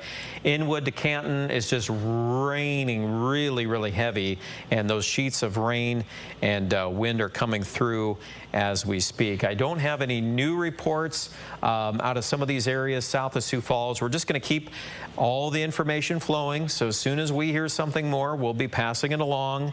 So damage reports, I'm sure we'll hear more about that as more things are collected. But at the present moment, we're just tracking all of this live tonight. As more reports will likely come in throughout the evening. I see one I'm just reading now out of Volland. They've had some strong winds there. And other reports, nothing that I see right at the present moment in front of me, Jay. But again, this is all part of the conditions here tonight. Yeah, last night we were talking about severe weather, damaging thunderstorms, tornadoes, northeastern South Dakota. Today it's been pretty widespread, Don, so I'm sure you're collecting information from all over. Yeah, we keep getting phone calls in the newsroom. A good, reliable source, a former KELOLAND employee, told me that the tornado sirens did go off in Viborg. That was about 20 minutes ago. And we just got a report of a street light down at 26 in Sertoma as well. And you know, you think about when Brian was talking about those 90 to 100-mile-an-hour winds down in that area. This whole part of KELOLAND has been so saturated all summer with a lot of rain, and a lot of these trees can't withstand that. Yeah, and we've been seeing it. I know, looking at our internal communications here at Kelo, lots of pictures. And thanks for sending in pictures, by the way. But lots of pictures of trees down and stuff like that. Yeah, the central part of the city, especially the west side. And we want to remind people, if you're going to be sending pictures or videos, make sure that you're playing it safe too. The good news is, for Sioux Falls at least, the winds have died down, and the rain is not as heavy. The lightning is there. Donna is going to be collecting more severe weather information, damage reports, and things like that in the newsroom, and we'll be sharing those with you on KELOLAND News in another 35 minutes or so. In the meantime, we're watching what still looks like that mean storm system moving out of South Dakota into Iowa. And if anything, the atmospheric conditions in Iowa are just as significant, and maybe even more so than what we had here in the southeastern portion of South Dakota. And as a result, we do have a continuation of those thunderstorm warnings, and they've just sent them well out in front of that line of thunderstorms because it is moving so fast. When it's 60 miles an hour, it's hard to even keep up with it, and that's why BK was giving you those numbers before on the wind speeds are just off the charts. We don't often see straight line winds of that speed, and right now we're getting even more of those that we're seeing, at least on Doppler radar, BK. Well, this is, you know, I mean, some numbers here I wouldn't normally show. I'm not saying that that's what's happening near Rock Valley, but boy, I mean, 80 to 100 is still showing up there. Some awfully big numbers. Now remember, we're getting a little farther away from the radar, so we're going to acknowledge that these are Doppler radar estimates that are coming in within that cloud layer. But it's still very concerning. I mean, there's no question we got a wall of wind. Alvord, and you can assume Dune. It's getting into Rock Valley now. There's Sioux Center, too. It's coming right through. And these kind of winds have a history of producing damaging winds. We're uprooting trees and creating all sorts of issues here. Obviously, it's really detrimental to the crops, too.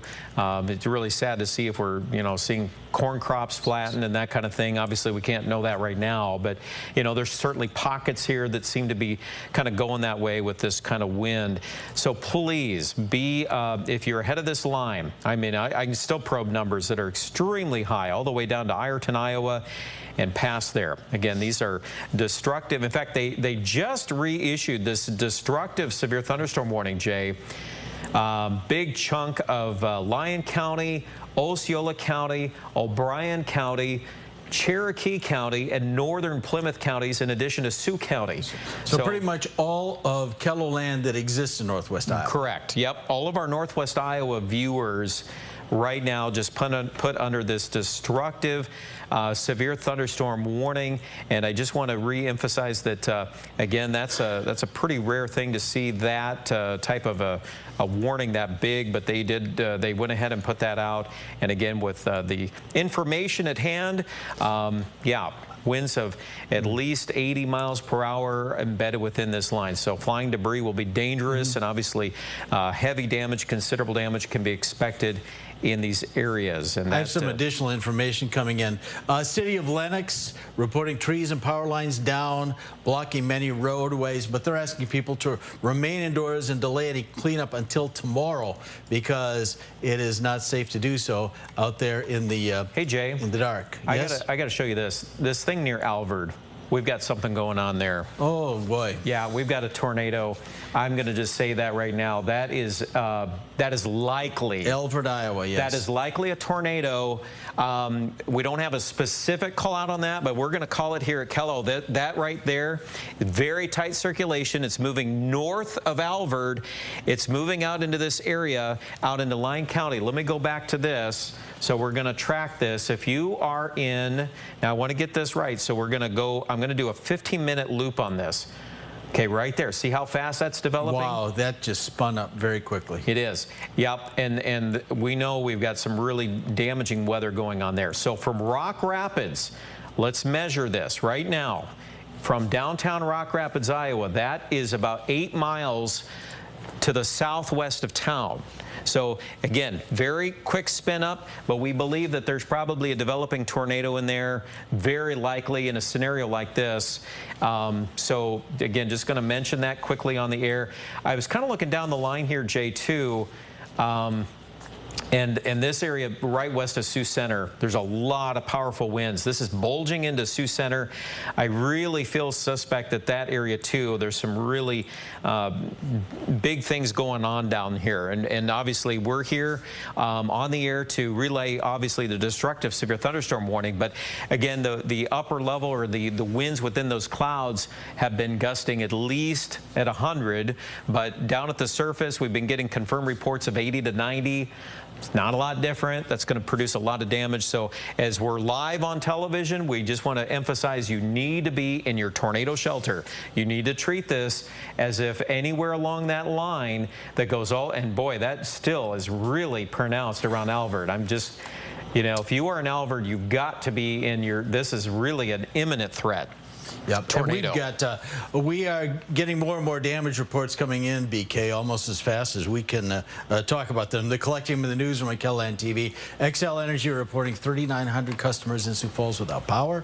And I'm sure there's a lot more than that down to our south. And it's just a matter of time before all those reports come in. Here's a look at the big picture. And this is your more traditional radar view. And as we were saying, pretty much all of KELOLAND in that northwest quarter of Iowa, the 9 counties there under a severe thunderstorm warning. But embedded tornadoes have been a threat during the day or during the evening. And as BK says right now, it looks like you have one trying to spin up right around the Alvord area as we speak. The storm is moving out of the Sioux Falls area, but it's moving very quickly now into northwest Iowa. Northwest Iowa and southwest Minnesota, you are under a severe thunderstorm watch until 1 a.m. And by that time, we should see this whole thing moving out. But in the meantime, we have to deal with those very strong winds and perhaps accompanied by some heavy rain. At least that's what we saw here in the Sioux Falls area. Hail threat hasn't really been doing much lately. Most of that has been well up in the northeastern corner of South Dakota. We're dealing with the winds and the rain, BK. All right, I want to go back to Alvord again, okay? This is where that suspect tornado is right now. And again, this is an area, here's Alvord, 1-2 miles, basically 2 to 3 miles east of town. It's moving east at about 60. So if you are in those country areas there east of Alvord, please especially, this is a dangerous situation with that type of circulation going on right now. And that's going to cut toward George, Iowa, if it continues that direction. Let's do a storm tracker on this whole line. I also see Sioux Center. That really bothers me too. That's a lot of wind. this has been consistently showing. In fact, there's even a couple of gates here, Jay. Do you see that where they're moving inbound right in there too? So that's another real suspect area right over Sioux Center, Iowa, where again you can quickly spin up tornadoes, or in addition just to the straight line wind damage, it is a big concern here. So and these numbers are still way high. I mean, we're getting 100 at where we're measuring all of that at the radar. And just to let you know too, from where we're measuring this, I'm going to pixel query this again. So it looks to me like that measurement, that's taken about 2,300 feet off the surface. Okay, so I know that's bulk, numbers and whatnot, but it gives you a sense of, okay, well, it's not right at the ground that it's that high, but it's still concerning when we see numbers like that, because at the ground level, you can easily get 80 to 90. So that's just what we're telling you as we're monitoring all of that in that area. The rest of all of this, we should go back to just a broader view, Jay. There's no other warnings in this area that we're concerned about west of Sioux Falls. Everything right now is focused northwest Iowa. Right at this present moment is this large destructive severe thunderstorm warning box that's out there.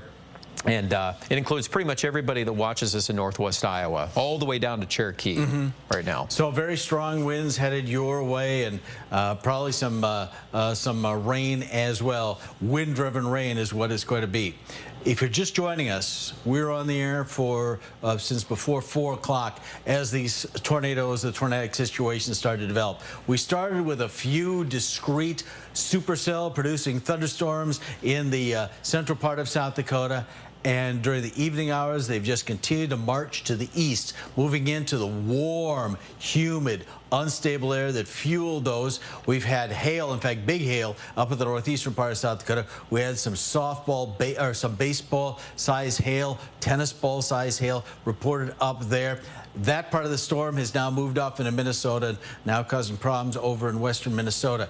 The southeastern corner of KELOLAND, that's where we had all the heat and humidity during the day today. That line of thunderstorms moved into the heat and humidity and produced, as expected, a lot of tornadoes. We saw tornadoes near the Gregory area, going down toward Fort Randall, right along the border. And now that has transitioned again into that wall of wind, very strong, destructive winds, and that continues at this hour, BK. All right. Weather Service now put out that tornado warning for what we've been talking about here near Dune, between Dune and Rock Rapids. I'll read this to you here. Again, this caught our eye here just a few minutes ago. And again, a lot of spin there indicated on that little couplet there. So it's a tornado warning for southeastern Lyon County, southwestern Osceola. And this is, again, a tornadic portion of that storm moving east at 50. Okay, so that gives you, again, an idea of that. And again, we're right there honed in on this area. Very fast mover, but it is certainly a distinct area just a little bit south of Rock Rapids, not very far. It's probably about 4 or 5 miles south of town. You can see these little bulges. There's one pocket there. There's another pocket there just north of Hull. Those are basically channels of wind too that are pushing out. So that whole area is very dealing with a lot of violent weather right now, very active weather. And so again, those are the specific tornado warning areas. George, Ashton included in the tornado warning, as well as Sanborn, Iowa. So again, that movement is east-southeast a little bit on the tornadic part of that, but we've got our whole storm tracker still up there. I'm going to go back to our traditional view on the radar so you can see the whole thing here as it's moving through tonight. This, again, is a consolidated line, but boy, look at that. You can just see that what's going on there near Alvord. That's really concerning. And let me illustrate this. It's drawing that band of rain right around the circulation. Yeah, that's just, there is definitely something going on in here. This is a threat. This is a dangerous area right now. We're going to assume that if there's not a tornado, that it is producing extremely strong winds, and a tornado is imminent if it's not already on the ground. And obviously when it's rain wrap like this, you've got all that heavy rain, you're not going to see that. So these farm places on these roads here, let me do this here for a moment. I'm really going to get dialed in here on this. These are Lyon County roads, 190th Street, 200th Street. You can see down here, and here's County Highway 834. These are areas in rural Lyon County, but they are really impacted. So if you live in that area, if you know someone that lives in that area, or downstream toward Edna and George, get into your basement, get ready for this storm. It's coming in. It is strong, it's severe, and has a history of producing a lot of intense weather tonight. And that, again, is an area that we've been really focused in on as it's been moving out of the Sioux Falls area. Obviously, we'll be getting to the damage in Sioux Falls coming up, but the immediate threat is that tornado. Here's another example. Now, this has moved through Sioux Center. We mentioned this too, Jay. And I would argue probably around Middleburg and this Newkirk area. Probably more going on there north of Orange City again. And it's just a lot of wind within those clouds. And again, I hate to show these, but I'm going to show them because there's some big numbers in there. These are winds aloft at the Doppler radar, what it's measuring, but it's telling us that there's a lot of rushing wind coming out of that cloud, and it's coming down to the ground. So it can sometimes be less than these numbers would show, but there's still just lots of momentum being transferred down, and it's moving through. It's going to hit Hospers. There's Boyden. You're right on the edge of that, too. And this little spot right there, there's another one just east of Sioux Center. That looks a little suspicious.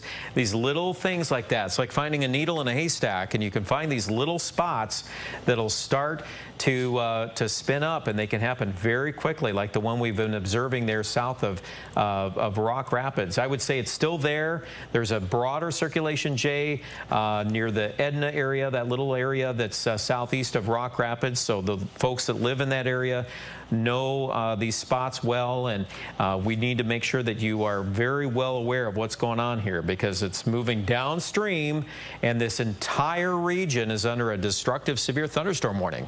And remember, we were talking about the way we're getting indications of strong winds well behind the line of thunderstorms. We'll have a look at downtown Sioux Falls right now. We've got strong winds yet again. A few minutes ago, the airport, they reported another gust of 66 miles an hour. You can see the live cam shaking there.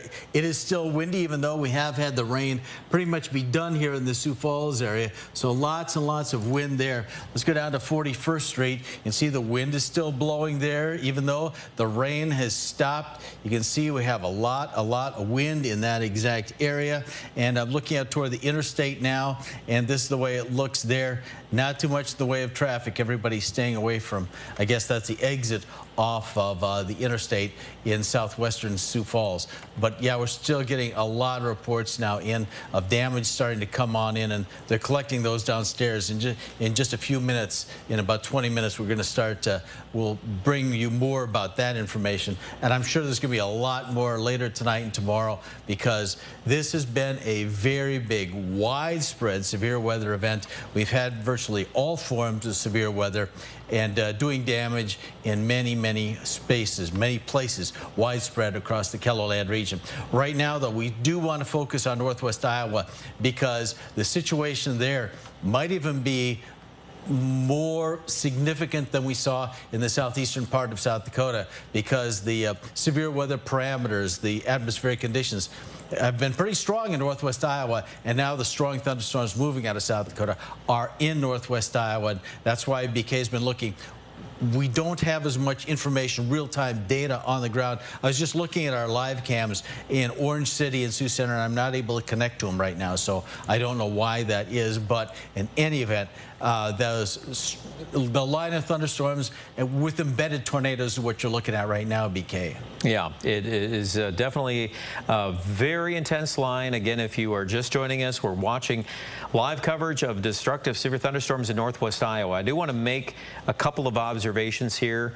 I still believe that this little notch that's going on near Hospers, this little thing right there, that's a suspect area. This little extension out near Alton is also another area that I would say, if it's not producing a tornado, it can be a candidate for that, because those are spots that we typically watch on the edges of these bowing segments with these strong damaging winds. So there's one again near Alton, another one near Newkirk, that's just a little bit west of Hospers, Iowa.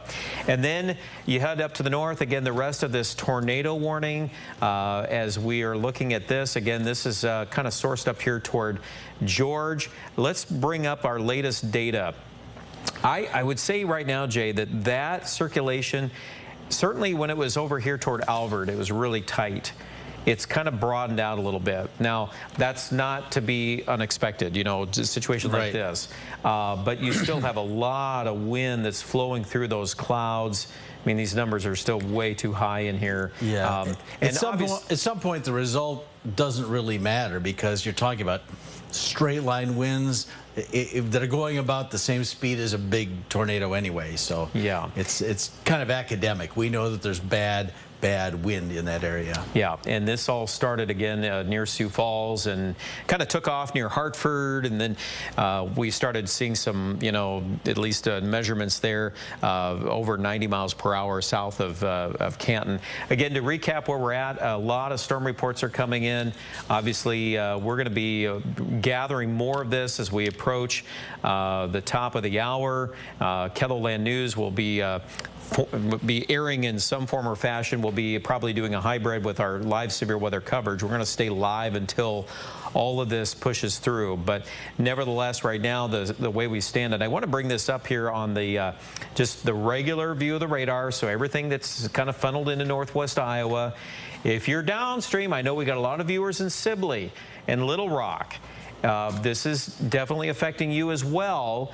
You're probably just a little bit more on the northern side of it, but you're in the affected zone. So Matlock, Iowa, Sheldon is in there. Sheldon is going to really get some mean weather here very shortly. It's moving into town. There's that live velocity data. These are the numbers we've been showing.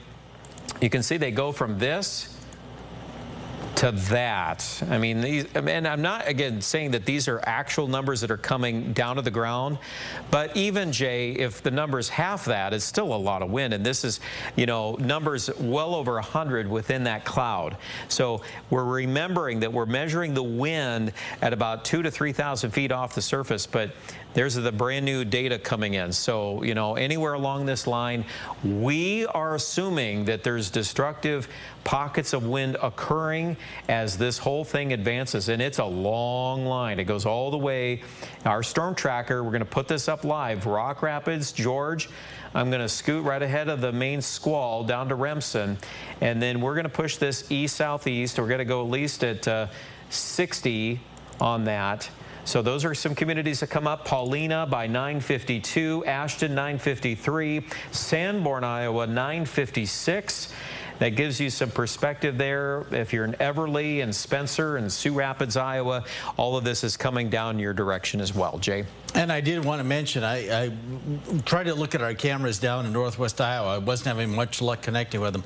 But I can look at that storm. This is Laverne. This is kind of from the power plant looking to the south, in which you see all of that ferocious lightning. You're looking down into northwest Iowa, and that is, those are the storms producing the winds that Brian is showing you.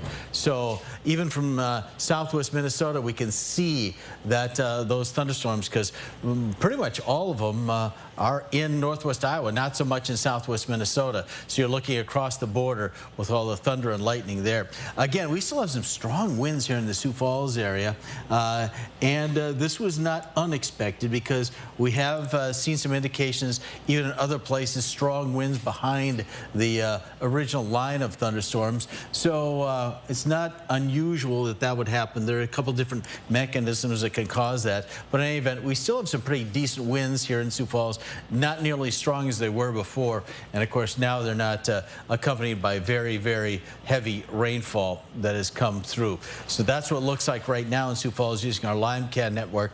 Again, the best way to find out what's going on down in northwest Iowa is by looking at our data coming in by radar.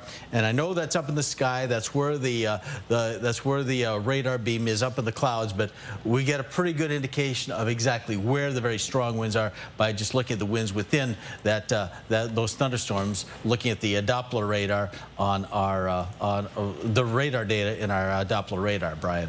Okay, as we're scouring some of all the reports that are coming in, I did notice too a couple things, Jay, about some of these reports out of Harrisburg. I know a lot of communities. We got a lot of these coming in, but I also noticed in Canton, I've lost contact with some of the stations there. So I'm assuming that we have power outages there, probably affecting that since the data is all cut off. I'll be monitoring more of those as this goes down the line. But just to reiterate where we're at here at 13 minutes before the hour. This is the spot. Again, we're going to go back to this in parts of Lyon County right now, north of Matlock. This whole area that's crossing over into portions of Osceola County, if you're in O'Brien, and that northeastern tip of Sioux County. That's where this is all kind of converging, and this whole line is right there. Okay, so again, we're on the air to cover all of this, but that is a tornado warning embedded within the larger destructive severe thunderstorm warning. That warning is going to continue till 10. Now we'll see what happens at 10 o'clock. If that changes a little bit, I'm sure it'll be just extended farther east based on everything we're seeing right now. And what you're looking at on the screen is the wind. We've been really focused on that. But when we look at the actual just the basic, reds and the rains and all the heavy weather that we see here, do you see this little spot north or a little east of Hospers? There's a little notch right there. That's a little subtle feature, but that can be a problem too. So I wanted to point that out quickly here as we're scanning the skies that direction. There's Archer, Iowa, so that's kind of headed your way. Sheldon is right in the thick of it too. It's moving through Sheldon. And then it looks to me like everything here north of George is kind of a consolidated area. There's obviously still a warning box that goes all the way to the Minnesota border. I would still say right over George, there's some evidence of circulation here. So please be in your tornado shelter. That tornado warning is going to continue until 10 o'clock, and then we'll see what happens next. Winds, straight line damaging winds are rushing through these clouds. And when we probe all of this, I can go all the way out here and this hasn't changed at all. And these numbers are still really, really high. Some of them are above 100. So whether or not all of that is reaching the ground, that's the thing. We don't know. We can't tell you that. It could be, but if it's not, we'd rather be a little safe and tell you, you need to take this seriously, because obviously when it's dark and we're dealing with shrouds of rain, we're not able to see anything. And we're just getting the very initial reports of some of that damage coming in. I did see a report, J2, of 75-mile-an-hour wind down in Beersford, so that is actually an update now. This one out of Centerville was 77. The one of 87 came in east of Irene. And, of course, we reported all the trees down in the Lenox area. And then, of course, other damage that our news crews were just assembling right now as we approach 10 o'clock. And we'll have, of course, the very latest here on that coming up. But at the moment, you are watching where that strong wind is, and right there, if you're in Sheldon, it's moving through now. Sanborn, Primgar, and Paulina, you're next. You're on the list of getting this weather. Sibley, Iowa, too. It's a little bit on the northern flank. As far as the strength is concerned, I would still put a lot of caution there. There's a lot of potential wind, but probably maybe the worst of that is a little bit south, as that tornado warning box is going to be there until 10 p.m. And then we'll reevaluate, see where that all goes next as those new data scans come in here, Jay. And everything right now, we're focused northwest Iowa. That's where basically everything is consolidated here within the last half hour. All right, let me give you an update on the big picture, BK. Here's what's going on. We do have the severe thunderstorm watch, which has been canceled for most of South Dakota, most of South Dakota. You can see Sioux Falls area, well, south of Sioux Falls, Lincoln County, down toward Union County, probably Clay County in South Dakota. We still have that severe thunderstorm watch, and that is set to expire in 8 minutes. But the surrounding area in northwest Iowa, southwest Minnesota, northeastern Nebraska, that severe thunderstorm watch continues until 1 a.m. The red box on the screen south of Worthington in northwest Iowa, that is the storm that Brian has been talking about, potentially tornadic, and if not tornadic, certainly extremely strong winds. That's the extension of the storms that went through Sioux Falls in the southeastern part of South Dakota. Wind gusts to near 100, 2 miles northwest of Sioux Center. So that when we were scanning that a little while ago, let me back this up here just a moment. We'll go back to Sioux Center, and that was right there. Oof. Yeah, and that was, well, 99 is the official number I've got here. That's just a message I just got from Adam Rutt. Now, of course, our radar Doppler estimate was 125, but that is a mesonet. Reported mesonet. Right. So obviously damage in Sioux Center with 100-mile-an-hour wind. There's no question about that. So just to emphasize what's coming downstream, we're going to be very direct and very clear about that. Sanborn, Primgar, Paulina, this kind of wind has been reported. We've been getting gusts consistently 80 to 100, and that's moving in your direction. You need to be in your tornado shelter. This is the kind of wind that can roll a mobile home. It can be very destructive with tree limbs and all the rest that come down with that kind of wind. So we're just being very clear with you this evening that